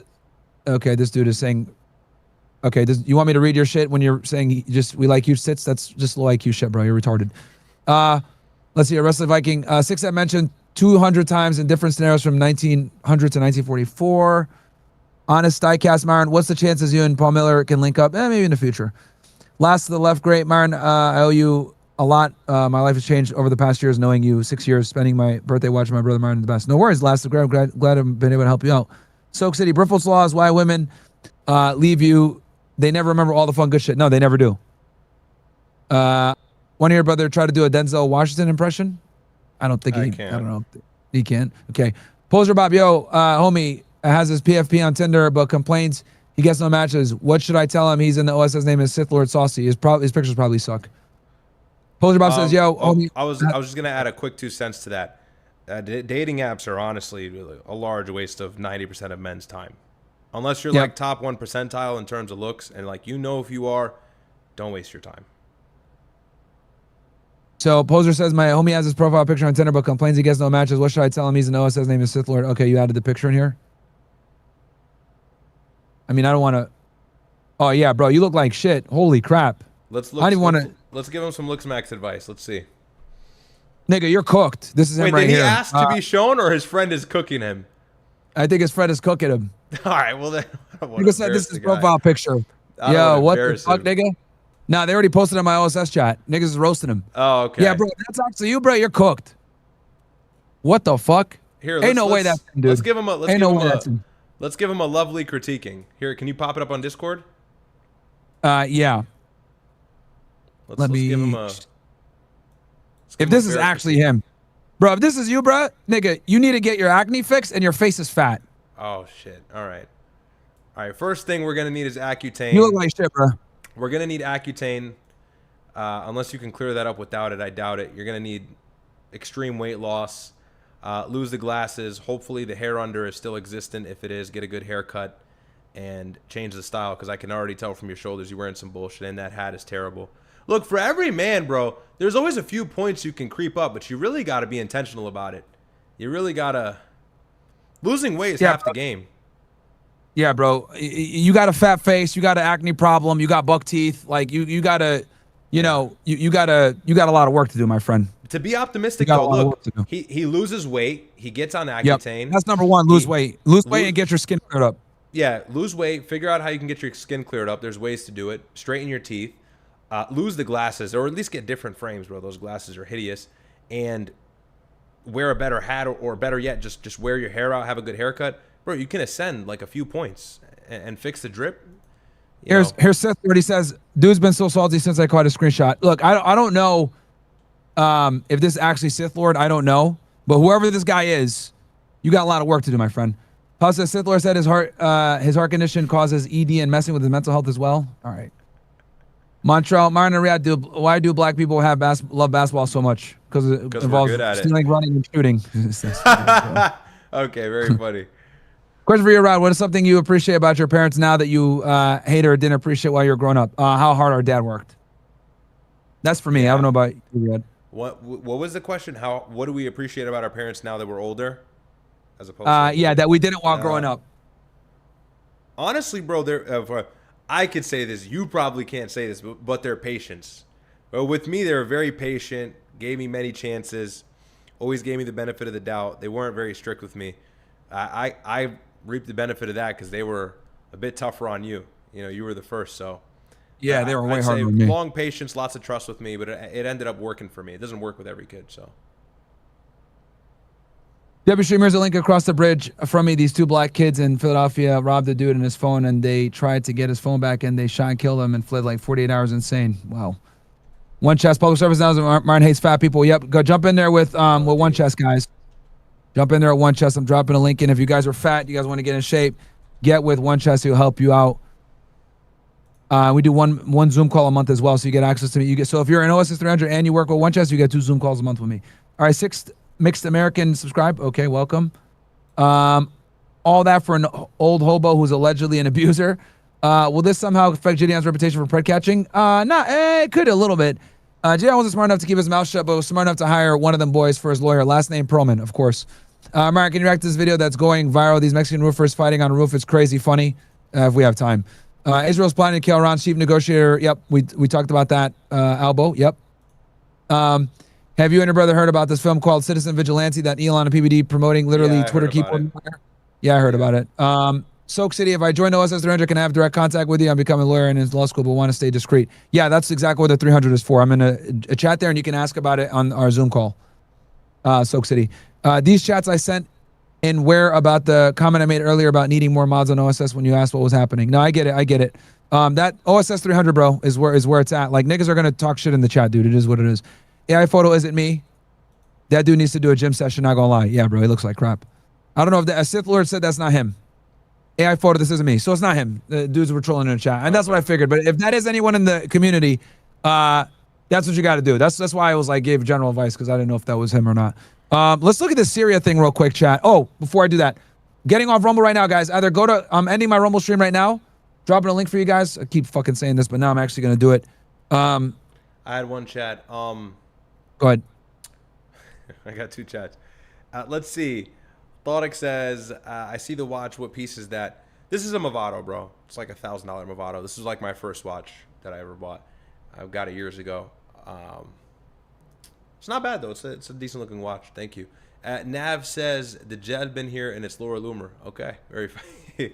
Well, the thing about the Jed is he's going to have like a messed up eye and like take over the world and do miracles. So, okay. Go ahead, bro. All right. X and Rumble going down, guys. X going down now. Rumble going down now. Come on over to Kick or go to my brother's YouTube, guys.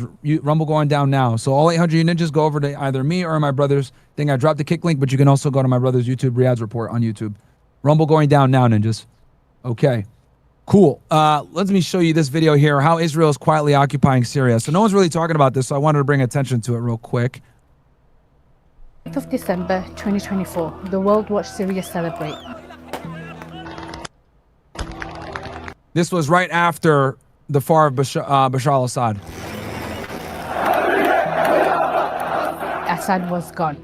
But while the world focused on Damascus, something else was happening. And remember, guys, the ceasefire in Lebanon is what kicked all of this off. Back in late 2024, they did the pager attack. They killed Hassan Nasrallah. That led to a ceasefire.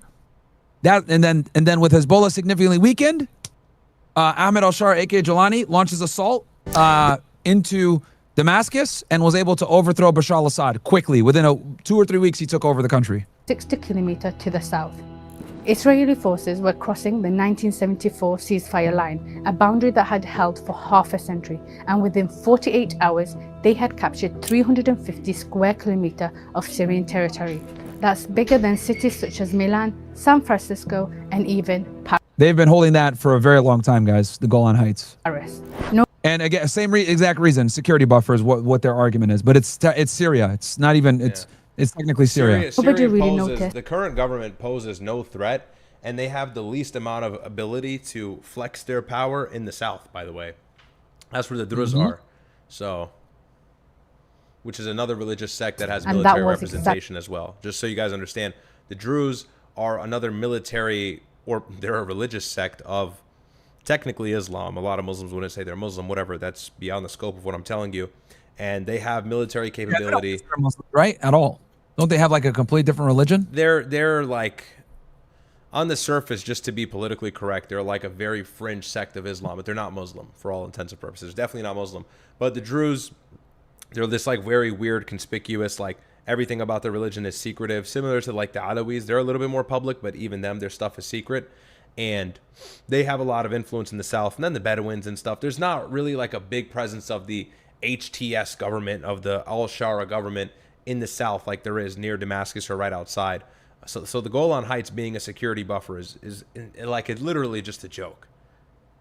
Because the Druze are aligned with the Israelis historically, which is why Israel struck Damascus back in July of last year. It's actually been a year now since they struck Damascus in the middle of the summer, because they were saying that the hostilities between the government and the Druze was becoming oppression, and that the government was starting to kill Druze for no reason, when really it was like this whole story that stemmed from like a shop owner or something. I can't remember the exact details, but yeah, that's that. Just for some context, that matters. Go ahead, Del. I'm sorry. Exactly the point. Since then, a Syrian monitoring group called the Sigil Center has been tracking what's happening on the ground. According to its records, more than 1,600 documented military violations inside Syria territory, a number that surged sharply after the start of the US-Israeli war on Iran. The head of Sigil Center, Hamza Ghadban, described Israeli expansion. It spans from Mount Hermon in the north and to the Yarmouk Basin in the south, and 15 kilometers into the depths of Syria. So you kind of have this triangle that is the hot spot for Israeli activities in Syria. Within that triangle, Israel has now built military bases. Satellite images from late 2024 to late 2025 show a chain of fortified outposts running the full length of the Quneitra countryside, where more than 80% of all violations were concentrated.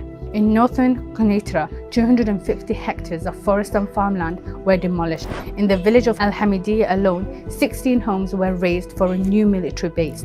That equals to 12 families displaced. The area was later turned into a monitoring and control point west of the Providence Center. Israeli forces seized the western Red Hill, and that's a strategic high point with the obstructed sightings deep into Syrian interior. Israel has also established 4 military gates which it used to construct a continuous geographic security belt. From these gates, Israeli forces have been conducting night raids, entering homes, detaining civilians. Yeah, there was a story that broke that they were entering southern Syria not too long ago. Gathering residents at checkpoints and committing verbal. And I think they use the Druze as like useful idiots. They'll like say, "Oh, we're here to protect the Druze." They don't give a fuck about them. The Druze do their bidding. There's actually a lot of Druze in the IDF as well. So yeah, they have a little bit of this conspicuous connection. And look, it makes sense, right? Control the Golan Heights, start to slowly seize territory outside of it, and use the Druze as a little bit of a proxy to keep the Syrian government back at bay, because the Syrian government last time challenging the Druze suffered from strikes right in the heart of Damascus, which was aimed at potentially killing high-ranking government officials. So it was a message to al-Shara, the new leader, like, hey, look, you want to play around in the south, we'll kill you. And that's obviously to open the door up to work with the Druze and annex a lot of Golan Heights in the south. Abuse and physical brutality. Then the ecocide, a systematic spraying of unidentified chemical substances, killing livelihoods and withering large swaths of land was recorded. Here, I'll quickly, let me quickly give them a brief. Go ahead. Go ahead. Your chat is funny, bro. These niggas are hilarious. Okay, guys, so here. Honestly, I don't even blame you guys. It's tough to even understand what the hell. You're not gonna know who the fuck these niggas are. I don't even fully have I'll admit, I don't even fully have a grasp of what these niggas are either, but I suppose AI or Google can tell you better than I can. So it says right here, The Druze are a close-knit, esoteric, religious, and by the way, the word esoteric in and of itself means like unknown, you know, like kind of conspicuous, vague. So again, it's in the definition, but a close-knit, esoteric, religious, and ethnic minority of Arabic speakers, numbering roughly 1 to 2 million worldwide, primarily residing in Syria, Lebanon, Israel. They practice an ancient monotheistic faith that incorporates elements of Islam, Greek philosophy, Gnosticism, but they maintain a distinct cultural and ethnic identity. So they adhere to the oneness of God, monotheist, reincarnation is something they believe in. But look right here, Syria, home to the largest population, about 700,000. And like I said, concentrated in the southern province of Sueda and near the Golan Heights. And think about what I said. That's where Israel is trying to maintain a presence. And it says right here, a lot of them, here, I could just type in Druze IDF, Druze in Israel. There's a whole Wikipedia dedicated to this. You know, no secret. These guys have a coalition. This is the Druze flag. And then obviously these are Israeli flags. So they've built up a long-term partnership to undermine mainstream Sunni Islam and its influence in Syria. And they have a big history in the Levant as well. But, you know, it really, if you want me to explain them, it's kind of difficult for me to even explain what they believe in, who they are. But they're like a subcategory religious sect of a very distant Islam. And it's just esoteric in and of itself. They wouldn't be considered members of the Ummah at all, right? No mainline Muslim would ever consider Druze like a legitimate Muslim. These guys, for all intents and purposes, are not. The reincarnation Muslim. is crazy work. Are they pagans? Reincarnation is wild, dude. Allegedly, they're monotheists, but it's like, you know, reincarnation is just completely anti-Islam. But I think that's anti every Abraham religion, isn't it? It is anti every Abraham religion. Let's see here. We can go into like some Druze lore, but honestly, it's difficult to understand exactly what they believe in. But the Israelis use them as an excuse to basically have aggression in southern Syria. If I'm going to be honest, they'll sit there and say, "We're protecting the Druze." Okay, buddy. And by the way, the Druze. So they have a population in Lebanon, by the way, of 250,000, which is important as well. What's that going to look like once Israel gains more control? Because they will mobilize for Israel, and they did it before in July of last year. But I have a lot of Syrian friends and a lot of friends from the Levant, honestly, and they give me insider lore that you can't really find like online. And a big thing that I hear from like their dads, their uncles, their moms, their aunts is the Druze move very tight packed. They are like the Jewish people, but they make the argument that it's like some of my Syrian friends, they say, I'd rather deal with like I'd rather deal with like 10 Israeli than one Druze. That's what they say. They're very conspicuous. They stab you in the back. It's hard to understand what they want to do. They're violent. They hate Muslims. They hate mainline Sunni Islam. They are very fringe, like off to the left, off to the right, whatever it is, group. Difficult to understand. And think about it. I mean, anytime you see a religious group, a religious minority or majority that's like hard to understand, you know, their information is not accessible. They don't openly invite to their religion like other religions do.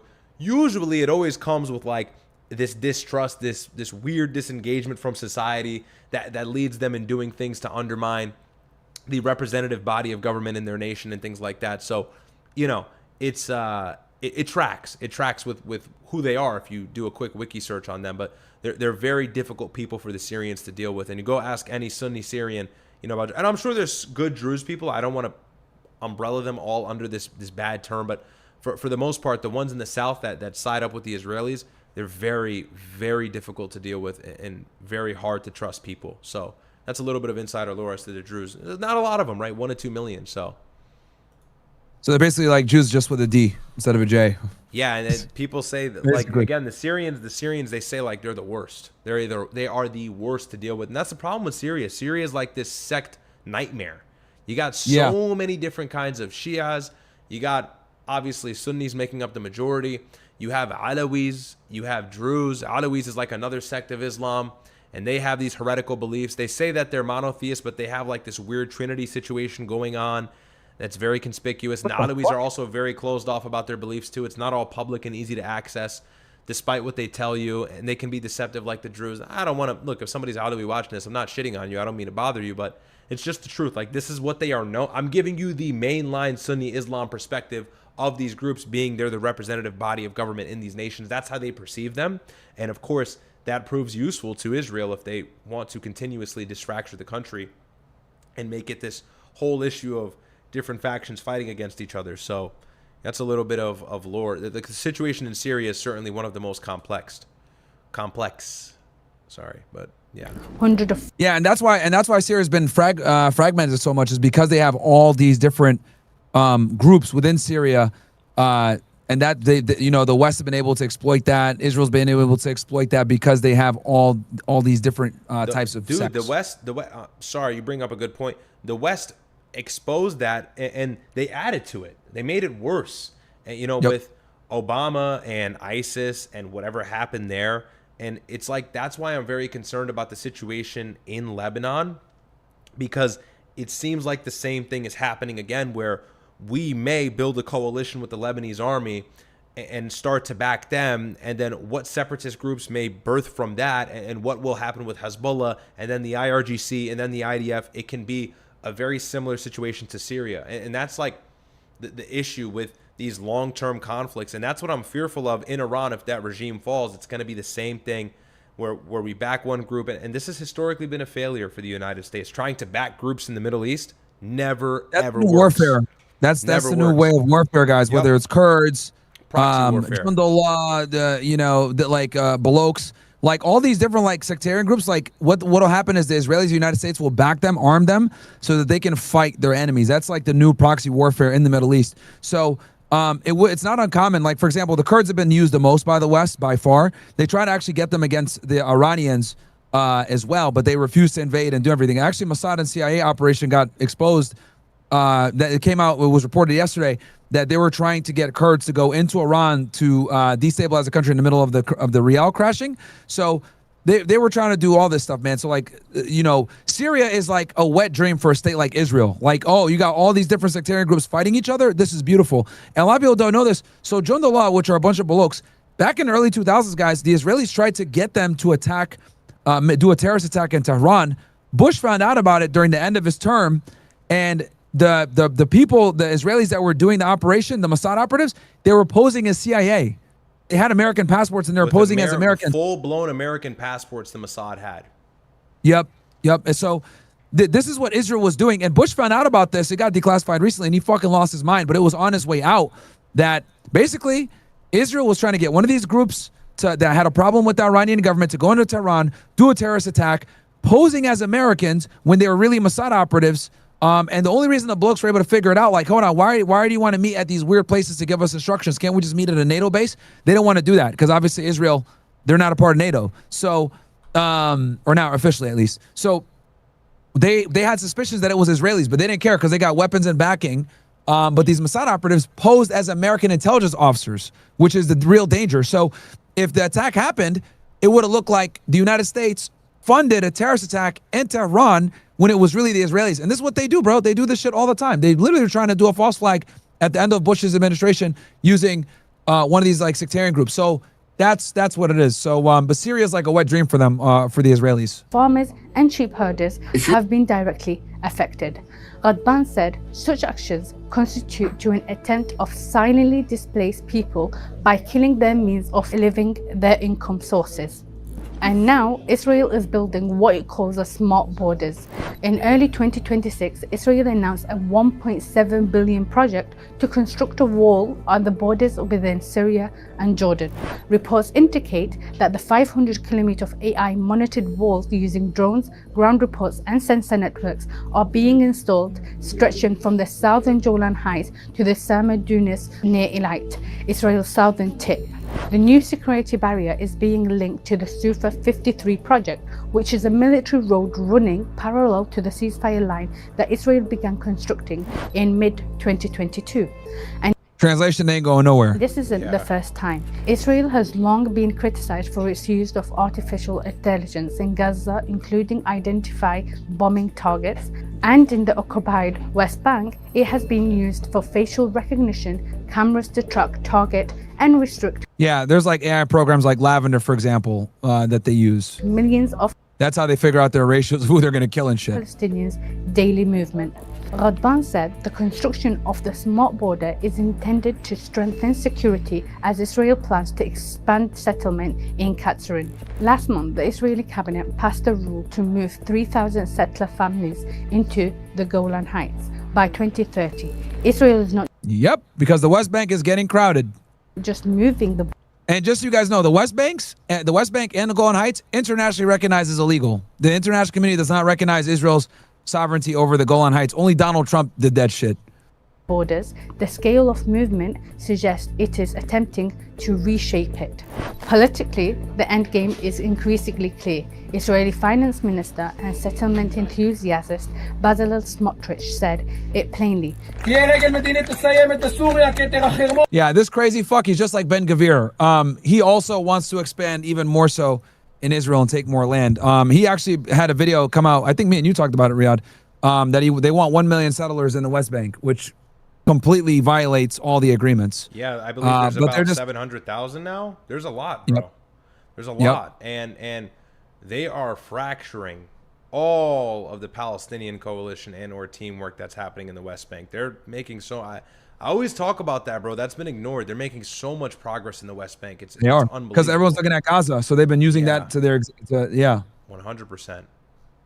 Oh, speaking of which, dude, I have no. Go ahead. No, keep going, because I got a different, like, a whole other thing I want to talk about. Then we'll finally get into Russia, Ukraine. No, dude, I have so many. I have so many like juicy videos. Like, say what you want about CNN, bro. They've been doing a really good job. Them alone, they've been doing a really good job on the West Bank. I'll go ahead and play this for you. Although I'll warn you, it's gonna piss a lot of you off. Go ahead, play what you were playing. Keep playing that while I get this. Okay. Smotrich added that this would expand Israel's borders alongside similar operations in the Gaza Strip and Lebanon. Operations that now reportedly account for more than 1,000 square kilometers of territory gained Great Israel Project through land grabs and incursions. A calculation by the Financial Times put the land grab at roughly 5% of Israel's 1949 borders. Defense Minister Yo, bros are doing colonialism in 2026. Yeah, full blown, bro. Israel. That's why everybody hates these niggas, bro. Yo, like, and I hate to use that fucking word because it's such a stupid leftist term, but let's just be honest. Like, this is the definition of fucking colonialism. And this is why the left hates these guys so much. You know what I mean? Like, this is why everyone on the left hates these fucking dudes. Well, here's this is the why thing, too. It's so asinine because, you know, conquer, divide, conquest, colonialism. It's the time of history. It's a time as old as tale. Yeah. Or a tale as old as time, excuse me. It's getting late. And so every country is guilty of it to some degree. But the biggest problem is Israel is incredibly strong. They have an arsenal of nuclear warheads somewhere in the ballpark of like 200 to 400. They're supported by the strongest country in the world that has also nukes. Every country around them respects their sovereignty per all of the Oslo Accords and all these different deals done throughout the late 1900s and the United States brokering peace and everything like that. And yet they still find ways to expand their territory. And that is what provokes. That is what causes the aggression back at Israel. And they just keep going. But it's a cycle that's perfect because as they continue their expansion, so long as the world turns a blind eye to the expansion, the provocation always lies upon the resistance groups that are attacking them. SNEAKO's calling me. Oh, yes? Yeah. Oh, yeah, there's Kevin in the chat that he wants to join. Oh, we can add it to the call. Yo. Yeah, I'm gonna call the group right now. All right. Here, I'll call the group that we're in. One sec, chat. SNEAKO.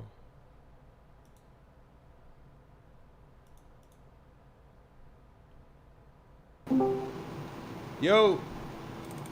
What up? Give me a sec. Give me a sec. Bro's on the Omegle cam. Can you see me? So, yeah. Yeah, we can. We can hear a lot of feedback on your side. I don't know if you have like I don't know what that is. This AC is blasting a whole lot. Should I turn on the noise suppression? What do I do? Just do voice isolation on Discord, yeah. Better? There you go. Perfect. That's better. Yep. No, that's good. Cool. How you guys doing? What's good? What's good? Yeah, we're good, man. How you guys doing? We were actually reacting to what's going on with Syria, and then also we were going to cover. I was going to cover Ben Gvir visiting the United States. I was going to cover one of my tweets or whatever. So, good timing. But yeah, But that's kind of what we're doing. How are you been? Good, man. Alhamdulillah, just got back from Steinway. Algeria lost, unfortunately. Your African brothers over there. How many jerseys you got, bro? It was I was supporting the Ummah. I got to support the Ummah, bro. We got a lot of fire. Muslim teams. You know, it's one Ummah, so I'll support my Muslim brothers, man. It's nationality is one thing, but faith transcends that. So it's good to see. You know, Yo, it's good we to see we were just speaking of the Ummah, we were talking about how Israel's trying to fracture the Ummah. They're going after Syria now and stuff. They're in the And Golan Druze. Heights trying to annex it. We were talking about Druze. So much like insider lore, you know, kind of like all the fragmented sects in Syria and stuff. But yeah, I don't know if you've been keeping up with that. What were your thoughts? Obviously, the war in Iran is stale, kind of, but you know, the situation in Lebanon continues to be bad. It's just getting worse and worse. So Well, just wait for July 22nd. You're going to get a lot more content Oh, yeah. when the Iran What's war is this? back on. So tell Myron about what's this prediction. Go ahead. You said that July 22nd. It's a Israeli or Jewish holiday. Go ahead. Yes. Yeah, so they have always escalated the war on Jewish holidays, and it's coincided with Ramadan, the beginning of Ramadan with Eid. There were major strikes. The war was really at its peak during Ramadan. So July 22nd is a Jewish holiday. It's called Tisha B'Av. Let me share my screen to show you, because I think it's even theological. I think it's going to make sense because it's this is the commemoration of, let's see. This is the saddest day on the Jewish calendar. It culminates, it's 3 weeks, a 3-week period, so probably Epic Fury 2. Period of time which we mark the destruction of the Holy Temple in Jerusalem. Oh, this is when Ben Gvir goes up to the Temple Mount, Riyadh. This is the day that he goes up, when he goes up to the Temple Mount to agitate. When he does does. his little okay. And pray. Yeah. Interesting. All right. He's coming to New York, right? I think he's going to come to New York July 7th. Yeah. I'll show you real quick. I made a whole tweet about this shit. Should we pull up on him and say what's up, SNEAKO? Collab? That's a joke. I'm going to Malaysia with Professor Jang, just confirmed. I would love to. I actually wanted to. I'm a little disappointed I'm not going to be in New York for that, because I actually would. No, that's good. Give me the So here's IRL the- setup. I'll confront him. So I go, as a former Fed, proudly served this country, I believe Ben Gvir should be arrested the moment he lands in NYC under his watch as national security minister, which, by the way, I don't think people understand how much motion this guy has in Israel, bro. This dude is basically the functional equivalent of like the head of the attorney general and the head of Homeland Security. Like he is literally like, if you took like Pam Bondi and Kristi Noem at their peak, he is the combination of both of them in Israel. He oversees all the law enforcement in interior security in Israel. So this isn't just a dude that, you know, worships a terrorist like Baruch Goldstein and hangs up his pictures in his house. He also like has an enormous amount of political weight and power. And then multiple Palestinian Americans were killed by settlers in the West Bank with zero accountability. Saifollah Musalet, Khamis Ayad, Nasrallah Abu Siyam. So all these guys were killed in 2025 and 2026. And this guy was the one that was this one was, I think, the most recent one we got killed in July 2025. This is a guy where they beat him up and he could have been saved, and they just let him die. He's from Tampa. This guy's from Tampa. I remember because I went to Turning Point USA and I met with Propaganda & Co. And I met one of Saifullah's friends from Tampa, and he told the story, and he told me a lot of details that hadn't been reported to the news. Now it's out there, but they fucking killed him, dude. And he could have literally been saved, and they didn't do anything. And this was like Israeli settlers and the IDF blocking ambulances from getting to him. So this is a pattern, and I basically put here, this is a part of a pattern where Israelis face no legal consequences for their crimes because the security minister refuses to hold Jewish settlers responsible.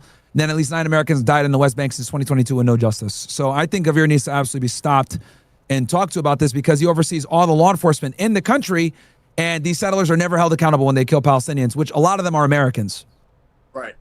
I just debated an Israeli in Times Square yesterday, and I saw what I it often went hear viral. I saw that. Go ahead. It always Sorry. does. Like the street debates with Israelis, they always just do. It's so easy too because they have the same talking points. One thing they love to say recently, and we talked about this before. Go ahead. No, I said, or they lie. Sorry, keep going. Yeah, they lie and they say you don't know anything. And I always bring it up how Ben Gvir said all of Lebanon was burned. Also, Ben Gvir is a convicted terrorist. He was not allowed to serve in the IDF because of his terrorism. So he's hated. In New York City, he came in 2022. Even Jewish Zionists in New York City heckle and boo this guy. They hate him. I wonder how it's going to be now. He had a picture of a guy named Baruch Goldstein in his living room for years, who is a well-known Jewish terrorist from the JDL that killed, I think, like 30 Palestinians during Ramadan in a mosque. Like, he hung that guy's picture up in his house. That's like, let's say you become the, like, let's say you get some motion, you get some power, and then you put a picture of like Osama bin Laden in your house, right? Like, what's going on here, bro? Like that's what Ben-Gvir is. The guy, and he barely approved. Like they denied him. The State Department originally denied his visa, but I guess they probably did some backdoor shit and got him in. Probably a diplomat visa or some shit, or a diplomat passport. But yeah, he originally, on like normal Secretary of State, visa standards, he would never get approved ever. So what he said yesterday, this Israeli, and they love to say that it's not the whole government. They'll say they disagree with Bibi Netanyahu and Ben-Gvir, but also use all their same talking points and still benefit and still repeat the propaganda in the Hasbara. What can you say, Myron, because of your background in Homeland Security? He's the Minister of National Security. He said he controls the law enforcement. How much power does he have? Because we've seen him harass the flotilla protesters, and he's saying that all of Lebanon was burned. Is he a really important figure in the Israeli government? Dude, he has, like I said before, he literally is the equivalent of like an attorney general and the Secretary of Homeland Security in one. The guy has an enormous amount of political power. Like, people think he's just like a random extremist. No, he's a random extremist that wields incredible power, and he oversees all the law enforcement in the country.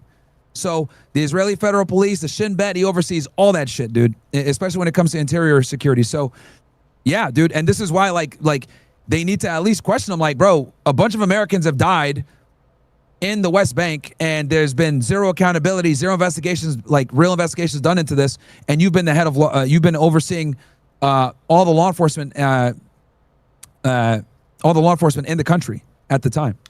What about the West Bank settlers? Is he in charge of, because we know that there's illegal occupation. Andrew Callahan, Channel 5, just did a pretty good video documenting that. Is he in charge of these? How is he overseeing these soldiers? Well, I don't know. So because the thing is with the IDF, like they're military, but sometimes they operate as law enforcement. So a lot of the times what'll happen is they'll be there in the West Bank, and they'll do a lot of the civil order. Like they'll patrol shit, whatever. But it's a gray area. And I think Ben-Gvir uses the gray area to his advantage because they're not technically law enforcement, even though they behave like law enforcement. Mm-hmm. And here's the thing about Ben-Gvir, which is, I just wanted to say this really quickly. The reason why he's unfavorable, and this is not to say that most, Israeli Jewish people are dishonest or whatever. Like, it's just a greater point that I want to make. The thing about Ben-Gvir and why he's disliked in Israel by a lot of the base, and Benjamin Netanyahu to some degree as well, is because he's super honest about what he wants to do. For the rest of the Israeli national security officials or anybody else that has military representation in Israel, the thing to say is, oh, we're occupying the Golan Heights in Syria because it's a security buffer zone, or we're occupying everything south of the Litani River because Hezbollah is being aggressive with rockets in the north.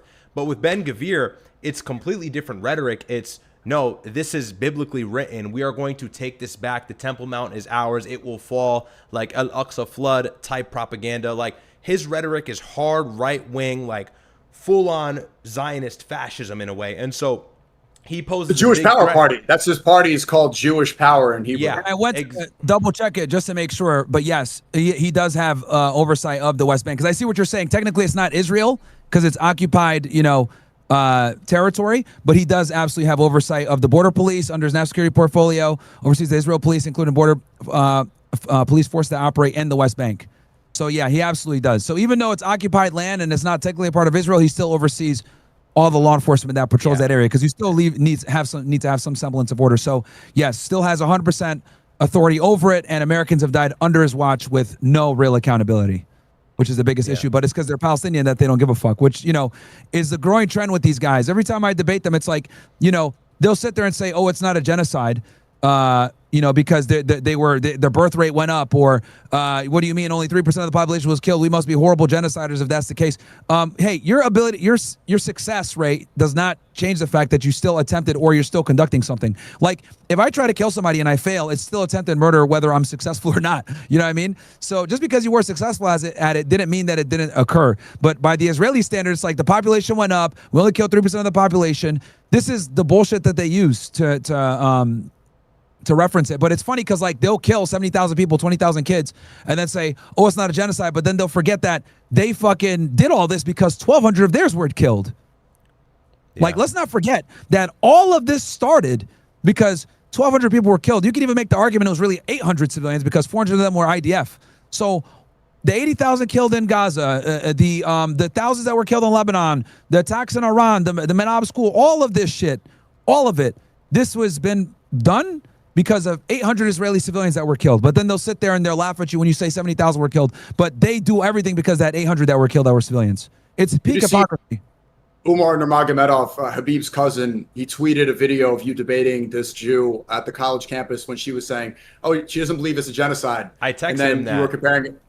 Yeah, so Umar Nurmagomedov, I know you don't like the UFC, Myron, but he's actually one of the best fighters in the bantamweight division. He almost got the title shot. Inshallah, he's going to get it again.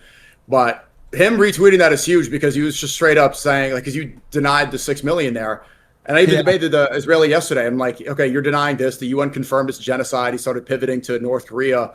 But then they'll get upset. And even their state was created on 6 million propaganda, on the Holocaust narrative, on this being the worst atrocity ever. And today they deny it. So did you see Umar tweet that video?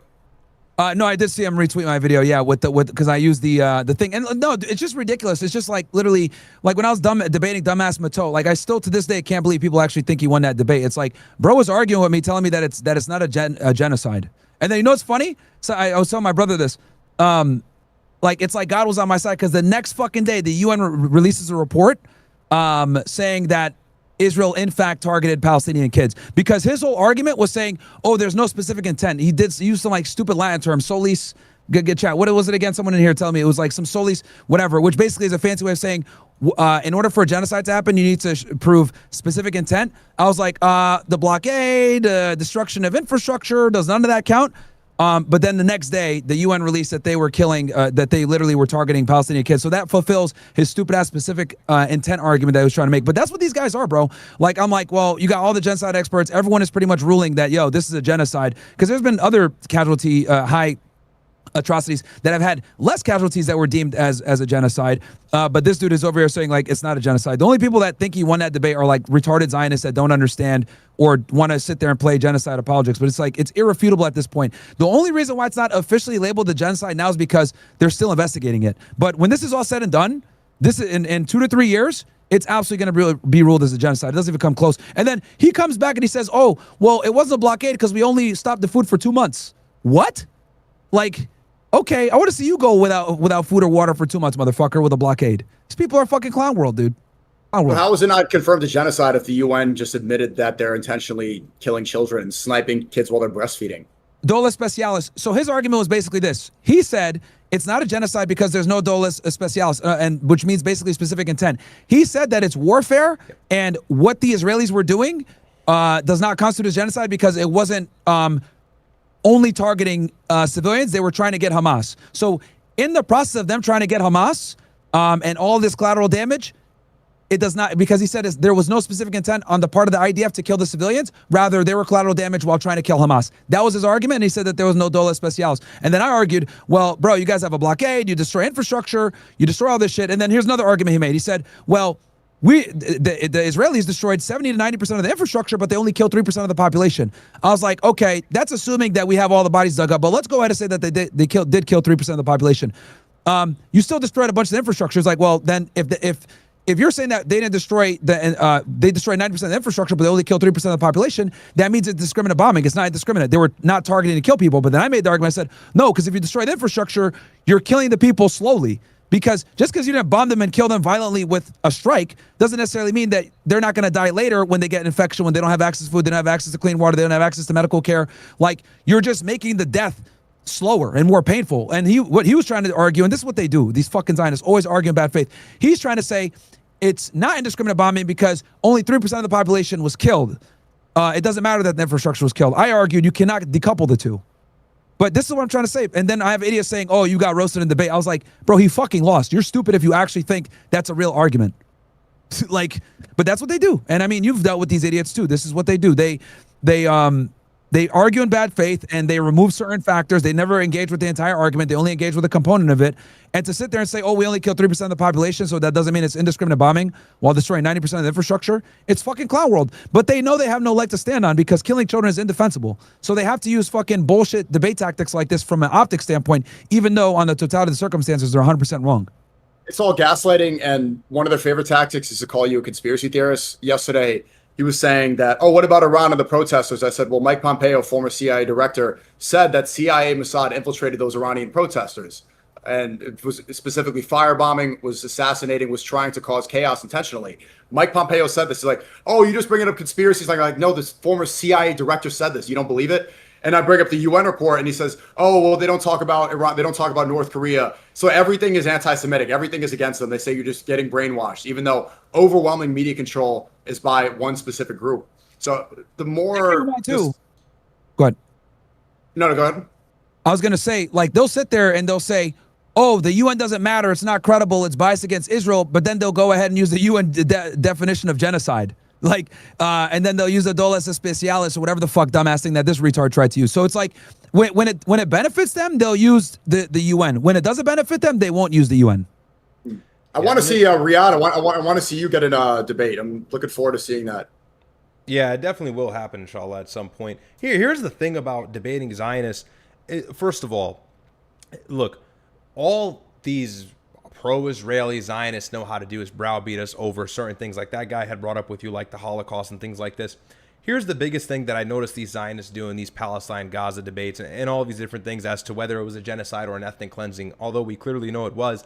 They always talk about everything in ambiguity. Everything is like arbitrary, up for debate. Like, you can't really pinpoint exactly what they're trying to say other than like minutia statistics that don't add up to anything that actually support their claim. For example, you talk about high IDF. So remember, there was a guy that went on Tucker Carlson's podcast. I can't remember his name. However, I'm sure a lot of people know what I'm talking about. Aguilar, I think.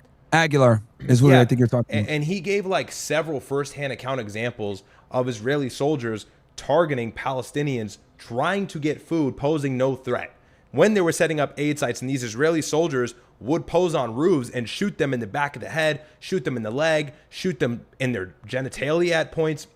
And there's like legitimate proof in UN studies of this. And like you can source all of these things and they'll still say no, but was it intentional and discriminate bombing on certain areas? And was the infrastructure actually destroyed or was it just partially incapacitated? And it's like, bro, the whole crux of everything is what Israel aimed to do is make the entire strip inhabitable.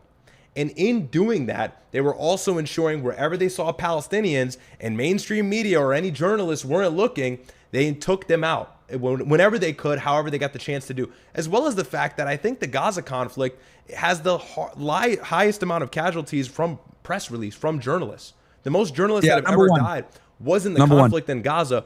Why would an opposing military faction be so interested in killing all of the people reporting on the account firsthand in that land if they didn't have anything to hide, or they had these precise munitions and lavender and these AI programs that were responsible in killing the bad guys only without having to take out a whole entire neighborhood and carpet bomb it because Hamas human shield? But this is what they do, and they browbeat you about Iran. 70,000 dead, 40,000 dead. It went to 30,000 a few years ago or a few months ago. Now it's 70,000. I think it's funny. Trump actually made that jump because he's losing his mind. He has dementia. But they don't talk about Gaza. 70,000 confirmed dead in Gaza. Likely after everything is said and done with, it's going to be six-figure plus death count. So, you know, it's always in their favor when they talk about these things. Another thing, too, is now they're genuinely having, and we spoke about this the other day, SNEAKO, on the phone. It is scary because they are so defensive. They still have the same amount of influence and where you can't talk about them the way they can talk about you. And they have the most control they ever had. No one is paying attention to what's happening in Sudan. And what's happening in Sudan is the worst humanitarian crisis in the world. And the UAE is behind all of it. The RSF funds the UAE funds the RSF, the Rapid Support Forces that have genocided Sudanese people, the largest ethnic cleansing, millions displaced, hundreds of thousands dead, al-Fashid genocide, all of that. Libya as well. There was a leader who was killed in Libya who was in opposition to UAE related power, and now I believe the guy's name is Haftar. He's backed by the UAE and Russian forces. He's also going to take control in Libya, and I believe Israel has their footprints all over that as well. And so, like, not only are they earning influence in southern Lebanon, in the Golan Heights, in Gaza, in the West Bank, which they're going to eventually annex, because no mainstream country with any legitimate power that's worth being respected is going to call it out. But they're also presenting some sort of, antagonistic behavior in North Africa too.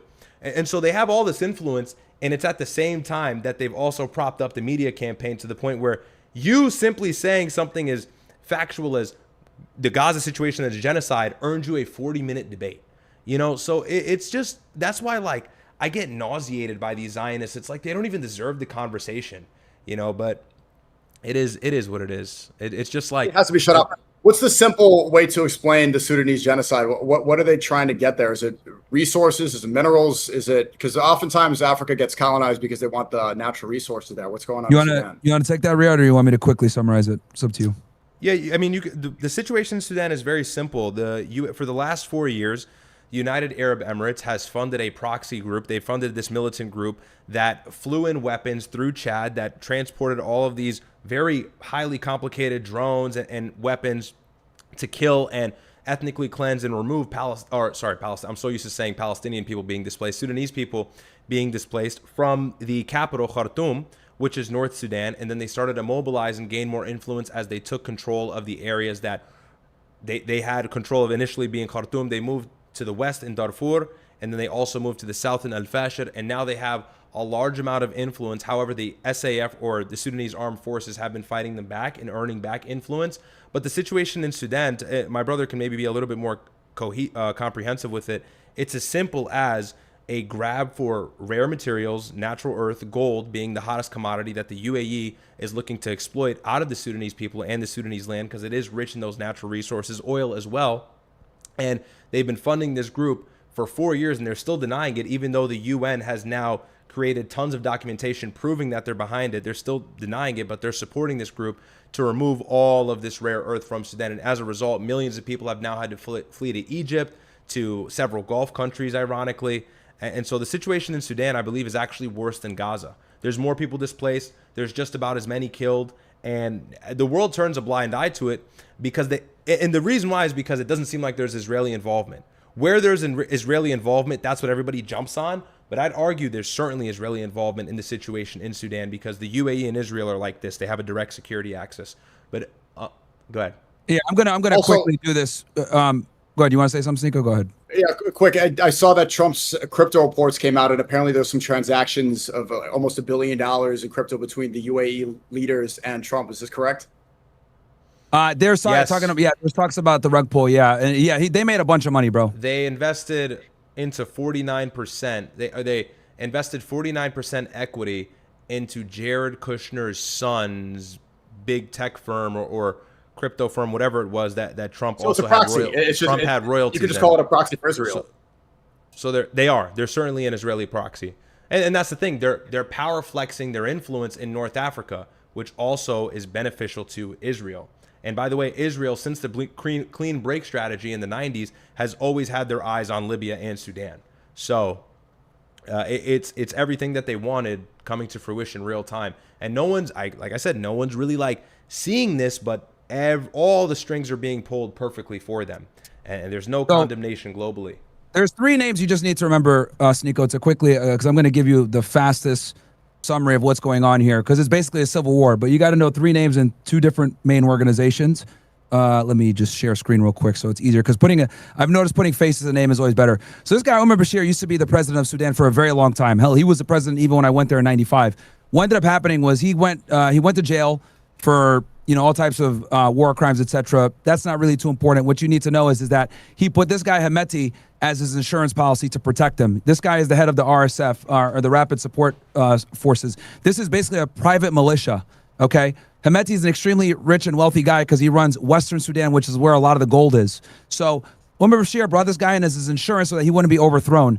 This guy, Burhan, okay, Abdel Fattah Burhan, he runs the actual Sudanese armed forces. So he actually runs the state actors, the real military. So after Omar Bashir went to jail in like 2018 or whatever, there was a power struggle between these two, Hemeti and Burhan. And basically this created a rift between the Sudanese armed forces, who's the government military, and then the Rapid Support Forces, which is a private military that was originally put in to protect Omar al-Bashir. And they've been basically fighting for land and territory and influence. And the Rapid Support Services are heavily funded by the Emiratis because Hemeti, the head of the RSF, gives gold to the UAE at a discounted rate. He also works with the Russians, gave them a bunch of gold. He was actually in Moscow giving gold over on the day that Russia invaded because they knew they're going to get sanctioned, so they had to get some gold. So kind of looks like you, bro. They always say that. This is how this guy basically has been able to fund the RSF. Also, since it's kind of like mercenaries, he's also sent them to Yemen to fight against the Houthis, which is exactly why Saudi Arabia. This is why they sent them to Yemen to fight, and this is why the Saudis back the Saudis back the Sunnis armed forces, because Dubai the UAE supports the RSF, while Saudi Arabia supports the official military. And the reason why they support the official military is because it's in their interest, because the RSF are not aligned with Saudi Arabia. I think I have that right. So yeah, that's the general gist of it, man. So 3 names. So it's like they're Hezbollah. It's like their rogue military group. Then they call them terrorists. The RSF, yes, exactly. The RSF is basically a mercenary army that was originally created to protect Umar al-Bashir, but once he came out, then there became a power struggle between Hemeti, who runs the military, the private military, and then Burhan, who runs the official military. And this has been led to the the bloody civil war that's been going on over this land. So that's basically what's going on. So the RSF versus the SAF, and they're backed by different Gulf states based on their own interests, because obviously the RSF is backed by Russia and the UAE, and then the SAF is backed by like Saudi Arabia. What's interesting, I don't know if you noticed right on this. that, by the way, just to quickly add, Saudi Arabia has a vested interest in the local Sudanese government keeping control of the country. They're going against the UAE for influence. So Saudi Arabia is behind the SAF as well. I hope that makes sense, guys. I threw a lot out there, but that's basically the conflict in a nutshell. To summarize, there's way more to it than proxy war. It is a proxy war of Saudi Arabia and the UAE. They're fighting for a lot of influence in the Middle East right now. And so it is like Saudi Arabia versus the UAE and Israel. Just to get their natural resources. Mohammed bin Salman actually. Well, here's the thing. Gold is a big one, SNEAKO. Gold. I mean, there's other resources, but gold is a big one. Look, the world is moving away from oil slowly but surely. And so rare earth and gold and things like that are going to be a lot more valuable later than they are now. And so I think a lot of these Middle Eastern Gulf countries want to take advantage of that, because they're going to have to move towards tourism for economic stability. And then probably rare earth as oil will pull away. But yeah, Mohammed bin Salman had told Trump a few months ago when they had met, when he came to the United States, that he wants him to start worrying about Sudan and help him militarily support Sudan. He wants to stabilize the home government and take their side to push out the UAE influence. I'm not saying he's like a great guy with a big heart for that. Of course, he has his vested interests as well, but that's that. Yeah, but they're getting gold for super cheap. A lot of their gold comes from Sudan. And it's kind of funny because like the UAE has some like weird law where they're able to label the gold that they get from Sudan as their own. So they have like all these like, because they smuggle the gold out. That's a big way that they're able to earn the money, is they smuggle the gold out. So, and since Hemeti controls Western Sudan, where a lot of these, gold mines are, he's able to use that to his advantage and fund his military. And basically he's able to, use them in armed conflicts all across the world, like in Yemen, for example, which is the ops, obviously, of the Saudi Arabians. So that's why they augment Yemen, and then the Saudis support the SAF because the SAF is fighting the RSF. You're right. They're moving away from that oil.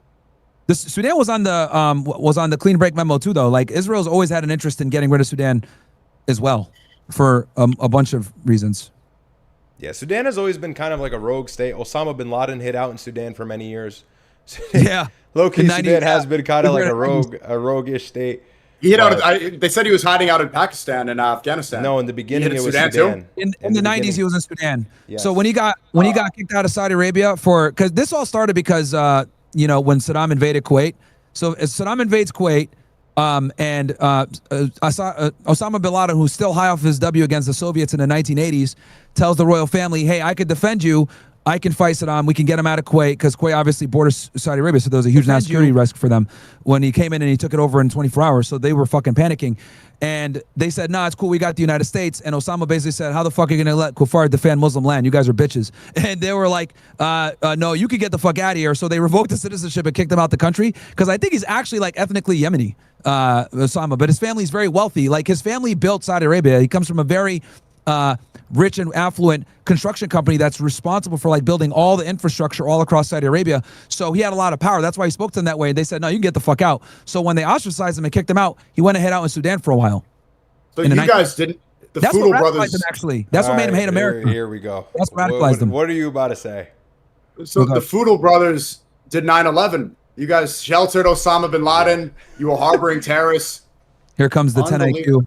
I thought this was an IQ discussion, man. I knew it. The Foodle brothers did 9/11. Sudan has Sudan's. All right, whatever. I'm not even going to entertain that crazy point. But no, yeah. Look, the biggest thing here is Israel's got their tentacles stretched real wide. Yeah, I'm looking at a stream. You just drew twin towers over both of our screens. But yeah, the biggest thing is Israel's got their tentacles stretched out, and they're flexing their power and influence. And the UAE is to be watched out. Look, I condemn the UAE all the time. I probably won't be able to ever travel there again as I gain more popularity and keep shitting on them. Here's a takeaway. Anytime someone says, oh, we invaded Iraq because 9/11, you can laugh at them and say, actually, that doesn't make sense because Saddam Hussein and Osama bin Laden absolutely hate each other. It's like anyone that understands or knows, like, the Middle East, like, knows that, like, what the fuck, like, Osama was trying to fight Saddam to get him out of Kuwait. And that's exactly what led to him being ostracized. So when they say, oh, 9/11 was done by Osama bin Laden, so we need to invade Iraq, it's like preposterous. Most people understand 9/11 now, and the pretext for the Iraq War, which people seem to have short-term memory loss, was weapons of mass destruction. They killed 1 million Iraqis, and they didn't find any weapons.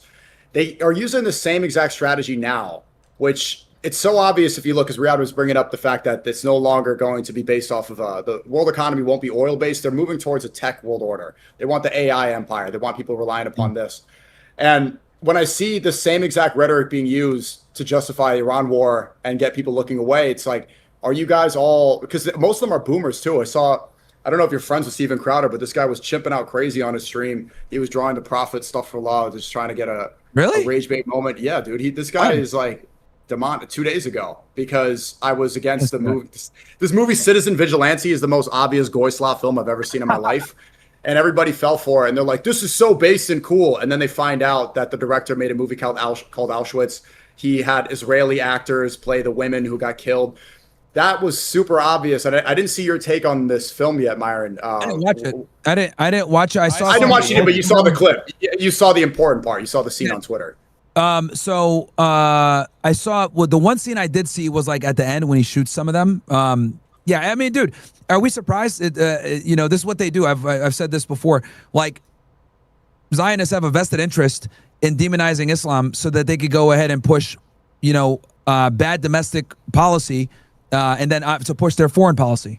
It's like, okay, we got to demonize Muslims so that we can go ahead and justify all the conflicts in the Middle East. That's always been their playbook. That's been a part of it forever, and they've been caught doing this shit a bunch of times. But they're all falling for it. Like, everybody in the right-wing space is still falling for this same exact playbook. They demonize Muslims. They don't understand that an attack on Islam is an attack on humanity because they will justify endless wars, destroy the economy, send troops to die using a propaganda against Muslims. And they still, whenever it's right in front of their face, is the most obvious propaganda. Elon Musk is amplifying it. Obviously, he doesn't care about immigration. He's an African migrant into America. Why would he care about European immigration? He's bringing a ton of H-1B visas. His entire team is all Indian. Trump is saying that he's going to go fight a war for India to defend them against Pakistan. They don't actually care about immigration. They are just pretending to get a populist movement. But everybody seems to be either repeating the script or taking the bait. I think. Well, this is why I've always been like, foreign wars create the refugees that they complain about. Like, I keep telling them, like, you guys cry about mass immigration from these countries. Fair. I don't have a problem with you having your grievances with bringing in immigrants. Fine, no problem. Well, then stop bombing where they're coming from. Like, because it's funny because like they'll bomb these places. Israel's not taking them in. We do. The West takes them in, right? So, and it makes Israel stronger in the process. So, if you want to go ahead and stop refugees coming to your country, you have to stop supporting foreign wars to the benefit of Israel when Israel doesn't do any of the cleanup. We do all the cleanup. Sorry, they make the same mistake. No, they're making the same mistake over and over and over again, right? They will support people. Elon Musk is a trillionaire who's supporting these wars, and then they'll pretend to care about the immigration when clearly they don't if they're giving H-1B visas. And if they cared about immigration, they wouldn't support the wars that caused the mass immigration problem. But over and over again, every single one of these base nationalists just eat up the goy slop when it's fed to them. Yeah. You're gonna say something? Yeah. Here's what I will say, largely from what you said, I agree.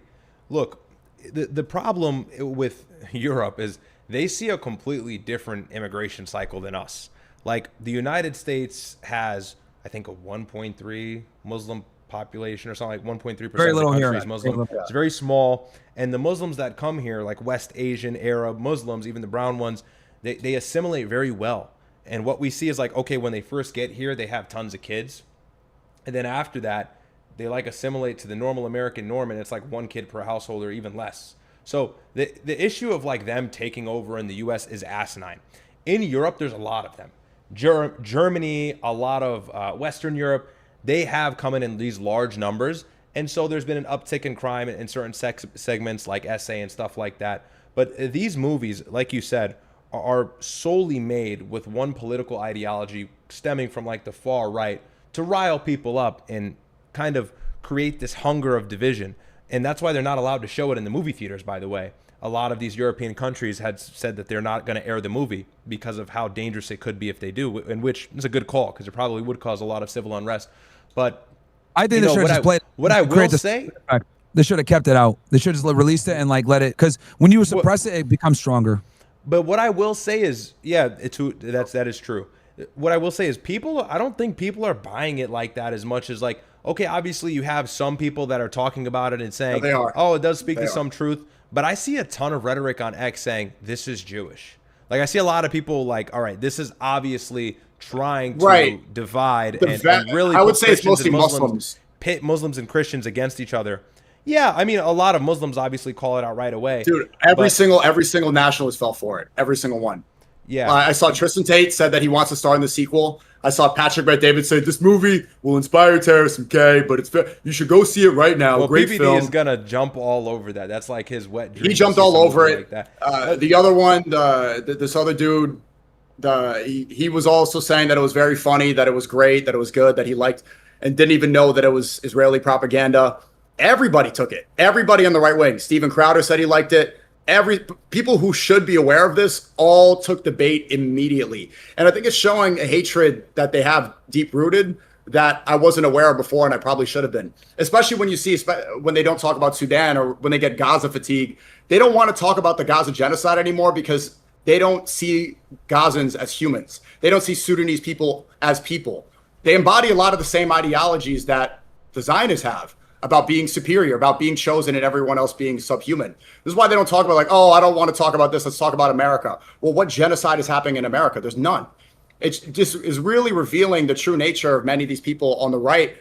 They oppose Israel not because they're committing evil. They oppose Israel because they're jealous. They want to be the ones committing the genocide. They want to be double tap missiling attacks on schools. They want to be committing the genocide. They're just jealous that somebody else is doing it. They don't actually want to stop it. Yeah. Look, like I said, the movie is certainly like, I'm pretty sure the person who created the movie is Israeli, correct? No, he's a German director, but it had. But the main actor I believe, is Israeli. Well, Armie Hammer. The girl at the end is Israeli. Yeah, and Armie Hammer got rape allegations. Whenever people like that, like similar to Russell Brand, they probably take a plea deal to stay out of jail. And now you're gonna have to do this movie if you want to keep your career. Yeah. Look, I mean, what it comes down to is the right wing is owned by Jews, bro. We know this, right? Like the perfect example of this is you look at like Nick Shirley does his thing with the Somalians, it blows up, right? But Tyler Oliveira exposes the Jews, doesn't blow up, gets banned on Patreon. So like that's really what it comes down to. In the right wing, they're fucking terrified of Jews, and it's extremely pussy. It's I don't think that's not all it is. It's not just terrified. It's also that they embody a lot because so many people. It's part of it, but a lot of them really do harbor racist ideology. They believe in racial supremacy, right? Zionism is a racist ideology. Israel is like Ben Gvir is part of the Jewish Power Party. So if you are a white supremacist, you're going to be jealous. You want to call other people goyim. You don't say like, okay, this is horrible. Nobody should be. Everyone's equal under the eyes of God, and it's about works. They want to be chosen the same way that the Zionist and Ben Gvir believes he's chosen, and that one Israeli tear is equivalent to 1,000 Lebanese tears. That's why a lot of it's too. Yeah, of course they're terrified, but the reaction to the movie is very revealing. Well, I'm talking more about American political commentators because you were speaking about that. Yeah, I am too. I am too. Like Steven Crowder, like others. But here's the thing. A lot of them are too pussy to call out Jewish power in America. Go ahead, Red. No, it's two-part. First of all, like somebody like Steven Crowder is very reluctant to call out Israeli influence, and I think it's just because he's fearful of that. And others like Patrick Bet-David, of course, we know that, and he won't call it the Trump administration because I think he has hands inside the White House or Washington, whatever it is. And then also, it's like I don't have the expectation from these people to like really be humanitarians. I don't hold them to any sort of standard where like I'm expecting to hear that from them. I know what is right and I know what is wrong, and I draw the clear distinction in who's right and who's wrong on certain topics. But like, if I see these right wingers and I see people like, you know, Elon Musk going crazy about the movie, you know, I don't go, what the hell? They should be on our side, because at the end of the day, like, people are always going to have their own vested interest in themselves. That's not a defense to them, but that's just like kind of what I always have as a baseline expectation. I'm not expecting people who are Asian or people who are something else to be hell-bent about the issue in Gaza. Should they? Yeah, because that is human. And I think that's what all of the faiths do teach. There you go. But I don't have that expectation of them, and so I don't feel like I'm ever drawn against them like, oh, this person is absolutely our adversary. And it's like, okay, I'm not expecting him to speak to that, and I'm expecting him to have the opinion that is congruent with what that movie is aiming to do, because that person comes from that faction, which is like always going against Muslims in any situation. Patrick Bet-David is like the main one that kind of comes to mind. So, you know, for me, I think where we differ is I don't really have that, you know, like expectation of them. And I'm not like disheveled or have this far cried out like grievance, like what the hell, why are they not saying the right thing? I'm never expecting that from them in a way. Yeah, you know what I mean? The mistake is thinking that it's all of them being owned by the Jews, when in fact, I mean, look at the manifesto of the Mexican catboy white nationalists who shot up the San Diego mosque. They tried to kill a bunch of children, and Amin Abdullah stopped the attack. You read their manifesto, and they're echoing a lot of these white supremacist talking points that we hear in America. They are getting inspired by the rhetoric they see online. There was 5 people stabbed in Scotland. A Scottish guy says, yeah, Muslims shouldn't be in Scotland, stabs 5 people. Osmongold response is, no, that's not bad at all. This is not bad. This is nothing. Right? I really think a lot of it is not just... He actually said that? Yeah, That's bro. wild. Yes. Like, I'm not exaggerating whatsoever. That's wild. And again, this guy, Osmongold, is saying, Bibi Netanyahu should bomb all the Lebanese. Get all the terrorists. Bomb all the terrorists. I think the misunderstanding is that it's all owned, or they're all repeating a script, when in fact, they genuinely do believe this. And it comes from the same feeling of racial superiority, and this is what Israel is. Okay, let me say that. Okay, no, I get you. I get you, and I understand Look, here's the thing. Go ahead, Ryad. No, go ahead. I'll say it quickly. Look, to me, bro, maybe this is like totally opposed to how you see the world, and this is gonna be a little bit crazy, but whatever. I'll drop it. And it's like kind of like our phone conversation, I suppose. Bro, to me, like, I look at people who look like me, and I'm like, all right, like, these are my people. Or people who believe like me, and I go, these are my people. So, like, I look at blacks, I look at Muslims, I look at Arabs and browns, and I go, these are my niggas. Muslims. What do Muslims look like? Well, what they believe and what they look like. Like, these are my people. What quantifies my people is what they believe or what they look like in a way. Because I don't think that all sense of identitarianism is inherently bad. I don't like to demonize all of it. I think a part of it is admirable because people do stick together, and there is some nobility. They don't think the same way. But look, what revealed it is when the Venezuela. Wait. Let me just say this. Okay, it's a long point. It's a good point, and I think it's important.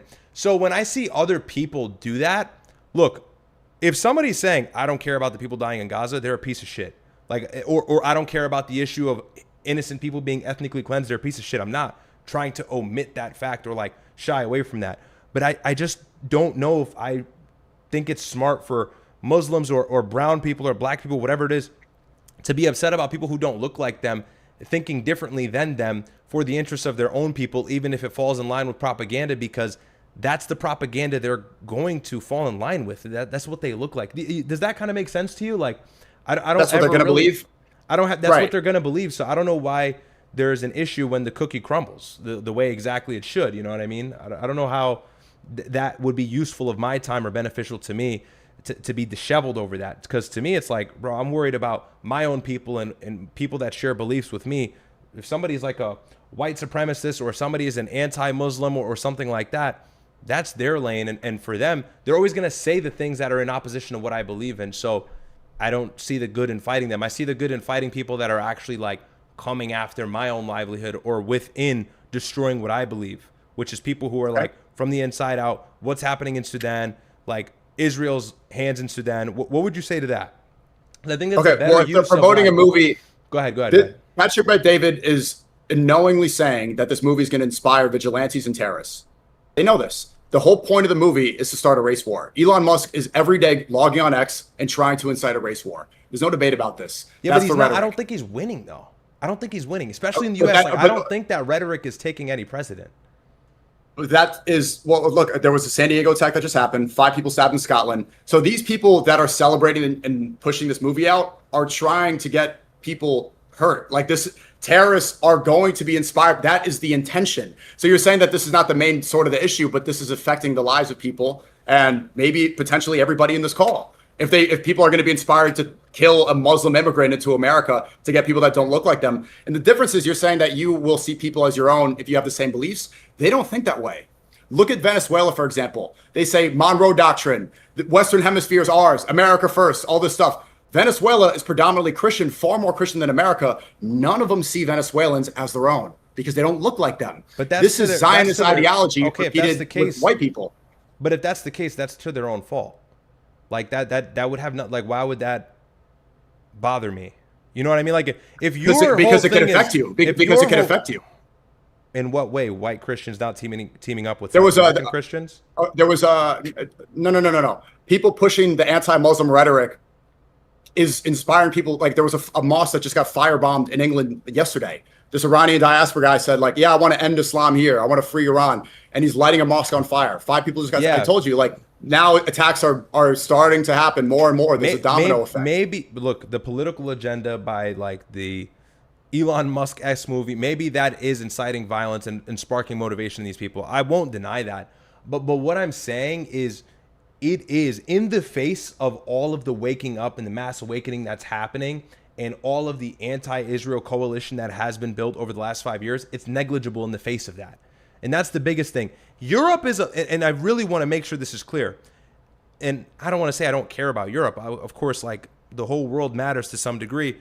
But Europe has a completely different situation than we have here in the US. Like, Muslim migrants in Europe are doing different things there than they're doing here. And honestly, that's a larger part of the issue. If somebody in Europe is pressed on the fact that, like, the whole country is Muslim and no one looks like them that walks around anymore, I'm not pressed that they think that. Like, what else would I expect them to say? Be happy that the country is largely not comprised of people who look like them anymore? Of course they're going to be fucking mad.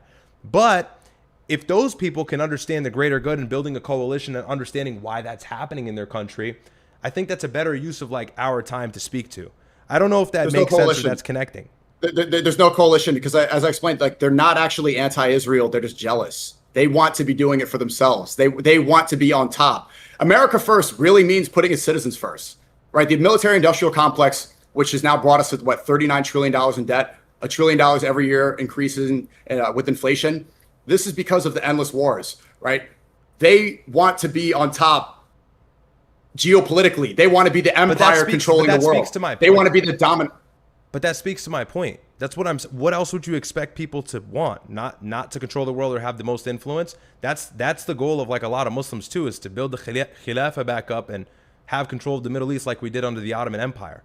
Like, that's what every not to oppress others, not to oppress others, because they want. I'm not supporting oppression. No, that's not what I'm supporting. But what I'm saying is, like, but that's what they want. That's what I'm saying. They want. They want to be. That's why they keep saying third worlder, because they want. The first world only exists because of the third world. They want to be the ones taking from others. They, like, look at what Andrew Tate said about the oil in Venezuela. Take it all. It's our oil. We could take whatever. We could do whatever we want. It's us. Who cares about Cuba? Turn off the lights. Who cares if they're Christian?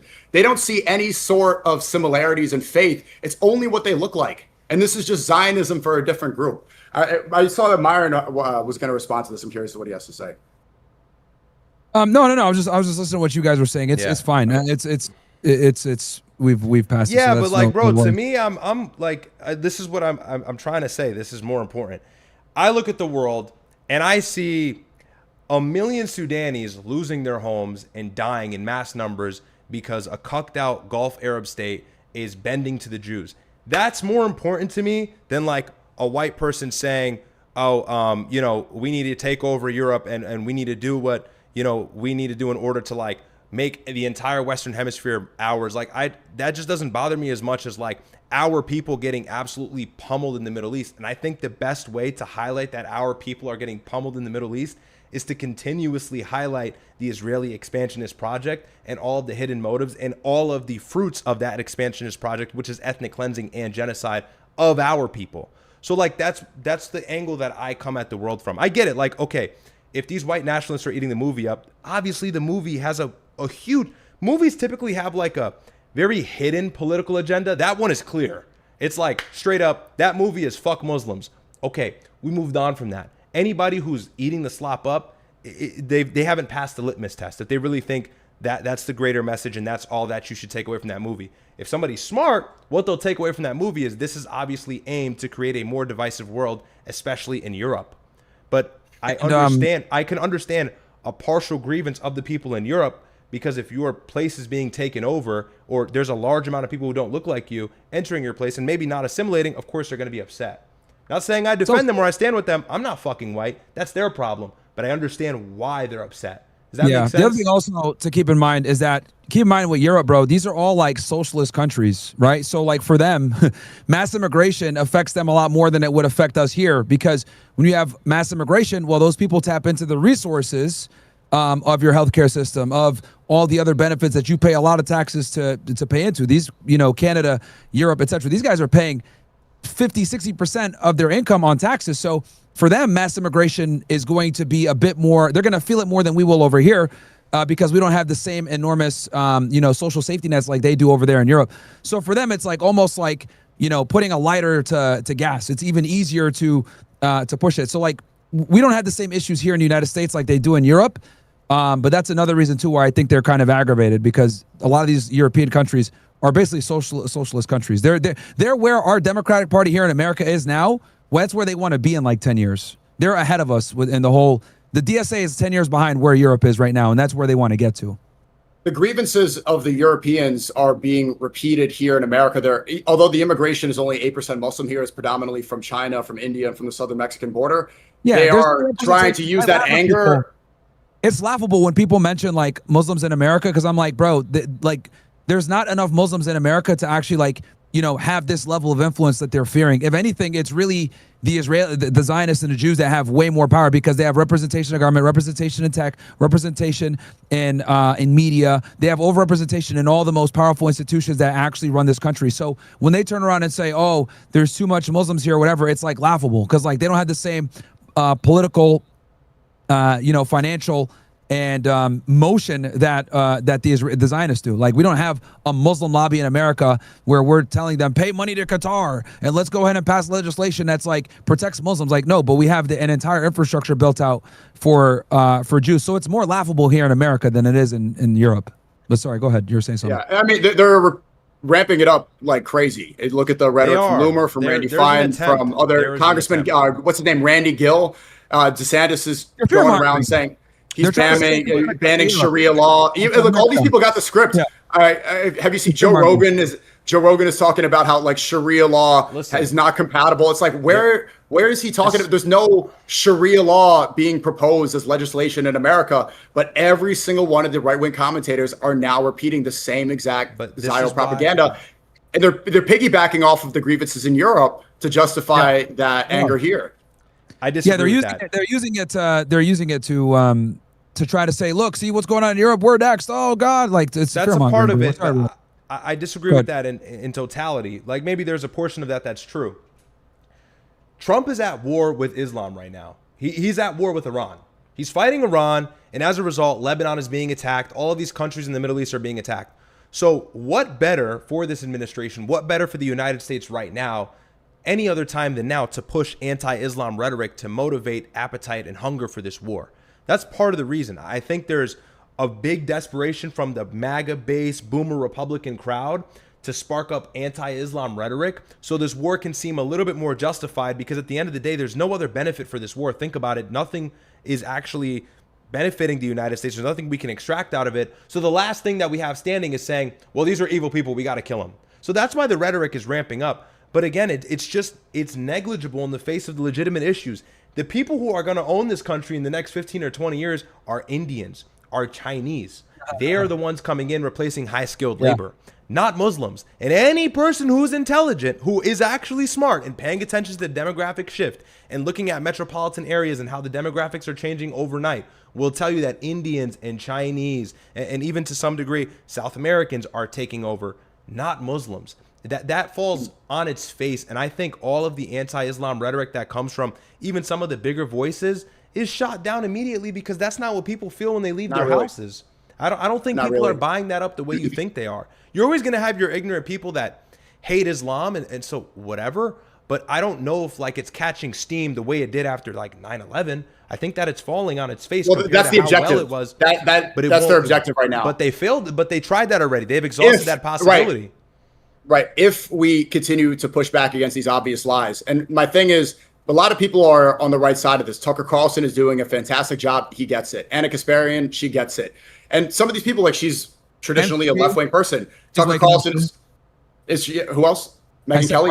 Marjorie Taylor Greene is waking up too. Marjorie Taylor Greene, yes. Thomas Massey. Yeah. A lot of the people are really starting to get it. And I think it's transcending right-left politics, because look at Trump. Today he said he doesn't actually want to drive down the housing prices. He wants to drive up the housing prices. Most amount of corruption we've ever seen in any president from any term ever, which is the crypto statements being released. He's openly just rigging the stock markets and using his speeches to change the oil prices.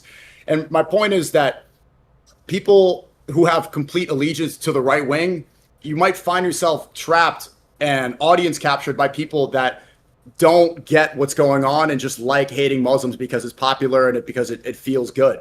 And what's really what we should do is try to transcend past right-left politics, because it really just ends up supporting the same regime.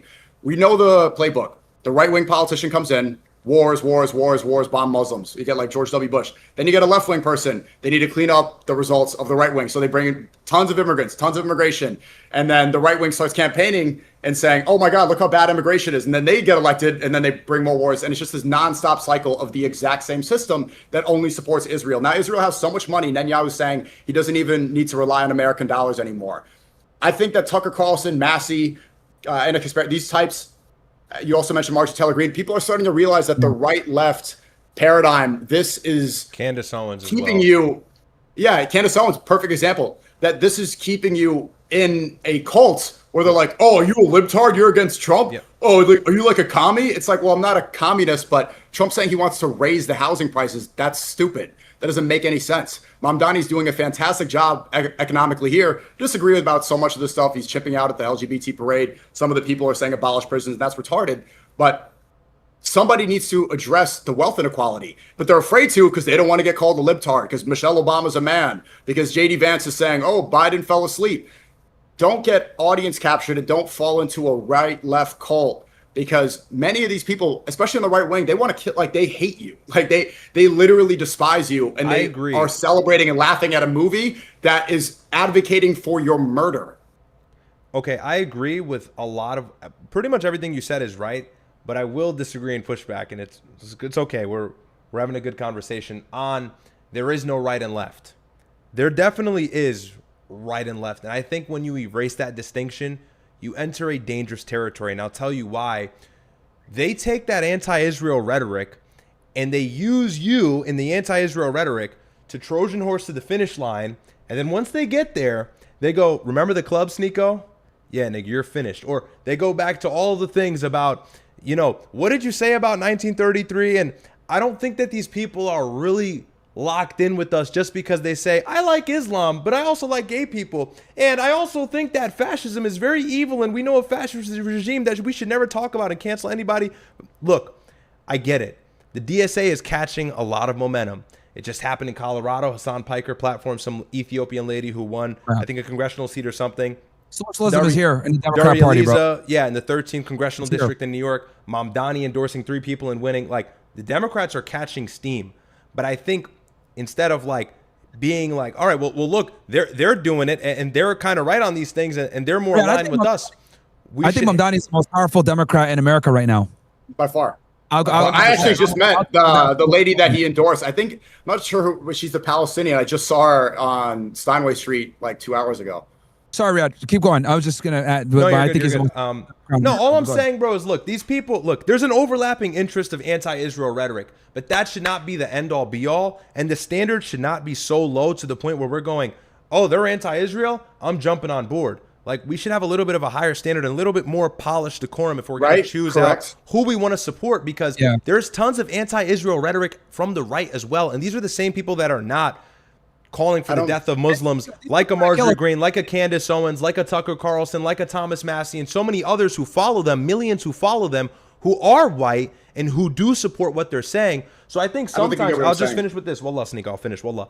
I think sometimes you get blinded by like the anti-Muslim rhetoric. You forget there's like a whole party of people outside of that do not agree with it whatsoever. And there's a rising faction from the right, or even center right. I know they're not far right, but center right, that doesn't have all the commie socialism, gay bullshit with it, literally gay, like supporting pride, but at the same time gives Muslims their fair shade and is still anti-Israel. I think that's worth like acknowledging. I think there is right and left.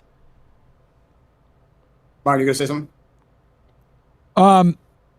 What I was gonna say was these same people, like the reason why I don't like, because I know you say, hey man, we need to, unite with the people on some people on the left.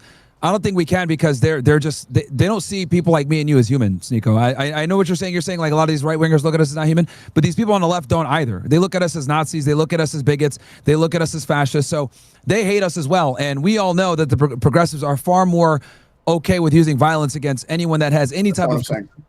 Because the problem with when it comes to this situation, I'll give you a perfect example. Remember that California guy that was all for gay rights and all that other stuff? He's a Zionist. What did they do? They chased him out of the fucking thing, saying you're horrible on Palestine, you're horrible on Gaza, blah blah. This is a guy that fought for all their fucking rights, stood by them. They shouldn't be on sexual offender registries, all this shit, fought for them. But he had the wrong opinion on one thing, on Gaza, and what did they do? They fucking railed into him. So the problem with the left is they're extremely intolerable. So I don't want to align with these fuckers either. I would argue that they're worse than right-wingers. I see what you're saying. Yo, these people don't like us. They want to deport us. If it was up to them, they would deport us. But it's not like the left is helping us out, because they don't like us because of our political views, and they think that we're fascists and Nazis. So, and just like my brother said, you'll go ahead and you'll align with these people, then they'll bring up the Clubhouse again. Then they'll bring up, the fact that like you listen to a German song back in the day, if you know what I'm saying. Like they're always going to use that against us. This is why idiots like Hassan Piker, they'll never unite with us, bro. Right? Like That's not my point. My point is not saying that we need to ally with the left. It's that shit on all of us. So fuck them. My point is not saying that we should ally with the left. That's not. I'm saying that we need to, if you actually want some change and you want to fix these problems, we have to transcend past right-left paradigm, where there needs to be, look, the leftists are correct about a lot of things economically. They're wrong about the culture war slop. The right is correct about a lot of the culture war issues, but they're wrong when they support endless wars because they are nationalists who think that they need to be on top oppressing others. What I've come to realize is that, like, because Ryad, you're talking about the anti-Israel crowd, the left, they're actually the ones who are anti-Israel for the right reasons. They're anti-Israel because it's wrong, because they're committing a genocide. The right, they're just jealous. So don't say just like you need to be a leftist, you need to be a rightist. I'm saying both are incorrect. I'm saying don't have full, don't be audience captured by either side, because this is where you're going to find a faction. Real change is going to happen when we move past this, because they both end up supporting the same thing. And you think that the right hates you less because they only want to deport you and the leftists call you fascist. I think, like, especially when they're promoting a movie wanting to kill you, maybe you could rethink that. But it's realizing like what people's actual motivations are and what they're in it for and what they would do if they had real power. If I was a progressive and I walked into like a conservative rally, right, and I set up a debate table or some shit like that, you could rest assured that they're not going to attack you. But if I went over when they do these ICE like protests or whatever, and I set up a table, they would fucking attack me. That's the difference. Like the left, and that's why I'm saying like these people, like they're worse. Like, because if you don't have the right political ideology on everything, they still look at you as a Nazi. Well, I mean, it was right-wingers who just shot up that mosque. We're all Muslim here. And same thing, there's people on the right wing who say that their fans need to rape, kill, and die for them. And then no, bro, you're talking about like extreme sides of both parties. Like I am. Far right does so is Myron. shit. The far right, I'm talking about like the far crazy right, the ones who shot up the San Diego mosque, and then also the far left, which is almost kind of linear with this DSA party, also shot up like a Catholic school in Minnesota like a year ago. So I think they're doing women's violence, and they do that regularly. Look, bro, either side. Wait, if you go far in either direction, there's always an issue. Moderation is key in every aspect. But when you said earlier, I wanted to go back to that. You said the right doesn't care about Gaza for the right reasons, or the right doesn't call out the genocide for the right reasons. But like, that's not true. Like, Candace has called it out and said it's a humanitarian crisis, and so is Tucker. Thomas Massey always shows sympathy. He had political power to go against it. They're transcending past right-left politics. No, they're not. They're still right wing because they oppose DSA. They literally oppose. Like they're always the left is always going to say, well, you're a right winger, we're not with you, like because they're always progressing. So there's in no order for them to capitulation progress, from them. Yeah, they're always gonna like when I'm talking about this left-right paradigm that exists on that side is what I'm trying to say. So by default, we're looked at as not them. Does that make sense? Because they'll sit there and be like, oh, we're tolerant of everyone. Well, unless you don't have the same opinions as us. Well, they think that on the right wing too. If they had their way, you'd be deported. Like if you wouldn't have any sort of political influence, you would be sent on a boat back home. Like that's just they also don't want you. They tolerate. They don't actually accept. Yo, I think you're like having a skewed perception from like a small bunch of people who have certain opinions.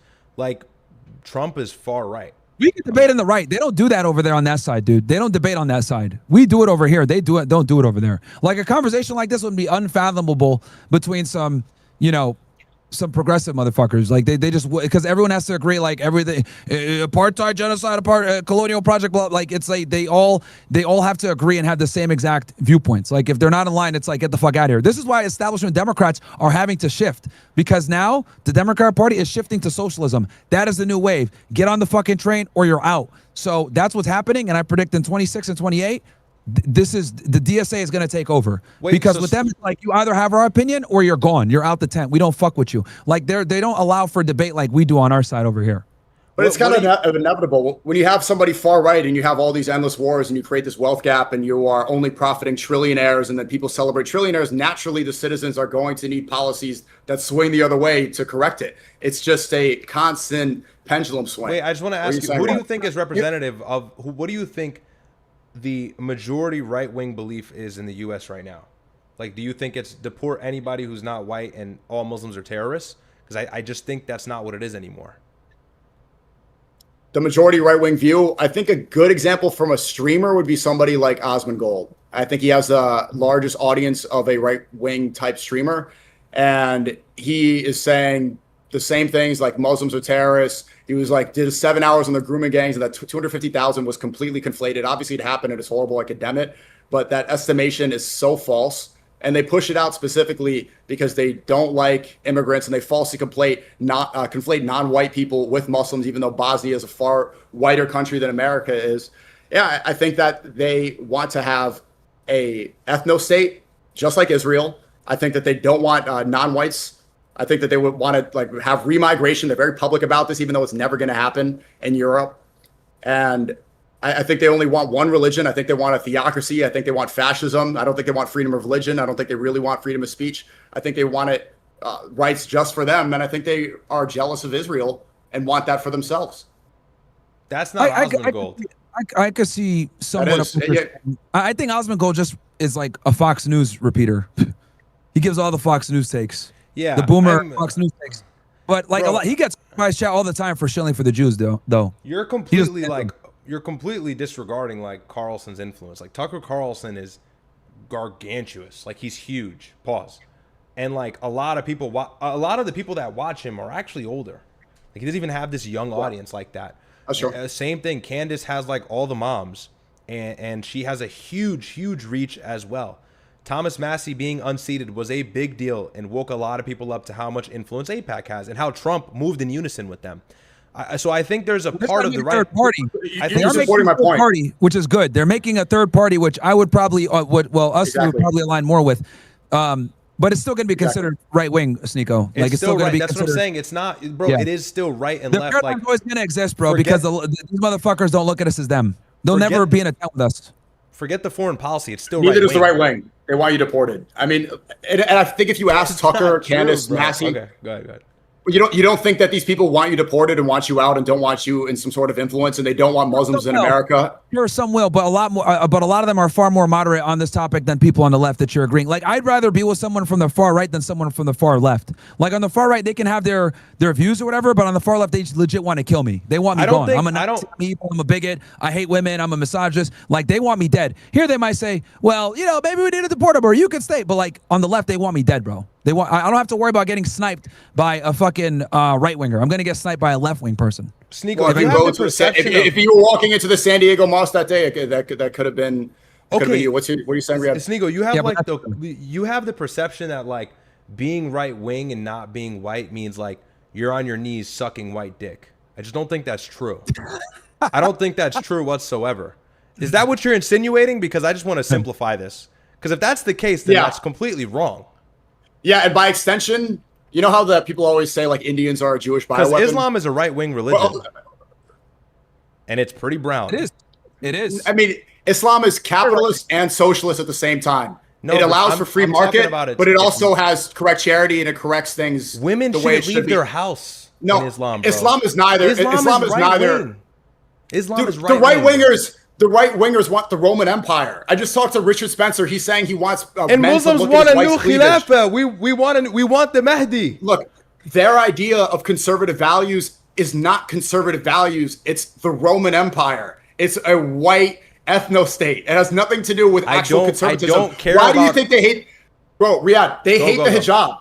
The people on the right hate the hijab more than they hate their women on OnlyFans. At the UFC White House card, there's women half naked twerking. This is the conservative right. Conservative house. Oh, these women in Islam, they're so oppressed. Right wingers say this. Women are covering up, and they think that that's wrong. Okay, you're looking at people. I'm talking about the actual definitions of what I'm talking about. Conservative. Is that's women my point. being promiscuous? Is women being promiscuous conservative? Is that conservative? Yes. No, yes, it's not. Yes. You don't understand what conservative is. is. Not promiscuous. Sorry, not promiscuous. Covered up. I misunderstood. Yeah, promiscuous is left wing. Not being promiscuous is conservative. Correct. Ryad, listen for a second. The people who identify as conservative and right wing don't follow that. Their idea of conservative values is their nation first, oppressing others. Their values first. And their religion is not Christianity. Their religion is liberalism. It comes from the Enlightenment era. It comes from European development, Greek mythology intertwined with some semblance of Jesus sometimes. Bro, I don't think that makes... I understand that's an existing belief and faction out of the right wing. I'm well aware, SNEAKO. I don't think that encompasses a majority of what white people believe in the United States. And I don't think that being conservative while not being white necessitates your sucking white cock. I think that it's actually impossible to be left-leaning because the left has become unreasonable, which is why most people are not Democrats after the Obama administration, because now they're cutting their dicks off and running around saying, if you ever make a joke about anything prior to 1940, you deserve to be stoned to death. Like, the left is also extreme and unacceptable in many ways. So when you say a third party, I'm like, okay, he's cooking. But then when you insinuate that I'm saying sucking white get rid of dick, right and left.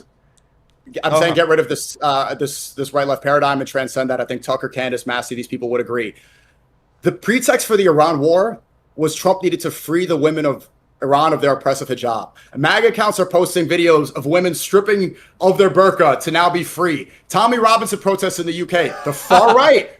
The far right. What are they doing? They get Parisian women, the French women, and they take off a burqa and they show how naked they are. Yes, they hate Muslims. I know. Because yes, they do. But also, Western values and the idea of conservative Western values is not conservative at all.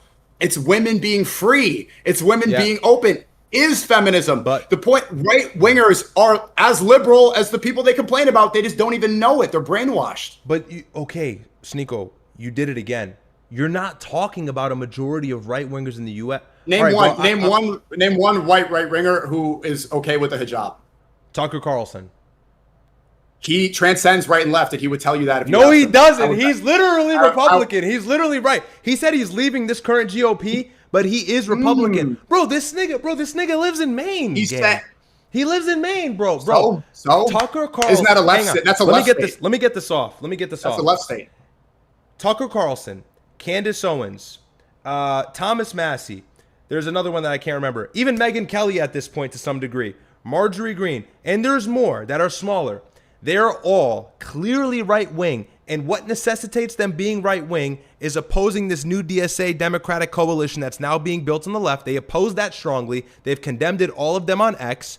But they're all right-wing, and we know that because they've condemned this. But at the same time, they are sympathetic and tolerant of Islam, and they still support conservative values without believing that women wearing hijab is them also being browbeaten and oppressed to death. Like, all of these things do exist simultaneously. They are not mutually exclusive. I think you're like trying to narrow it down, like Greco-Roman wants to kill every fucking Muslim, philosophy, Americanism supersedes Christ, and it's like, bro, that's not the right wing in the U.S. And what is growing rapidly and at the largest rate is the coalition I just explained to you. So what's we're kind of agreeing, but it seems like you disagree. Yeah, it's a new coalition. No, so we're not agreeing because you keep going. The right is no, but you just said, hold on, before you continue, you're misrepresenting the right. That's what I'm trying to tell you. It is. But your definition of right wing, and we just got to get rid of these labels. They're so stupid, and they just keep you in factions supporting people who want to kill you. Tucker and Candace, you said that they're right wing just because they condemn democratic socialists. I also condemn so much of that. That's crazy. But you're not right just because you're against crazy people on the left. You're not automatically on this side just because this group says things that are wrong. They've also condemned so many people in the right wing because they condemn Trump so much. Why aren't you considering them left wing? They only condemn the neocons. They only condemn right wingers that have bad foreign policy. Anything else domestically is right wing with them inherently. Okay. And also, just can you define right wing? So the right wing is conservative values, right? Yes, all the people I explained. But you keep saying it's something else. For the vast majority of Americans, right wing has nothing to do with actual. Because your idea of conservative values comes from Islam. It comes from Sharia. It comes from the Quran. Because a moral, objective morality comes from God and God alone. Their idea of conservative values is manufactured through centuries of a mix of paganism, enlightenment, and the Roman Empire and mythology, philosophy. It has nothing to do with anything core to what is conservative. That's my point. So you think right wing is what you believe in. You said they when you explained that. When you just explained the right wing. Okay, who is they? Who are you talking about? The MAGA right wing, these nationalists, like the Crowders, the Matt Walshes, the Tommy Robinsons, the Loomers. Yeah, but those guys are becoming insanely irrelevant in real time. Steven Crowder's not nearly as popular as he used to be. Matt Walsh is clowned all the time. Osmond Gold is popular, but he's not actually like political. I feel like he's more apolitical, kind of neutral. Right. Only retard centrists watch him. So I don't know if he's representative of like the right because he vaguely supports Israel. Myron, who do you think represents the right wing? There's different factions because you got the old guard, which are all owned by the Jews, right? You look at your Daily Wire and other, people. And then there's obviously the new school who basically, have conservative values, but they also understand that Israel's not our greatest ally. So there's different tents within the conservative party, right? Like nowadays. Now it used to be Israel's our greatest ally. We'll go to war in the Middle East for them. We will, Muslims bad, etc. But that's not really. It's diversified now, and then there's definitely been a split in the right wing for sure. So there's different factions within it, I would say. But what I'm just highlighting is SNEAKO is pretty much saying we're glazing whites. This is what you're trying to say. What he's saying? This is the insinuation in what you're saying. I think you're saying we're inadvertently doing it. We're not purposely doing it, but it's inadvertently we're doing it. I was gone for a bit, though. I mean, all the major figureheads of this movement, they use white populist rhetoric to gain popularity. Whenever Trump's approval rating dips, he says something racist to get popular again. He's like, Somalis, they can't assimilate. Yeah, but I didn't vote for Trump. I'm not saying you did, but you have to listen to what I'm saying. Elon Musk is using the same thing. He's one of the most popular right-wing figures. Tommy Robinson is saying this. I'm not supportive of any of those people, bro. So then you're don't mischaracterizing my support. Nigga, you had a Trump hat on when Trump was elected. I didn't vote for Trump because he said no new wars and he betrayed all of this. Like if we followed his actual campaign, a lot of this would have been different completely. I didn't buy it. I knew he wasn't going to stop the issue in Gaza. That's why I didn't vote for him.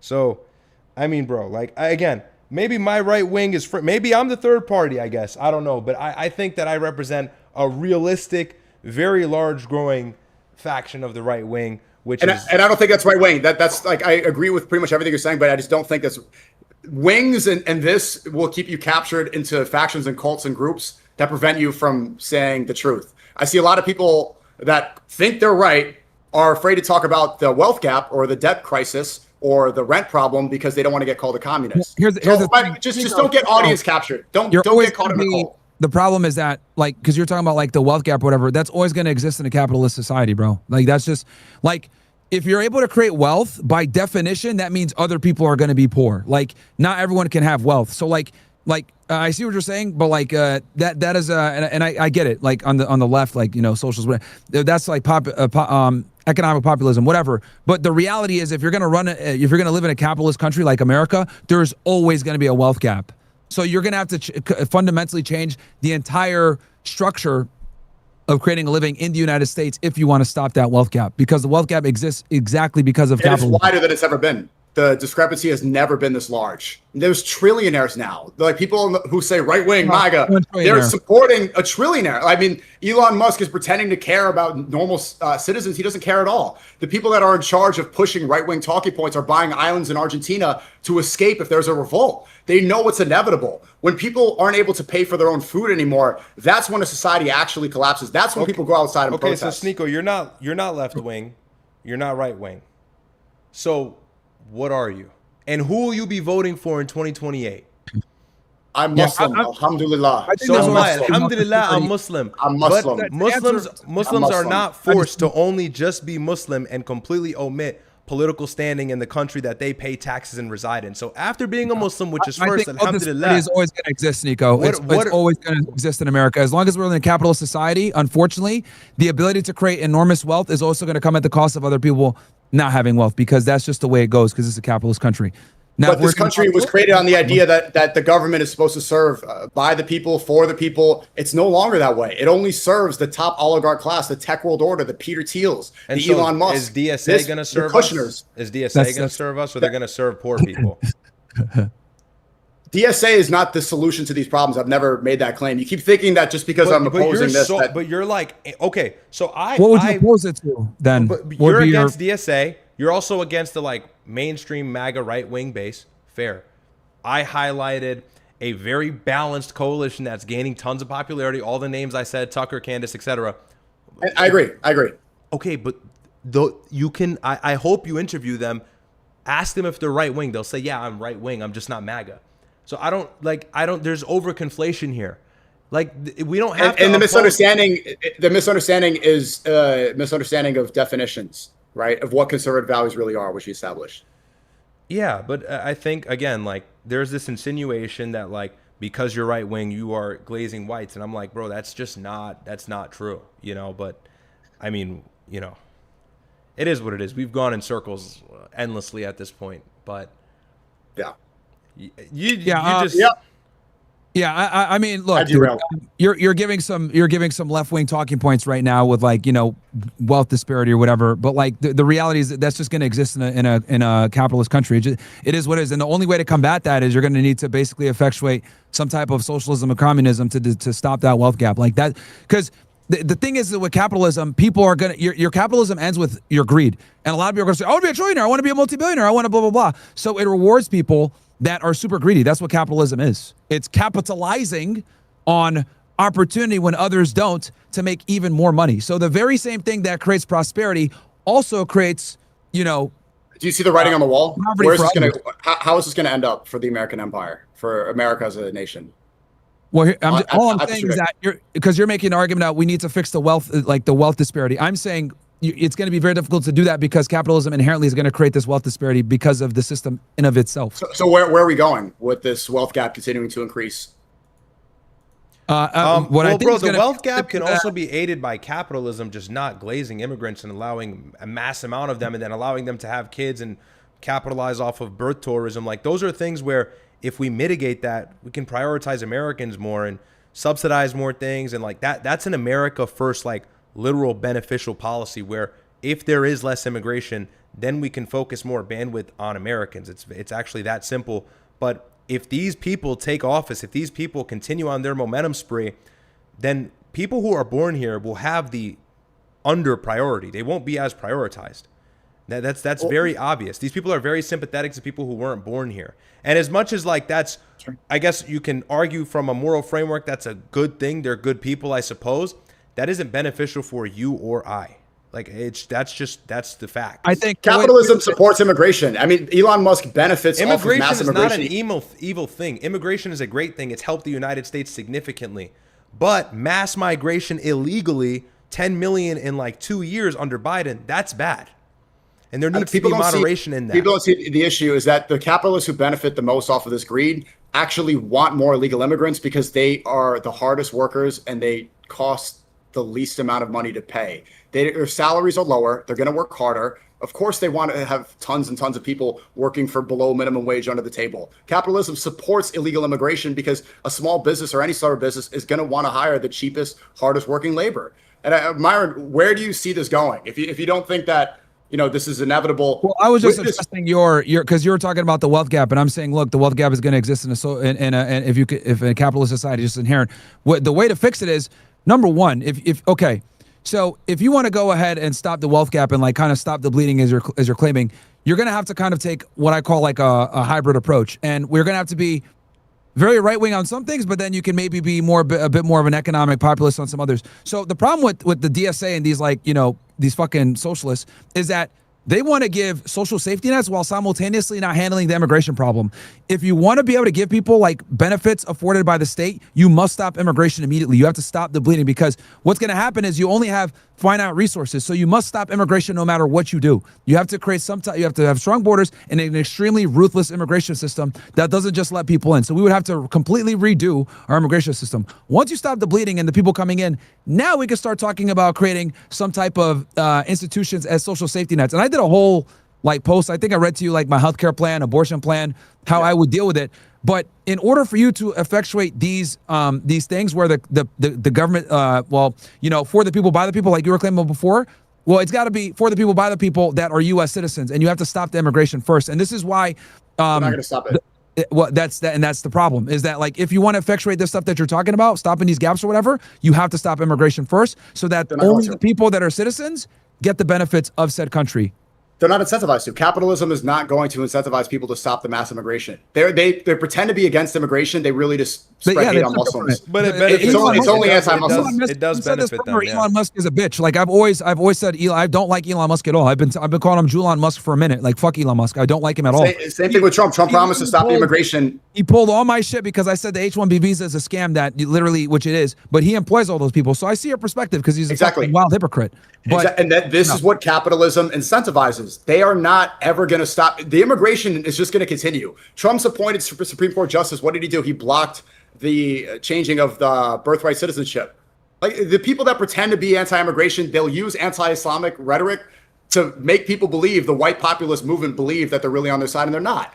It's not going to stop. Like nobody on the right wing, or especially on the left wing, because they love immigrants, no one is going to stop the mass immigration. It's over. It's over. Especially if you keep perpetuating this and the wealth gap gets wider. The borders are closed, dude. The borders are closed. We've seen a huge reduction of people coming in illegally, so it can absolutely be done. It's just that, as always with Trump, everything is half-assed. You know what I mean? Close the border, didn't do the mass deportations, right? He just never. The thing is that he just does everything half-assed. That's what Trump does. Okay, he closed the border, but he just said he was going to issue hundreds of thousands of visas to Chinese students. He's going to bring way more Indian H-1Bs in here. He said that. That's my point. It's half-assed. It's not half-assed. It's a lie. It's not actually stopping immigration. It's just closing the southern Mexican border because the tech nerds are from India and China. This is more beneficial to the Palantir, Peter Thiel world order. Yeah, I mean, I'm not disagreeing with that. People who have the most money have. He does everything half-assed and goes back on promises. But go ahead, Ryad. No, the super rich elitists have a vested interest in immigration because they're the ones who benefit off of it. But it's us, it's the normies, and even though you guys are both rich, like still. I'm talking about like the elitist of the elites. They're the ones who benefit, and they're also the ones who can sway political outcomes. So, like, yeah, in a way, it is kind of over. But I'm just saying, if somebody really cared about this country and they weren't subverted, they could definitely stop the bleeding. 1,000,000%. How far-fetched is that? It's very far-fetched. But I don't think the answer. And the reason I'm disagreeing, I'm not trying to be a disagreeable homo. I'm just saying. I don't think we should separate right and left. I think we should understand there's so many different factions within the two and choose the lesser of the two evils if necessary.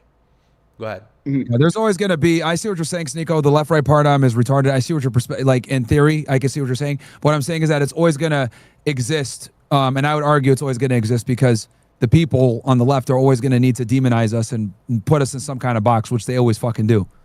So. Yeah. And again, we kind of. Because you do realize, like, for us, like, we're all Nazis to them. Like, it doesn't matter if you're center, like, Like me, you, Osmond Gold, you know, other people in the right way. Like they look at all of us as Nazis, no matter what. Like if you're centered, you're a Nazi. If you're, you know, and you'd say there's two genders, you're a Nazi. So to them, it doesn't matter. There's no you're all right wing trash Nazis. That's how they look at it. Right, yeah. And I would just be careful with that language of us, because the MAGA cult has been completely. Do you believe in two genders? Do you believe in two genders? Then it's us, bro. That's what I'm trying to explain to you. They're clown world. These are the most minor issues that separate people. People will vote for endless wars because they believe in two genders. Yeah. That's what I'm trying to explain to you. It's minor for us, but it's a big deal for them. Didn't you go to like a Democrat thing or whatever, and they told you get out of here, fascist, or some bullshit? Yeah, like that? They yelled at me and called me a Nazi because they're brainwashed. Like I'm not. But you don't understand. I am not simping for these people on the left. I'm saying when you use language like us, you got to realize that it's been completely captured by the billionaire class on the right to make you think that they're on your side, and they're not. When you say us, you're putting yourself in the same category as Elon and as Trump, and those people are pushing rhetoric that's just not true. That's bro, not I'm telling you how they look. They all put us in the same box. Obviously, I'm able to distinguish the minutia between me and Elon Musk and Trump and you and everything. I'm telling you, these DSA motherfuckers that you went to the thing with, they look at us all the same. They look at you and they see no difference between you and Elon Musk. That's what I'm trying to explain to you. They look at you, even though you oppose Elon Musk and you said all this stuff, they don't give a fuck. You're a Nazi. You're like Elon Musk. But you're perpetuating it by saying us. You're perpetuating that and saying that, making people think that that's what they think. I'm telling you. But you also say that you're saying us like you're on that side. You have nothing in common with Elon or Trump. None of your rhetoric is anything similar. I know that, but they don't know that. That's what I'm trying to explain to you. They put us all in the same box, bro. If you go to a Turning Point USA event, they'll look at like, you went to a Turning Point, get out of here. You're one of them. Automatic. Even though if you went there to go debate people and you're a progressive, like they're gonna look at it like they look at us that way. They're gonna put me, you, Trump, all of us in the same fucking box, no matter what. Because on their side, it's like, you have conservative values, even a little bit, you're in that box. We don't give a fuck. They don't care about the minutia details that me and you and my brother are discussing right now. They look at it like, you guys are all Nazis. Who cares? Bro, the bar is low for being right wing. At this point, if you believe in two genders and like you believe in borders and law and order and police, you're right wing. Yeah. Like if you don't think that we should defund the police, you might quantify as right wing. So when I say right wing, I'm not saying deport the Muslims. Like I'm not like that's not what I'm speaking to. You know, I think there's a dishonest conflation there. I think there's so much nuance in that. There is, and I'm saying this because Myron is bringing up an important point. Do you believe there are two genders? Of course, most people do. But so many average people will end up getting stuck in this cult forever because they're like, oh, Trump also says things about LGBT, but he's also saying that, oh, Hamas throws gays off the roof. It's like they use this to get your support, but they don't actually support you at all. So I don't want people to be having undying allegiance to people that they have nothing in common with. Right, and perpetuating that by saying us and I'm right wing, this needs to be go up because it keeps you ideologically captured. Bro, I get on here every day and I say Trump is retarded for starting this war, or Elon Musk is a bitch. Like I like, you know what I mean? Like I'm not like a MAGA retard. Like these people, like I have my views or whatever, but like I'm not like I can think outside of what Trump does. But yes, I see what you're saying. A lot of people in MAGA are audience captured.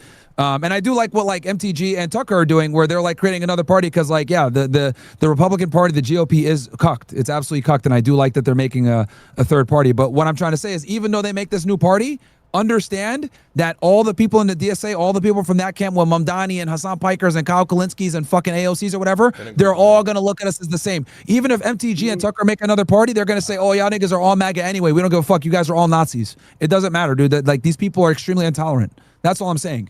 We understand shit on this side. They don't. We're all the same to them. They're going to see that Candace Owens was locked in with Kirk and immediately call her a right-wing fascist Nazi piece of shit. They're going to see that Tucker Carlson had a close relationship with the president and call him a right-wing Nazi fascist piece of shit. Like, so these niggas are right-wing until further notice. You know what I mean? Like that's...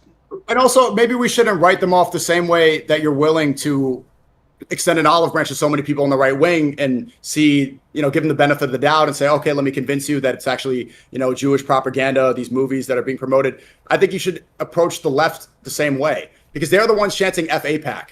They're the ones at the victory rally saying FAPAC. It's not the people on the right. They're doing a good job. They're doing that they're way more active. They're way more active than conservatives because a lot of these guys are younger. They're they're younger. They're have more piss and vinegar. They don't have jobs a lot of the times. They're fresh out of college. Yeah, they're far more active, dude. And this is why they're doing a different approach. I noticed this too because it's June's over and that's the Gay Pride Month.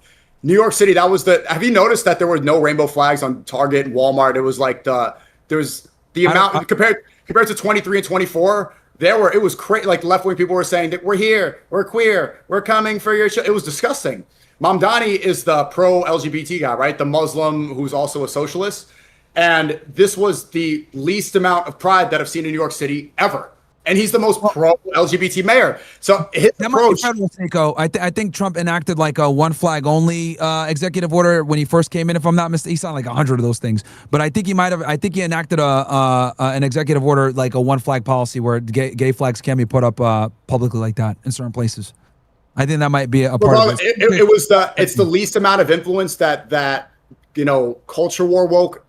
It's the least amount of influence that they've had ever. Yeah. And the difference in approach is that Mamdani approached it with empathy. And that's maybe a better way to see it. Instead of saying, no, they're stupid, they're going to call me a Nazi. It's like, well, Mamdani agrees with a lot of the things that we agree with, especially the most important issues, right? Not going to the Israeli Day Parade, saying F AIPAC. That's the most important issue. We all agree on that. And instead of saying, oh, you're stupid, LGBT, you're retarded, he's smiling at them and he's like saying, I'm going to protect all New Yorkers, right? And by extension, it's the least amount of weird LGBT things that we've ever seen in the city. So instead of approaching it with like, oh, you're different, I hate you, approaching it like, okay, let me try to show you the truth with empathy, I think that's a stronger approach, and I think that's why he's so popular. I don't see anybody in the left wing call Mamdani out for being a Muslim who believes that gay people are incorrect. A lot of them are probably going to go to hell if they keep on promoting their ideology. Approaching it and seeing these people as human is a better way rather than writing them off and calling them all insane. That's how you bring people. It is the one flag policy. He signed it in January 2025. Basically, that's why that's why you're not seeing the gay flags everywhere, because Trump's executive order. But which is good, by the way, getting rid of that. Look, I know you like Mamdani, bro. I can't get on board with the socialism, and the other shit. I like the fact that he's not owned by the Jews. That's great, but that's really honestly where it ends there, because you're on board with the socialism from Hitler. No, I'm actually not on. What I said was that's one example of where socialism worked. But what did he do? He closed the borders down, had strong nationalism, etc. Mamdani doesn't push. These Democrat socialists are not for nationalism, bro. The chick that just won, I think it was the 13th district or whatever, she said she would wipe her nose with the American flag. These people are anti-American. They don't give a fuck about the country. They just want to go ahead and abolish the police, and they don't have any type of real strong nationalism. Yeah, that's retarded. That's stupid. Abolishing the police is stupid.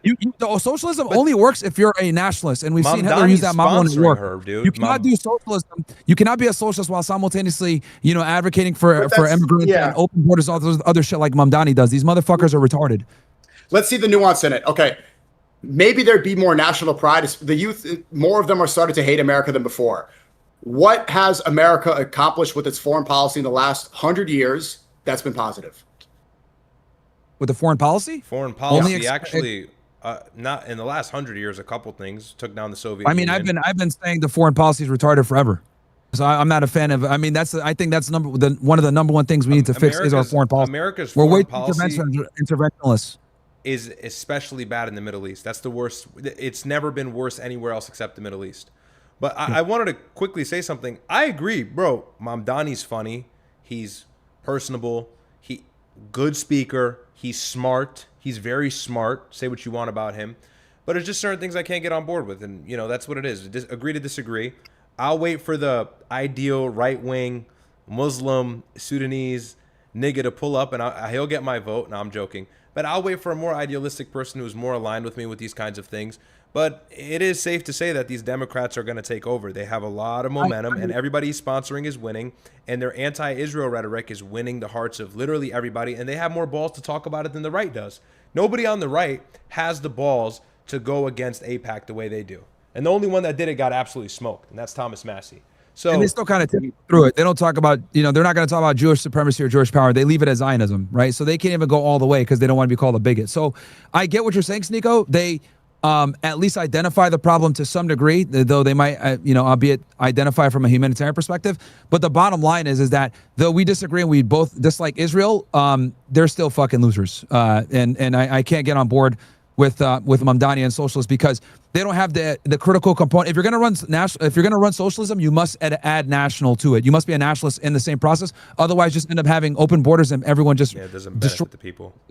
So and again, when I said because you mentioned Hitler, I was like, I said he's one of the few leaders to implement socialism where it actually worked, but he had strong nationalism tied to it. Because there's no nationalism. Yeah, that's understandable, and you need that if you want to be successful as a country. But let's look at these people who hate America, they said that they want to blow their nose with the American flag. They see it as American imperialism and colonialism has turned off lights in Cuba recently. Now they're saying that they're going to go to war with Cuba, go to war for India against Pakistan, Venezuela. They're now IDF soldiers in Venezuela after they kidnapped the president for no real reason. They tried to have some more reason, but no one even saw it. Bombed 1 million people in Iraq, millions of people in Libya, or not millions, but you know, many people in Libya. You have the support of the Gaza genocide. You're right. It was millions in Libya. Yeah, but so like, what has America represented? Really. And that's foreign policy, but even domestically, how has the recent American empire benefited its own citizens? They are allowing for more immigration. They clearly don't care about the wealth inequality. The gas prices are up. Trump is saying that he doesn't want to lower the house prices. There's less jobs than before. AI is replacing a lot of people's jobs. Now people are getting kicked out of school for criticizing Israel. They get their student visa revoked. You can't criticize Israel in so many states. So there's less to be proud of when it comes to the American identity than ever before. And we got to acknowledge that. It's not something like, oh, these people hate America, so they're retarded and stupid. Well, let's realize why they're even saying that in the first place. Is because this current regime doesn't benefit people, regular people at all. SNEAKO, the fact that me and you are having this conversation right now and making money off it is why the United States is the best country in the world, bro. Okay. Yeah, but these freedoms are going away. Us being able to have this conversation in of itself and get paid for is why this country is better than every other fucking country. Yes, we have our faults and everything else like that, but we are the best country in the world. And I'm not going to fucking like sit here and be like, oh, well, we do this or we do that. I don't give a shit about any of these other countries, bro. They're all fucking bitch ass niggas anyway. Who cares? I don't give a fuck about these foreigners.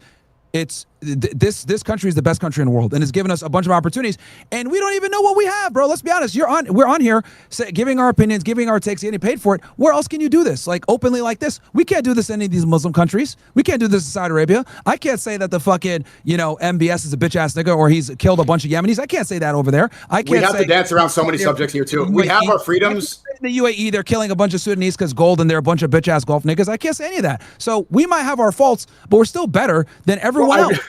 I just saw troops in Times Square. I went up to the Marine Corps, the U.S. Navy, asked them, America first or Israel first? Well, I can't get into politics. People are putting their life on the line to serve this country, and they can't even say what country they're serving. But that's how controlled. We're addressing that, bro. Why this country's the best, bro? He could have answered. The fact that you were able to ask him that question and have these provocative conversations without getting put in of itself is why this country is the best. The Miami Beach mayor said we are no longer welcome in Miami because we enjoyed a song that he didn't like. The freedoms are why this country is so great. Private establishments. We're not welcome in private establishments. That he said we're not welcome in Miami. Word for it in the news clip from the Miami mayor. You can go to Miami. That doesn't mean anything. I know, but I'm saying what the mayor said this. And my point is these freedoms are going away. These freedoms are going away. But it's not what it once was. Can I say something? We're addressing that problem every day on stream, like all of us. We talk about these issues and how this country is sabotaged and hijacked for the greater part. So that's handled. But when it comes to Daria Lisa or any of these far left people who say, I'm going to wipe my nose with the American flag and border shouldn't exist and abolish ICE, things that are fundamental for the structure and the function of the country. You can't have people like that in government, bro. That doesn't help anything. Like, okay, you're saying everybody in America hates to be in America. This is the most unfavorable time to be American. You suggested that earlier. You said all Americans are very displeased with how America's working right now. You suggested that. So yeah, I'm saying this is the least popular American. We're addressing the problem of that. I think like American imperialism and like us taking over certain countries.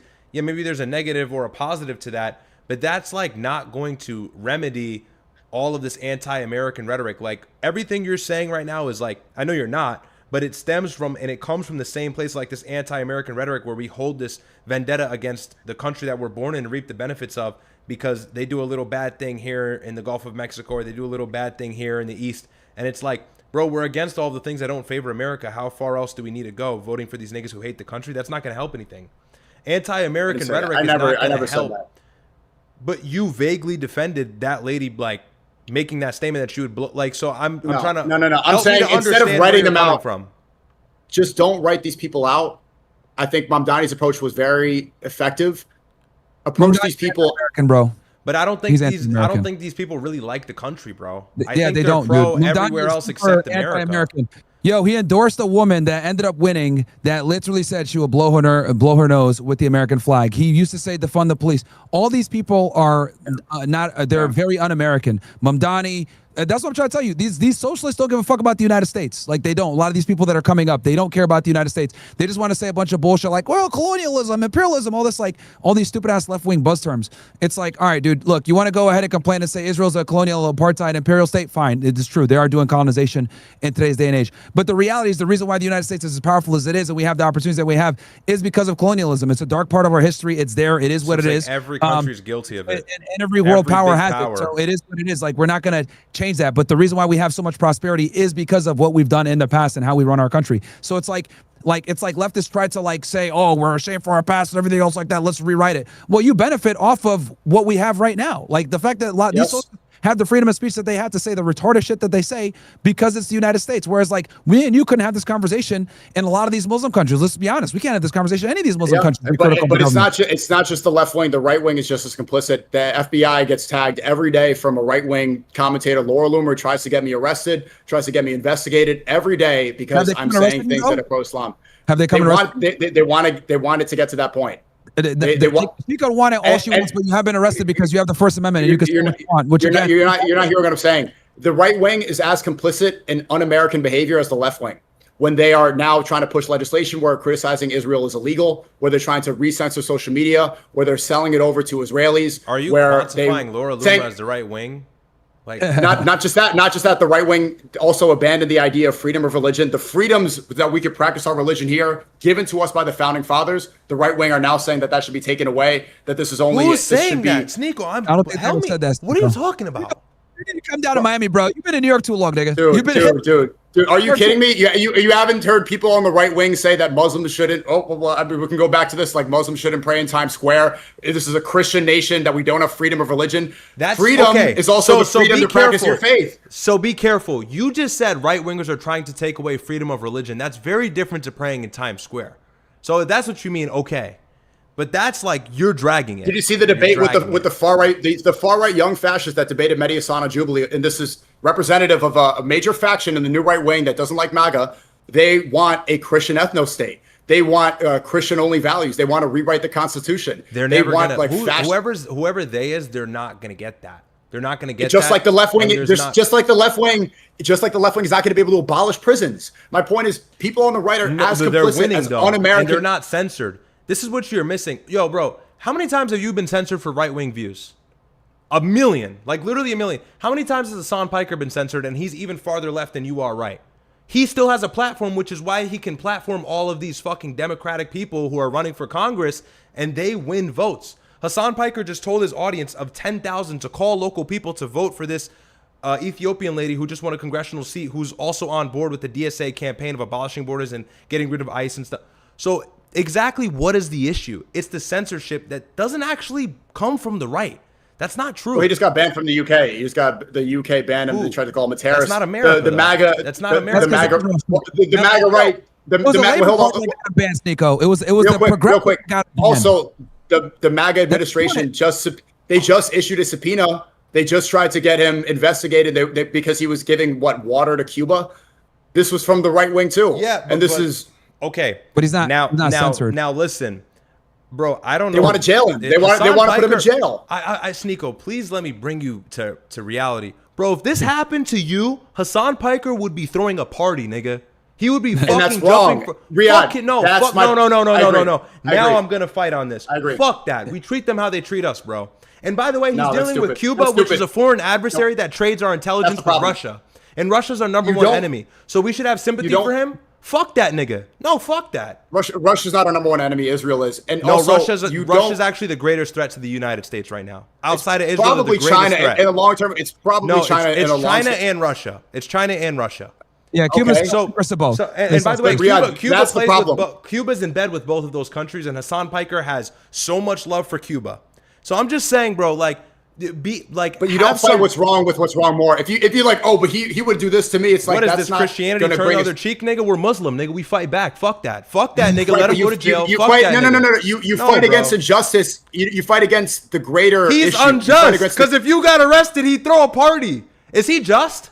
Is Hassan Piker just to the right wingers who have Obviously different not. opinions? He's So why are you just to him? So why are you just to him? Because Hassan Piker is not the greatest evil. He's not the greatest threat to America, and he's not the greatest threat to me. Hassan Piker shocked his fucking dog. He's evil. Hassan Piker is playing around with Cuba, and that's not in the interest of the United States, and they trade our intelligence with our greatest enemies. That's evil. How is he not evil? If this happened to you, he would be. I'm defending you. I'm getting passionate because I know. would literally. I know. He would jump for joy if this happened to you. So listen, I know. maybe you don't like the great. You don't like the tyrannical aspect of it, but if this happened to you, the whole DSA would be so fuck them. I know. Fuck them. The greatest evil is not the DSA. That's not the greatest issue. We know what the greatest issue is, and that's where our focus should be focused on. If we want to actually make a change, if we are constantly fighting the left over petty issues that don't solve anything, over personal grievances, no change will happen. It's not petty though, bro. These people want you dead. Bro, Hassan Piker, bro. Okay, let me make something clear. When Charlie he got his ban on Twitch. It's that simple. He got he got his ban on Twitch. Like, you got to be better than them. You have to be better than them. You have to be the better person. I think okay, we're better than them. Where if Hassan Piker got shot in the neck like Charlie Kirk, I would be very sympathetic and I would be horrified and I would condemn it. But, you know, the left-wingers don't do that because now they're doing prom transitions to the sound of him getting shot. Like, these are sick people, bro. Do you know what I'm saying? And by the way, I hated Charlie Kirk. I hated him. But even I didn't go that far. So all I'm saying is these people will stoop to new lows even if you are killed. Those aren't the same people we should show sympathy and or empathy for when they're being subpoenaed for playing with a foreign adversary. Like that. Do you want to correct them? Fair. Wait, hold on. Do you want them to come to the truth, or do you want to beat them? I see SNEAKO's perspective. Look, we got to value free speech, which, and just so you know, SNEAKO, I actually said that it was bad that they subpoenaed him. I didn't like that. I like that nigga. But understand that censorship is a leftist Jewish construction. That's what it is. It's the Labour Party that kept him out of the UK, by the way, the lefties. So it's always, you know, when we talk about the Bolshevik Revolution, when they made anti-Semitism the first thing, it was leftist Jews. So censorship in of itself is a left-wing Jewish construct. I mean, the right wing is employing a lot of these tactics now, trying to get people arrested. Trump is trying. Trump has signed executive orders. They're doing the same thing. I agree with you. After Ivy League students talking about free Palestine, nigga, it's fuck Trump too. This is my point. I hate Trump though. So, and that's the greater point. I have to pray Fajr, but don't getting caught in the right-left paradigm is just going to perpetuate this endless cycle that only one nation benefits from. So if we want to perpetuate this and be in a battle, right, left, you're not going to make a change. If you want to make a change, you got to be. I agree with you to some degree, but I think there's a threshold, and when the threshold is like somebody like, I won't chimp out again. I chimped out pretty hard. When the threshold is like Hassan Piker, I have to draw the line. I'm not stooping to that low. I will side with somebody else who's different than me, but doesn't hate me to that degree if they're anti-Israel. Look, I won't drop my standards that low. That's what I'm trying to say. I see your perspective. I think in theory it's a fantastic thing. Like the whole left-right paradigm is retarded. I agree with you, but what I'm saying is that those people over there will always ensure that there's a left-wing, right-wing paradigm because they don't want to be associated with us whatsoever. So we can go ahead and say, nah, we don't believe in this bullshit titles. They do, though. That's what I'm saying. That's a defeatist mindset. It's a realistic, pragmatic. It's what I said earlier. This is like that. This is like that Christian shit. Like what they're gonna do. That's a defeatist mindset. You're doing that turn the cheek shit, nigga. No, we got to fight these. It's not. No, you don't. You have to fight the greatest evil. Like, look at the number one priority. But you can't fight the greatest evil if you have smaller evils in front of you blocking from that. Yeah, you can't have a platform on Twitch to talk about Israel because Hassan Piker would cry every day about it. So exactly, the right wing wants you deported. The right wing wants you deported because you're black and Muslim. Wants me gone. Tucker Carlson wants me gone. Candace Owens wants me gone. Are they not right wing? Bro. He is now part of a new coalition. The MAGA right wing wants you deported. What coalition? We just said this like 50 times. They're creating a new party that transcends that gets rid of that. The right wing that's not are real. promoting That's movies. not gonna happen. Ryad, I gotta go. But the right wing, they are all promoting pray a too, movie so I'm gonna hop off. inspiring terrorists to go kill you. This is the right wing. You say, oh, the left wants us killed. The right wing wants Muslims killed. First of all, faction of the right wing. That's a bro, faction. You're talking about the far right European niggas that are mad that Muslims are taking over their country. That's not the case Steven here. Crowder. That's the Also, there's another. There's hold on. There's another one. There's another. Hold on. Wait. Ryad. There's another one. We don't need to mention it. That's also supporting and promoting this movie too. Yeah, I don't think that he wants me deported though, because I was born here. Like I was born here, my parents came here legally. Yes, they do. I don't think that the right wing. And they do. If they had their way, you'd be on a boat. We're gonna go back to the. We're gonna go back to the same conversation we've had for the last 20 minutes, and I'm telling you, hang on. Tucker Carlson. Tucker Carlson is the biggest right winger in America. That's what I'm saying. And Candace Owens, and they're all influencing the greatest mass of people. What I'm saying is being right wing does not mean you're just getting on your knees sucking white dick, because there's nuance within every political party, and I think you agreed with that. And even on top of that, I think a lot of people on the right wing, if you really pay attention, are not always super anti-immigration. They're anti-mass migration. That's what Marco Rubio literally said today, and we don't like him, but he is representative of the right wing. Without immigration, this country would not be in the place it's in. You're blinking slowly, but you're not making any sense. You're saying that every white person wants me deported. I'm saying because you keep saying right wing.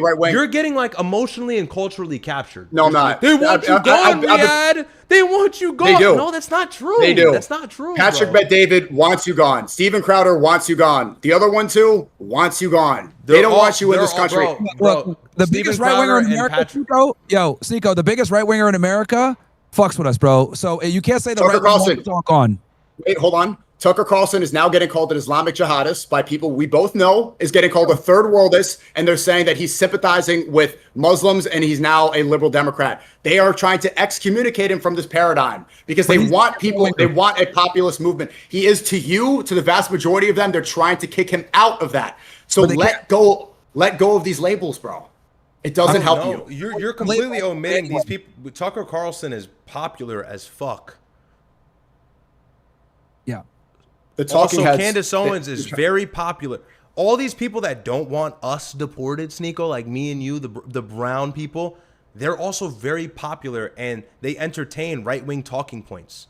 You're talking about culture vulture slop. The Somalians are dumb. That's not what I'm talking about. I'm talking about the representatives that are against Israel and understand what America is, and a part of America's culture and identity in the modern day, what supports its economic standing, is immigration. But it's now gone to a point where there's diminishing gains. So maybe we should just keep the border closed and not allow people to have kids here and allow their kids to have American citizenship as well, which undermines you. How is that sucking my dick? I'm having got the answer yet. Okay, look, I'm saying do them a favor, people like Candace Tucker and Massey, and stop calling them right wing, because that doesn't help them. If you actually want to promote them, you are keeping them audience captured by Zios and by warmongers and neocons. You're not doing them any help. You're not doing them any favor. Bro, you're not helping them out. Maybe Thomas Massey is like a centrist, but they're right wing. What do we call them then? What do we call them? What do we call them then? They're telling the truth. Dying rose emoji, bro. All right, then I guess telling the truth is what? What is telling the truth? They're correct about the influence in our what country. Is that representative of? I think they're fairly moderate. Right? You know what, bro? Fine, whatever. I just don't. We're gonna go in circles and call them right wing. You're saying it now. You see why? Don't. No, because if I say a right wing, you're gonna do the same thing again. I think they're right wing.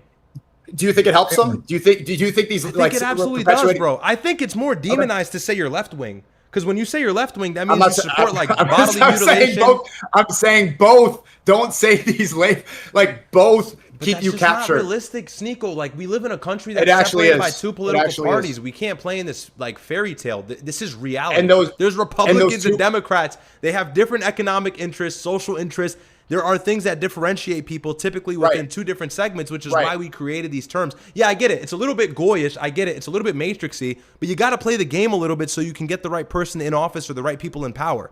And so the Democrats are not playing your game. The DSA niggas, they're not playing that's not a political party. No, they're saying we're far left socialists. Fuck these other niggas. We're going to take over and immigrants are coming in. They're playing the game. They are playing the game. And so are you. Don't play the game they want you to play. If they want you to be in this right-left trap, but the niggas playing the game are winning, Twin. They're winning. They're winning. And you are not going to beat They're it by running your continuing city. The people playing the game are running your city. Right. Jumping in pools with suits and walking around the pride flag.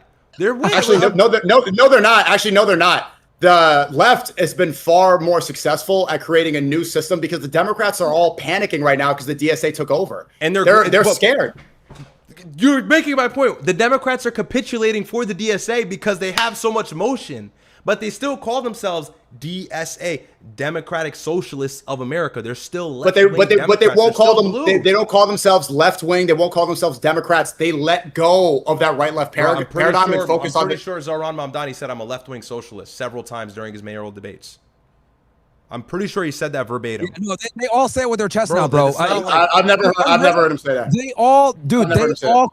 They all say it with their chest now. It used to be frowned upon to call yourself a socialist in the Democrat Party. Now they all say it 10 toes down with their fucking chest. I'm a Democratic socialist. They literally say it. Yeah. Which is creating a new. It's no longer bipartisan. There's a new system. There's a new system that exists. So just don't play. If they want you to be stuck in that matrix loop, which you admit it exists. Don't play by it. Let go the same way they did. You won't win if you step outside of it. You won't this is the most popular. That's not true. The most popular commentators, Candace Tucker, they stepped out. No, they and you're trying to drag them back in. As soon as I get out, you try to pull them back in. They finally let go of the GOP. Tucker said he's no longer a Republican loyalist. He broke free from that matrix, and come back. He's still a right winger, though. Okay, he broke out of a right wing party. Cool. He broke out of a right wing party. He created another right wing party. Go ask Tucker about Democrats right now. He would literally. I don't support Democrats. I could never support a Democrat. He would literally go against it so hard, and he would say, "If anything, I'm Republican. I just don't support this MAGA campaign." Okay. Like that's what he would do. Do you think? Let me see what you think. Do you think Tucker Carlson has more in common right now with Donald Trump? Well, hold on. Think about this. Does Tucker Carlson have more in common with Hassan Piker or Donald Trump? I'm still laughing about that. Tucker Carlson, he has more in common with Donald Trump. He has more in common with Donald Trump. Okay, yeah. What do you think? Does Tucker Carlson have more in common with Donald Trump or who? I'm sorry, I didn't hear you. Right now, his rhetoric, even though some people say he's going to vote for Vance, and I hope that's not true, I really hope he sees that. Does he have more in common? Does Tucker have more in common with Trump or Hassan Piker? Trump. A million, like what? Dude. And I'm close. Like a million. Like what? Like what? Anti-immigration. He's not in support of LGBTQ. He's Trump's not in support of bodily mutilation. Trump's pro-immigration. Trump's pro-immigration. Trump is not pro-immigration. What are you talking about? Are you talking about the H-1B program? Yes. Tons of H-1B. His appointed justice just allowed birthright citizenship. Okay, are you trying to really say that Tucker Carlson is closer to Hassan Piker? I really want to make sure. Are you being intellectually honest about this? He's not a neocon. Okay, bro. He's criticizing Israel. He's against AIPAC. What else? That's all anti-Israel. Right. What's the most important issue right now in America? It can arguably be anti-Israel and also these leftists that want you dead. You can argue both of them. No, because if you don't have a voice to spread the message, then what's the good? What's the good? And the same people we're talking about don't want you to have a voice. Nico, that's wild to say Tucker is closer to Hassan politically than Donald Trump. That's wild. Crazy. Absolutely. Bro, Tucker still texts Trump. Hassan is for open borders. Hassan is for letting aliens that are here have expedited process to becoming citizens. Hassan is for gay rights and LGBTQ and all that other stuff. Hassan is for feminism. Hassan is for all the furthest. No, he's not. Trump used the pretext of the war. Hamas throws the gays off roof. He spoke on the Jake Paul podcast, the first podcast he did after the Iran war started. He said, "I'm actually pro-gay."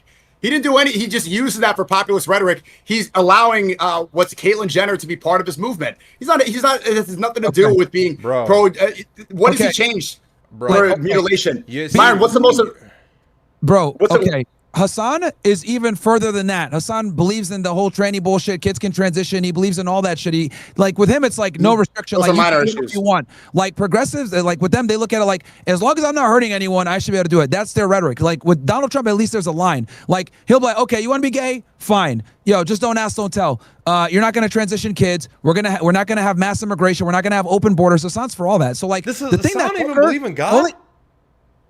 No, he grew up Muslim, but I think he's an atheist. Hassan's Muslim. Hassan's Muslim. But these are minor issues. Closer to Trump than he is to Hassan. Not even close. The biggest issue that Tucker has with Trump is foreign policy. That's the main distinguishing line. Everything else they're in line with. What's the most important issue? What comes at the top? For me personally, everyone's issue is different. What do you think is the most important issue? SNEAKO, if Israel's the most important just answer why are you not letting him answer the question? Myron, what's the most important issue? I voted for when I voted, for me it was foreign policy and immigration. I didn't want any wars. Those were my top two things. Voting points. Okay, no, you don't want wars. Hassan and Tucker are on the same side on this issue. The most important one. They're on the same side of. SNEAKO, you're grabbing two buildings and trying so hard to pull them together, and just the magnetic force is not supporting you. No, I'm not. The anti-Israel rhetoric is one piece. Just one. As crazy as it is. Is it out at the top? Is that at the top? Just because it's the most important doesn't mean we need to capitulate to people who want you dead. I'm not saying I didn't say that capitulate, but why are you making up this? So Charlie why are Kirk you narrative? aligning Tucker Carlson? I didn't say that for good. But you're implying it by aligning Tucker Carlson with Hassan Piker. Why else would you align them? Because you're trying to imply that these people actually serve some sort of benefit despite all the irregularities and bad things that come with them. You're just making this up. You're literally just making up stuff that I didn't say at all. So exactly why else would you draw out that comparison? Enlighten me.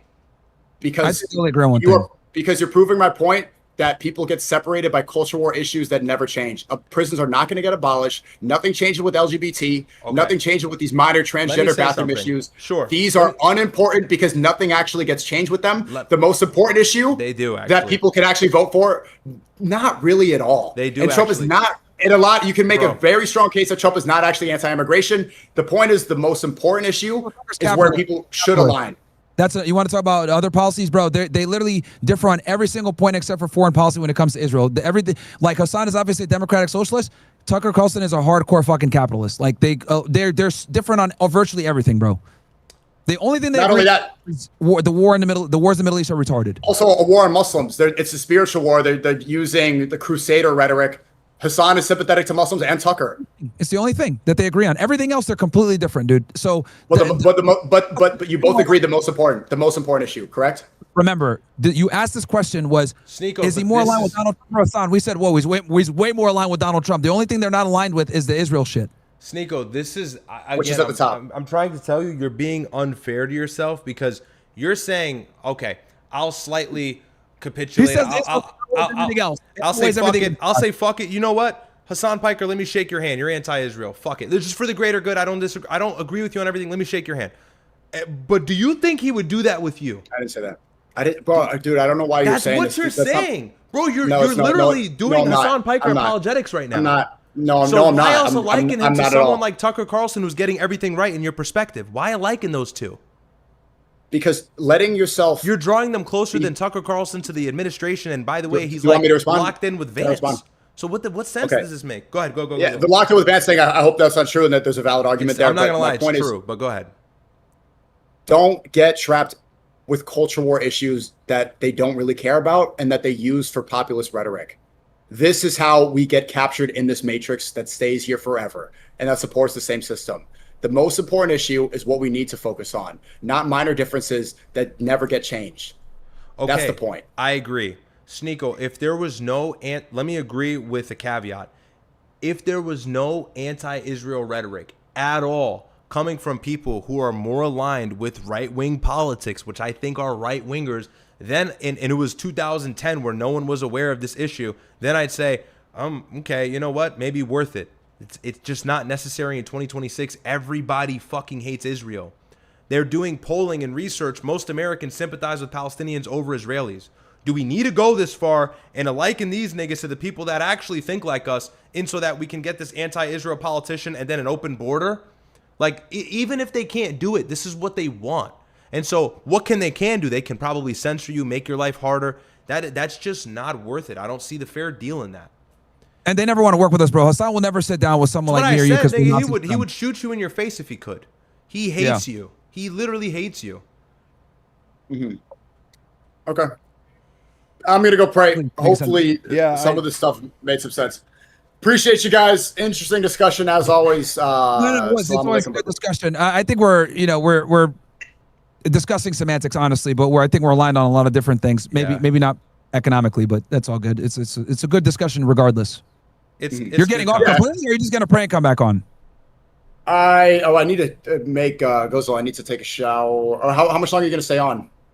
I'll be on for a bit. I don't know. Me and my brother still got to cover Ukraine, Russia, so we didn't do that yet. I have unless Wudu, you got so Ryad. I will do. No, I'm gonna just hit Fudge really quick. I'll be back. Go ahead, start up Ukraine, Russia.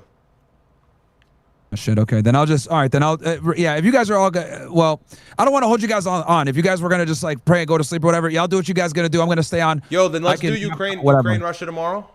We can. I won't do it today. Then I won't do it tonight. Or no, do it tonight. I still have some shit I want to talk. We'll do a cover tomorrow. We'll cover it tomorrow together. Don't worry about it. It's no rush. All right, SNEAKO, this is good stuff. Assalamu alaikum, bro. Assalamu alaikum, guys. Peace. Just later, guys. All right, my head hurts. W stream. Okay, hang on. We got some super chats in here. Let me go through these and I'm gonna end. God, it's a good argument. It's whatever. Okay. Hayasaka Abe says, I just went to archive genocide and I've seen a lot of things, but this by far is the actual most disturbing thing I've seen ever, and it's mainly children too. Yeah, it's sick, man. It's sick. Free Palestine. Rasord says, what do you think of the Kurdistan army possibly getting involved? They might be trying to mobilize because Iran's bombing them right now. Taco Face Fart says, howdy, hope you are well. Hope you are well too, man. E. Baltimore, not reading that. Brossard says, would any other country let in anyone from the USA? If we had our own civil war in 2026, the thought is perhaps let every country have their own civil war and just shut down borders until they get right. That's crazy, man. Thank you for the thank you for the 40. Now that's a disastrous. Would any other country let in anyone from the USA? I'm not sure if I understand what you mean. Thank you for the 40 though, bro. Mr. Ferdinand, W giving SNEAKO the beat down. We disagree on some stuff. I still love SNEAKO. Don't get it. So that's my guy. That's my dog. But you know, we fight. We fought on the camera's over here. We fought on the phone the other day. We argued for like 2 hours, and I'm like, yo, I'm not gonna lie, SNEAKO, this would have been good on stream, but it's all good. David said, Ryad, lock that N up. Okay. Masked Man says, SNEAKO's entire worldview is a byproduct of the Obama administration. He only wants American rights if it benefits the subversion via Wahhabism. Via Wahhabism? I'm not sure if I understand that. Get or create, $5. Thank you so much. Kick him off. No. We like SNEAKO, bro. That's my friend. Get or create, $100. Thank you so much, man. Appreciate you, man. Huge super. He says, please don't do that again. Look, we have good conversations. It moves the needle. I thought we were just gonna I thought we were gonna talk about Golan Heights. I thought we were gonna talk about, you know, like Lebanon, Iran. We were gonna dabble in Ukraine, Russia a little bit, talk about NATO, talk about the Warsaw Pact, like get into it. But that didn't happen. But it's okay. It's okay. I love SNEAKO. That's my friend, and he's a good buddy of mine. So, you know, I always have conversations with him. I'm gonna try to stop being so divisive with him, though. I want to agree with him more. So maybe less of the argumentation. But it's good content. People like it. So look, he uploads it, and his fans destroy me, and then I upload it, and everybody on my side like gets at him. But I love SNEAKO. That's my guy.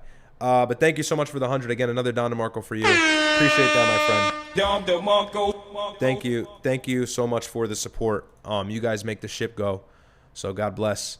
But yeah, that's really it for me, guys. I am gonna close out. I gotta go pray sunrise prayer, and I got a haircut at like 11:30. It's over. I'm cooked. I don't know if I'm gonna wake up. I'm looking rough, you know. But anyways, love all you guys. We'll be back either tomorrow or Saturday, one of the 2 days. I might do like a daytime stream tomorrow. That's I'll see, because I really want to go over Ukraine, Russia. Or should I just stay on and pause and then join my brother? Should I just stay on and pause? Actually, no, I gotta sleep. It's 5 a.m. It's 5 a.m.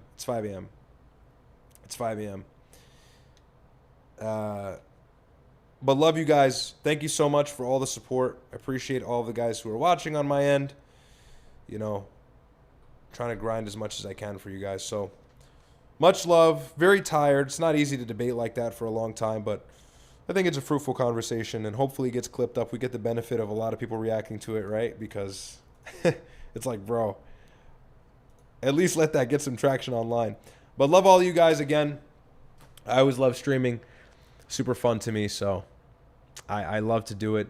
You guys have a good night. Go over to check out Myron. I'm going to drop his kick link so you don't got to do too much work, okay? Don't worry. That's his kick link right there. Go check him out. He's going to cover Russia, Ukraine. I don't know how he's not tired. Bro is a machine.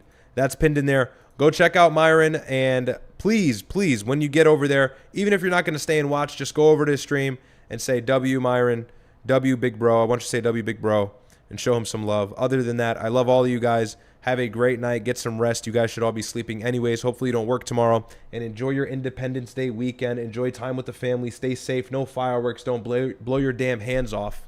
Too many of cases like that. Don't want to see that happen to any of you guys. I love all of you. Have a great night.